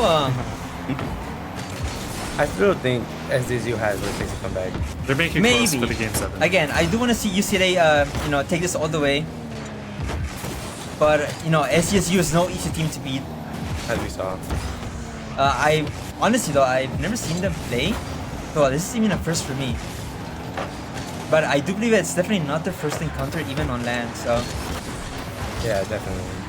these teams are definitely familiar with each other. They know what each one plays. They know about ASAP's like mechanical prowess. The UCLA again, just rushing down on SDSU. This isn't UCLA's main roster. Though. Both teams do have a sub on the team. That is true. That is true. It is not the complete team, but I mean, you could say they're both at a disadvantage in a sense. True. But you know, clearly both subs are putting up like spectacular performances. I don't think it's degrading their gameplay that much. Nice time going up for the 3%. Reset, done. Trying to get a play in. Gets a shot. ID denied by hijack. They get another ball upfield. TSU just kind of taking their time with the challenges. We saw them. They're playing a very patient game. Yeah, we saw them rush UCLA early on. They do have to speed up here though. They got 40 seconds to score 2 goals. That is right. The clock is ticking down. Oh as we my see God, the he opportunity. missed. Small mistake. Psycho. Attempt. Oh. Oh, small miscommission. Sidewall. I think Oh, 5 he subs got it. again. Pulling up a play. Good read from Inferno. SDSU has to get a goal now if they want to keep this game to overtime at least. ASAP is one. But UCLA just keeps denying them. Pin. ASAP trying to go up for one last challenge maybe. Small miss. Open shot. Oh, okay. Okay. Okay. Chance. 9 SDSU has a seconds. chance. That's a lot of time. Where's ASAP's car? That's This a lot of is, yeah. time. It's his signature card. We see a bomb coming down on the UCLA's back line there, which just gives SDSU an open wide shot. 9 seconds to go. Clutch up. One good kickoff is all they need. You can see Demos going through. 6, ASAP, the 5, one guy you don't want controlling the ball 4, right now. 3, 2, Still up. 1. Down 2 with a to good touch. clear. Didn't watch the Down bounce. He finds a double Nice. to kill it. Man, what a good first game, honestly. Hopefully they can find their rhythm. Good game from I'm rooting for yeah. SDSU. Good game from UCLA. I do think it is the first game, so they still got a lot of time to go. I don't think we're gonna see clean sweeps this series. I don't know about you guys. See what? Clean sweeps. No, I do not think we're seeing that I clean think sweep. both teams are good enough to surprise each other. I agree. And I honestly see this going game 7. Game 7. Game 7. I think SDSU was on a little bit of a longer break than UCLA, so hopefully they won. That is true. They UCLA just did finish playing Against us. against Sadly, us. sadly. ASAP. Oh, Oh, good save from Inferno. 5 stars, 1 out. Touch. Oh, nice. ASAP. We're already seeing the pressure coming in from UCLA. Double ASAP trying to get a play. Yeah, it just makes it look so easy, huh? Yeah. It's like, especially with the Sentio. I know. I don't know how he does it. So gonna see UCLA try to keep control of this ball as they got an open shot opportunity and it goes in. my Darwin God. with the shot. What happened? It's a good beat from him. Where's the defense, though? Yeah. Background was just wide open. I think we saw a demo going through at some point, but UCLA again with the first goal of the series. Another shot opportunity for Town. Stays up, puts up a pass for his teammate. Double commit already. Small bump. It's like SDSU might have a shot. ASAP doing his magic. It's a pass. Just denied by Down again. I know I criticized the UCLA's defense was not really that good earlier, but so far it just seems like It's looking they've already better than fixed that mistake. SDSU's. They've already fixed that mistake. Nope. UCLA is slowing it down again. Yeah, it's like the game plan. They speed it up, get a goal or two, and just play very defensive. I don't. Another bomb coming in. Another open another- shot opportunity. The bomb comes in. What a great I bomb. can sap those. Damn, what is going on? SDSU is just too focused on offense. Just seeing these backline bombs like by UCLA. Just keep it open wide opportunities. Again, let's hope SDSU can break it back here. They still got a lot of time, 3 minutes. As we see a small miss from SDSU. Fuck that bet's not looking real good right now, huh? No, I still believe. Still in game 2. I don't think enough time has passed. Like no, exactly who's gonna win. Story. See a shot opportunity from Hijack. And hopefully Dominant SDSU stops change it. something up. I feel like if UCLA grabs the next two, Another shot. it's about Just half, open wide. 5 stars. 5 Double stars maybe? going up again. No Not boost. gonna find anything. Still seems that- like SDSU slightly struggling with the boost. And we see small overcommit. ASAP trying to keep the ball in their side. beats Trying to two. keep ASAP the beats pressure. They two. get a shot in. Yeah. Goes wide. ASAP trying his best to keep the pressure in. Hijack. Shot. What a shot. What a carry. Insane control. Oh my. Wow. Wow. Like I said, bro, What like a the shot. subs are good. Yeah, Like, don't underestimate this guy. You can, yeah, exactly. You can underestimate them. Neither of them. The SSU put up another goal with 2 minutes still. Very possible. Come back. Still not looking too Demon different from is last that- game though. Oh, Ooh. 5 stars miss. Don with shot opportunity. Miss. Slightly goes not short. Quite a goal. 5 stars with another save. Takes a boost. Oh, Oh. Boost. Steal. UCLA See had a Hijack trying to boosted control bench. these kids. Outbeat by Jalrin. Town going up. It's a pass opportunity. Oh, I think he made that. Close. Again, UCLA is just running them down. SDSU does not seem to be able to escape this. They do still have 2 minutes left, but they're still struggling with boost. Backline bumps are coming in from UCLA. Steve Pfizer again, attempt to take it to the other side. Ferno trying to stop this. Is successful. UCLA are just playing so well. They're genuinely a flow state. Agree. It definitely feels like we're seeing a different kind of monster than when we Yeah. played. We warmed them up. That's right. So they can thank us later the win. They're gonna see again. UC is slowed down a bit. ASAP struggling with boost. Again, like ASAP is like his mechanics are like basically what leads them forward. As good as he is, he can't carry the team. Yeah, and right now the fact that they're not able to keep that boost control is hurting them a lot. Like again, UCLA full boost. A bomb attempt comes through. Hijack Pearson. Maybe a shot on. Double! Oh, Of Zap. course. Of course. Hey, Zap. Good double. We all knew it was coming at some point.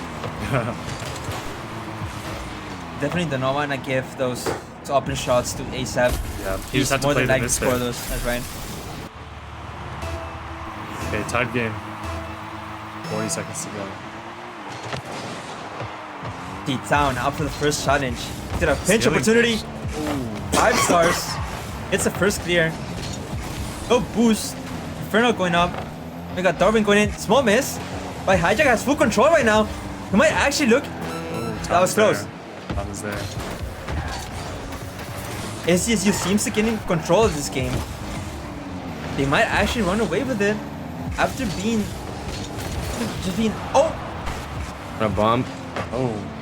wait! Maybe? Open shot. Oh, Okay. wow. That was a close one. Yeah. Okay, Hey, we've Zap. seen the tides turn as SDSU is actually getting boost control. Hey, here. Zap with one. He's up. Hey, Zap with the carry. Open Shot shot. on. Small miss goes wide. UCLA drop looking it, to good drop drop it. it. Overtime. We got our first overtime of this series. Let's see who takes it. Good Yeah, demos. bomb good coming in demos. through. Going on the ball. Very dangerous. Down the Yeah. one guy you don't want on the ball right now. Even the main star, ASAP, zero boost, tries to make an attempt shot. Triple commit on the net from UCLA. Bombs are coming through. Hijack's back alone. And even What then, what a touch. that was an one opportunity down. for SDSU, but Over one, over one. Over one. 50. A-Zaps. Pop out. 5 stars. Shot Shot. opportunity. Close. No one's there for Saved by follow-up. UCLA. They, I think we're starting to see the teams start to be evenly matched right now. At the SDSU. beginning, it seemed to be UCLA. Yes. Looks Shot like SDSU is opportunity driving almost one comes more. through for SDSU. Double commit. We're fine. Hijack. What a That's touch. some time for this. It's an open Demo. shot. Open shot. Open Open shot. shot. There we go. SDSU, game 2. Woo. SDSU managed to turn that around, given 2 minutes left. You just see Demo going through. Again, the same strat that UCLA has been employing to the first game. We saw the Demo on that backline from SDSU, which gives them the shot and an open net. Both teams are looking really evenly matched. SDSU's right. warmed up for sure. I'm excited for game 3. I still think what we should be looking for is game 4. Game 4, game 5, I think those are gonna be the most important ones right now. Because both teams seem to be evenly matched. We're gonna see if SDSU can keep this momentum going or if UCLA is gonna turn it around once more. Let's see game 3 coming through. SDSU immediately possession. Hijack. SDSU already with a bit of low boost. Sidewall attempt. for Sidewall? Aztec. No one's there for the pass. Pass A$AP middle, but A$AP nobody was starting to there. show his either. mechanic. That's boost steal. I know what the flippy said. Nice. 5 stars going up. Still on defense. ASAP trying to get the bump. It's Down. In town or turn. I think it's down. Big time. Yeah, that makes sense. Nice clear from ASAP here. Full control from Darwin. What a nice touch. Wow. Inferno with Let's see special Inferno Passing just the kind of 5 give it stars. away. Oh, good demo though. Down Right. again. The one guy you don't want to see right now getting control of this ball. Exactly. That's Go. it. Wow. Nice shot by Great play. Darwin. Good play by Great play by from Town there. UCLA. We same what we're seeing right now. Oh, Yo, I got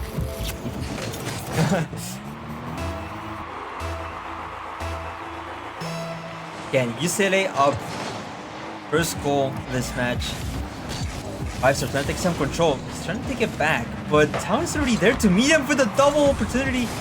Hijack misses again. More shots coming through from UCLA. ASAP trying to bail out his team. Whatever. They're still in trouble though. Whatever. That's so far as UCLA starts off with a very strong game in the beginning of the game, and as the time goes on, start to fizz out a little bit, and that's when SDSU starts taking advantage. And then that's what they'll win the series, in my opinion. True. Maybe that comes from SDSU being the more experienced team.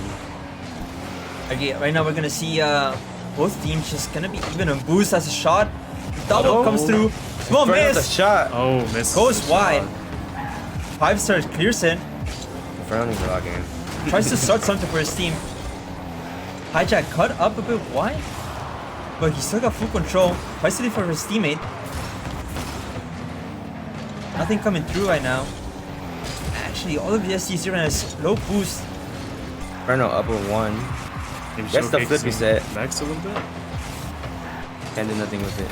A$AP. ASAP trying to get it started. A$AP trying to show Watch him how out, you- watch trying to out. show him how you do it. 5 stars. 5 for stars. touch. What a good What a touch. touch. Plays it over 1, gets demoed. See an opportunity coming here for SDSU if somebody's there. A$AP. Nobody comes through and it's actually... Ooh! Hijack almost caught off guard there. Pushing up a bit too far for his team. The third man right now has to make sure a lot of these goals actually have been open nets and like demos on the back line. So if SDSU wants to win this, they have to be careful with the third man not pushing up too far. Otherwise, the same mistake is gonna keep happening. You'll see Ooh, ASAP. with a beat. A$AP got Boost you. steal. More control from 5 stars. Like tries to get a pass down middle for ASAP.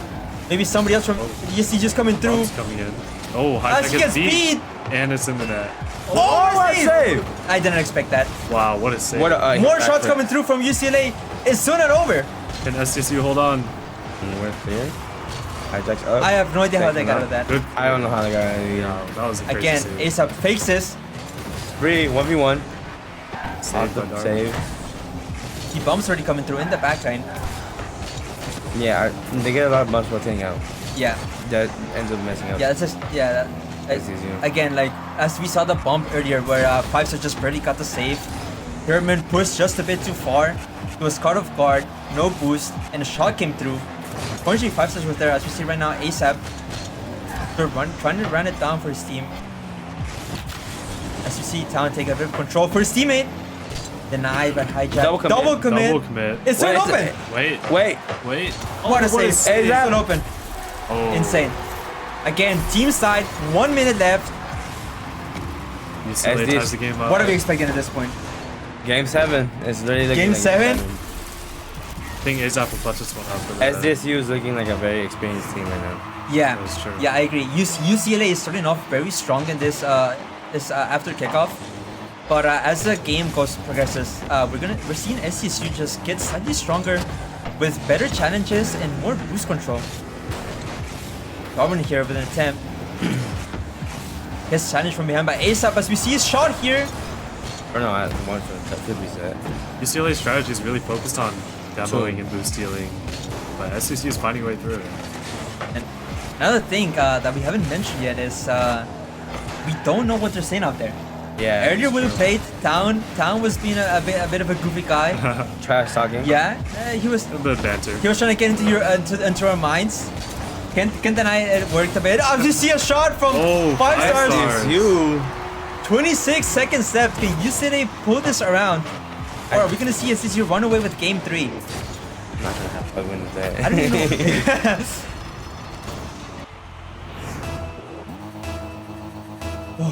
Close game so far.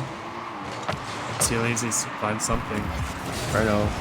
Oh, Demo. Another open net. 3-1 SDSU. Probably securing this game for SDSU. probably did. What happened? No. What Small bump. kickoff mistake. What do and we a think? bump. What do we think? I I still think we go to the game 7. I don't know yet. I don't know. I still think we still gotta see through game 4 and game 5.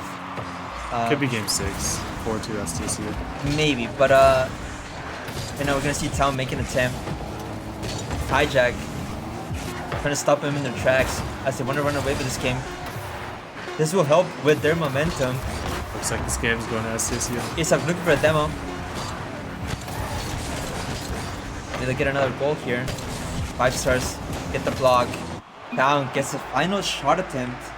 Unsuccessful. And SDSU run away with it again.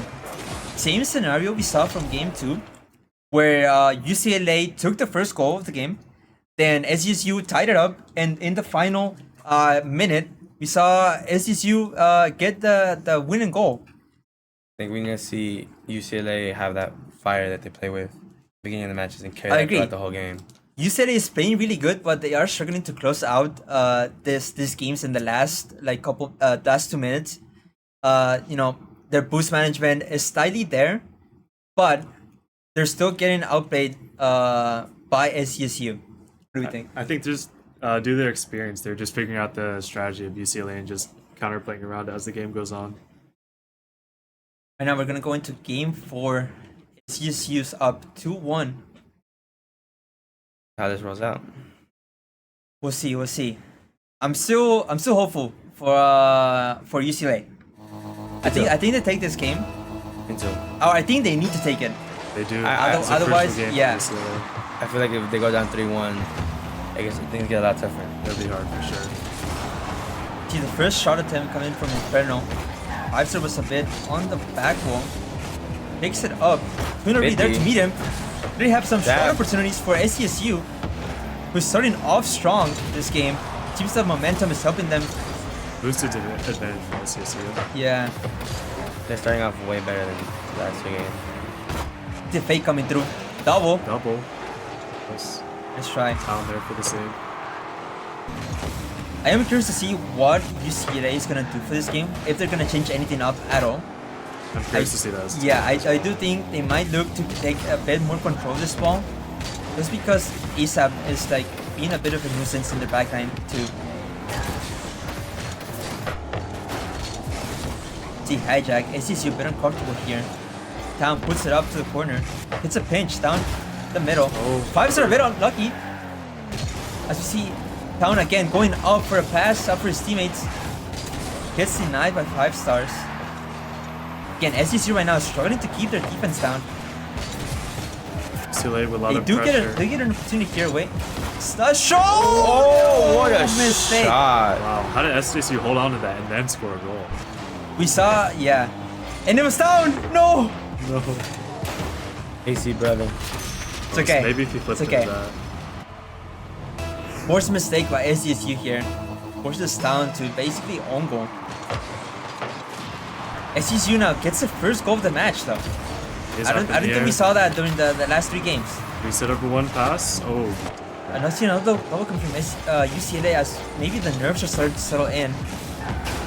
You said SDSU is a no-thing team. And UCLA they're trying to put some pressure here. They do have the boost. Down. Versus the challenge. Demo's already in, coming into the back 9. Inferno get a pass down middle. Maybe for nobody else. Down. ASAP. Zen touch. Reset. Reset. Oh. Oh. Crazy touch. It's always like exciting to see Zap. Honestly, ASAP just makes like mechanics Everything very is easy. so smooth, so easy. I mean, it kind of makes you feel like you can do it, and then you try, and it's just cooked. Yeah. Definitely somebody you don't wanna be up against in a 1v1. I could do it. I could take it. You could You can take them. I could take it. We might have to make that a special segment. Special segment after the stream. Special segment. we have a Spice Touch got it. he did see the ball here for UCLA. There was an attempt, but nobody was there to follow it up. Again, SDSU, the game is slowing down a bit right now. It's kind of at a stalemate. Town has been trying to get some plays working. As UCLA is actually in trouble right now. Darwin gets the clear. Hijack there to meet him up in the air. ASAP just putting down. And this is what Another I'm saying. shot. Wow. Exactly what I'm saying. That the third man, again, is pushing up a bit too much. He's hesitating at the last moment. And ASAP, you know, SDSU is just taking advantage of that. He's just so fast with the challenges. Yeah. As you see, SDSU up 2-0 with still 2 minutes left as we get a shot. UCLA gets one immediately after kickoff. Back in there. Darwin. What strat did they do? What happened? Oh, just beat both of them. Yeah, they tried the second man full You know, it'd be funny to try if they tried that kickoff we did. the Double cross up. Maybe it would be interesting because I've seen some kickoff strategies being implemented here. Always a fun thing to watch.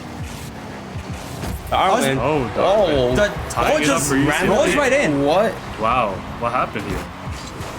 I guess SDSU's caught off guard. I guess ASAP got called off. Yeah. I think it must have been a communication full error there. boost. Yeah, I understand ASAP got caught off. Because both were full boost. Must have been like a missed call.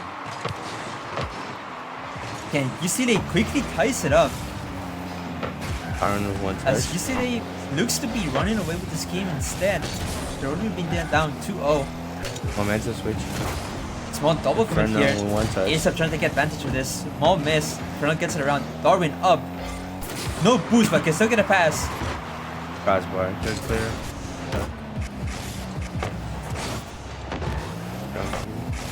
The game is still a bit slow as we can see the ball go down middle for Inferno. But it's a double opportunity here. Looks like Azap's gonna reset. ASAP meets him in the wall.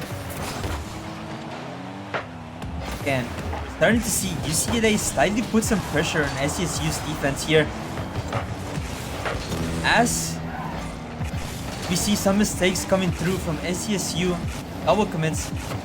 Uh-oh. ASAP just slightly moves the ball for his teammate. We see a Wait, double here. Double tap. Oh. Oh! Yo, the Beautiful. subs are just going off. Hijack is crazy. Yeah, insane double from Hijack. Wait, Good read. who's the UCLA sub? Infernal. Oh. Uh, No? Oh.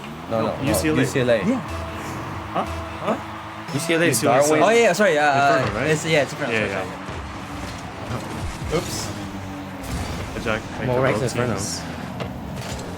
What ranks in front? I don't know. He's good though. I mean, both subs are playing to absolute peak. The 30 seconds down. Will we see anything from UCLA? Hijack on zero boost, gonna have to clear it.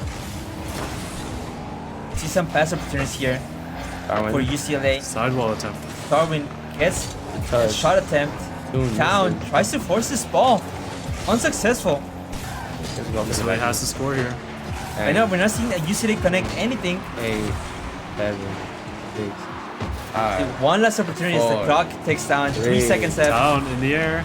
Drops it. Oh. It's still up. UCLA He's Sit has up to on the boost. backboard. SC wait, SC just no boost. No, Hijack okay. dropped it. Game 3 to SDSU. Scary stuff for UCLA. Definitely. I think That was a big one. by the way. I'm not sure if they have timeouts, but if they do, I hope they take it now. Otherwise, they better hope they change something. They gotta change uh, something about their yeah, strategy. 3 down, 3-1 is a very scary thing to come back from. yeah. Especially Again, though, against SDSU. we are in game 5. It is what I think. I mean, of course, SDSU is a match point, so if they they win here, they take the tournament. But They win their own tournament. yeah. But if we see a UCLA here turn around, I don't know what changes they're gonna make. Game 5 is really crucial for them. Even if they weren't like against a match point from SDSU, they do want to take this. It's gonna allow them to take some time to rethink some of the strats. That's the moment. See Inferno already with the shot attempt. I think right now we're just gonna see SDSU kind of play it safe, force some mistakes from UCLA, as already seen in the previous games. I feel like what SDSU is going to they're just going to score and then start playing really defensive. They could, yeah, I agree.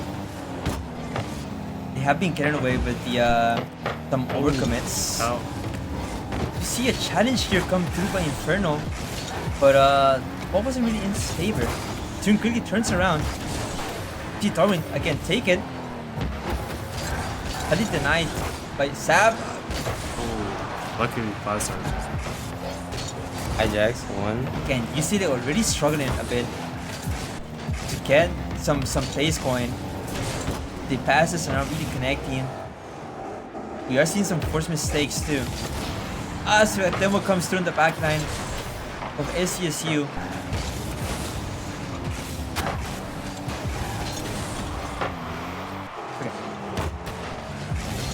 Hijack here. Shot opportunity for 5 Oh, stars. 5 stars. SDSU up again as they might actually run away with game 5. I'm scared. Oh, SDSU. I'm scared. Money's on UCLA. Oh, It is. Can I switch my bet? Nah. Cosmic, we might be in trouble here. I still believe in UCLA. They have the firepower to turn around. Honestly, they just need to lock it in. They definitely do the firepower, but Can If already they- if they- UCLA low boost. If they- Once more, the Oh shot my kick comes God. through. SDSU. Yo, I'm about to run out until UCLA Oh, lock no. it in. Wow. Just UCLA is Getting Uh, caught off yeah. guard. they're breaking apart right now. good shot from Hijack. I agree. The again, the tournament was there. He just wasn't ready for the shot. Hijack saw the opportunity and took it. CSU up 2-0. We still have Hijack, three. maybe a flick. Inferno got it. We still have 3.5 minutes left. Do UCLA have the clutch factor right now? Is the question. I wonder where Do they have that ice in their veins? That's Gene. Can one maybe? UCLA put in some pressure here? Inferno. UCLA play Town. See a flip going through. Almost. good. Another shot opportunity. A bit slow. Bad by SDSU. Again, UCLA is struggling here a bit with boost. Wow. It's not allowing them to Look at challenge these us. zap dashes. Yeah, it's not allowing them to challenge as fast as they want. Oh Minus my 3-0. goodness. Oh my Oh god. no, I think Those zap dashes just allowing him to I think catch up. our bet's cooked. I think it is. Extra discount for me. We didn't shake on it, so you know. I don't know about that. Yeah. At this point, UCLA needs to coop something up. Otherwise, this game is over. And the series is over. And that includes the series, indeed. And the tournament. Oh yeah. Close attempt by Town here. Again, SDSU right now. running away with the game. They are. Series. But not only that, they're denying usually these golden opportunities by just straight up taking away their boost, and we see the bombs coming through. This is what we need to see from UCLA if they want to tie this up. Again, SDSU is still in full control of this. Right now, ASAP does not see a world where they don't win. As we see more demos coming into the background. Again, watch out. Infernal cut off! Nice save. Again, 5-star hijack putting in the pressure. ASAP up too. Both SDSU team is staying. As you pass down middle. Awkward. Goes high. It's a good shot attempt. You might look to fake this. Oh, Close. Good save. Again, UCLA again not being able to get away from their own side. As you see double commits coming through. A small miss here by 5-stars, denied by hijack. chop from you. Town again. The low boost is right now what's denying UCLA from trying to tie this game up. As we see a backfield coming through, opening up an opportunity. Another miss. Again, maybe the nerves getting to him. They might be getting to them. Again, 1 minute left for UCLA to cook something here. Hijack makes it 50. 5-stars already there for the challenge. Drown clears it. I keep forgetting his name. Darwin, Yeah. I think you threw one. ASAP. Again, one shot here comes through. Shot. Oh, Oh my! UCLA. Oh my goodness. Cracking in the. That was your golden opportunity to maybe make an attempt to tie this game up. And you let it slip away. Oh no. It's Town already losing control of the ball. I mean, it's looking like our best cook. It is looking like SDSU is looking to take this tournament. Town. They need to score right here. They have a chance. It's looking over. Fair enough. 30 Tries to get a seconds challenge. left. Darwin. Oh, that ball's up. Is that fast? 20 seconds. I don't think we're gonna see anything from UCLA here. SDSU, Yeah. I think it's pretty much has secured this win. I did not. Okay. I did not expect this. What happened last SDSU land? It was UCLA versus SDSU, right? I don't remember. It might have been. At least that one from last year. But wow. Wow. SDSU gets the 4-1 victory over UCLA. Insane. I did not think that was gonna go in 5 games. They figured out the strategy. I don't know. They did. We did see UCLA make a solid game 1 and game 2, but SDSU just managed to close the games out a lot better than UCLA. I mean, at the end of the day, it shows that experience. That's right, really experience. showed. Don't be mistaken though. Both teams have an insane amount of experience. I did hear from Town he is familiar with playing Lance in France. Yeah, So this is the same dude that said that he took the games off Zen. Yeah. listen, I believe him. As long as he is a KC fan, I believe him. Hijack, though, an underrated star in this series. Maybe a little bit of an underdog here, scoring a lot for SDSU. We can move. Oh, yeah. We're gonna interview him. Right now, we're gonna get an interview from one of the winning players, 5-stars here, as he comes through. My movie too? No. Say. Yeah.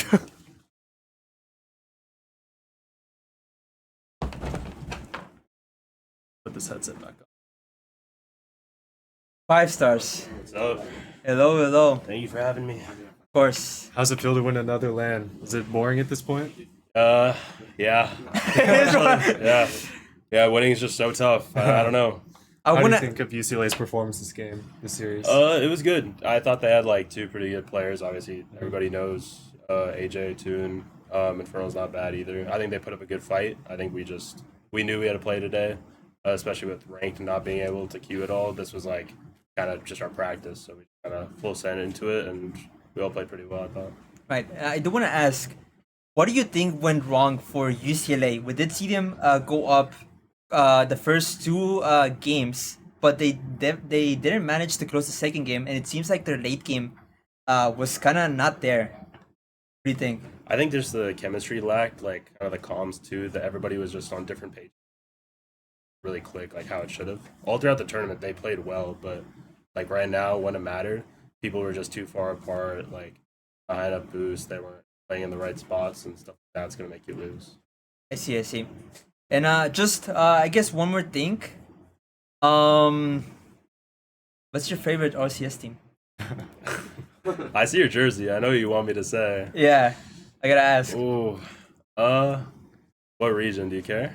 I do not All care. time? No, I do not care. Don't listen to this guy. Just say whatever you want to say. Right now, Gentlemates because they're better than yours. Okay, okay, wow. fair take. It's a French org. It's a French Yeah. org. So at least They are 2v3 in RLCS though, with Archie not doing that much. That He's is good, true. but he's not doing that much. Yeah, that is true. So yeah, Casey downfall, Vatira downfall. Oh, okay, okay. Okay, Won't win a world. See, this is why I wanted UCLA to win. Well, the best always come out on top. So That's fair. yeah, that's what I We thought. decent performance from all of you guys. Thank you. Insane. I honestly expected you guys to go at least game 6, but Oh, you know, yeah. I mean, Just I like thought a- it was gonna be close too, but then Yeah. like because they were playing great and their vibes were up, but Maybe the they nerves couldn't got to close them. enough. Yeah, I don't know. I mean, Azab was playing good. I felt pretty good on defense and like just getting everything I needed to. Hijack popped off. Shout out Scoring to a him. lot. Yeah. Yeah, no, I've never seen him play that good. But I think he's moving up. he stepped so, up. Yeah, keep an eye on him. Right. Well, congratulations on your win. Thank You know, impressive performance from all of you guys. Yeah. Yeah. Thank you. Of course. Thank course. you so much. Thank Thanks for having me.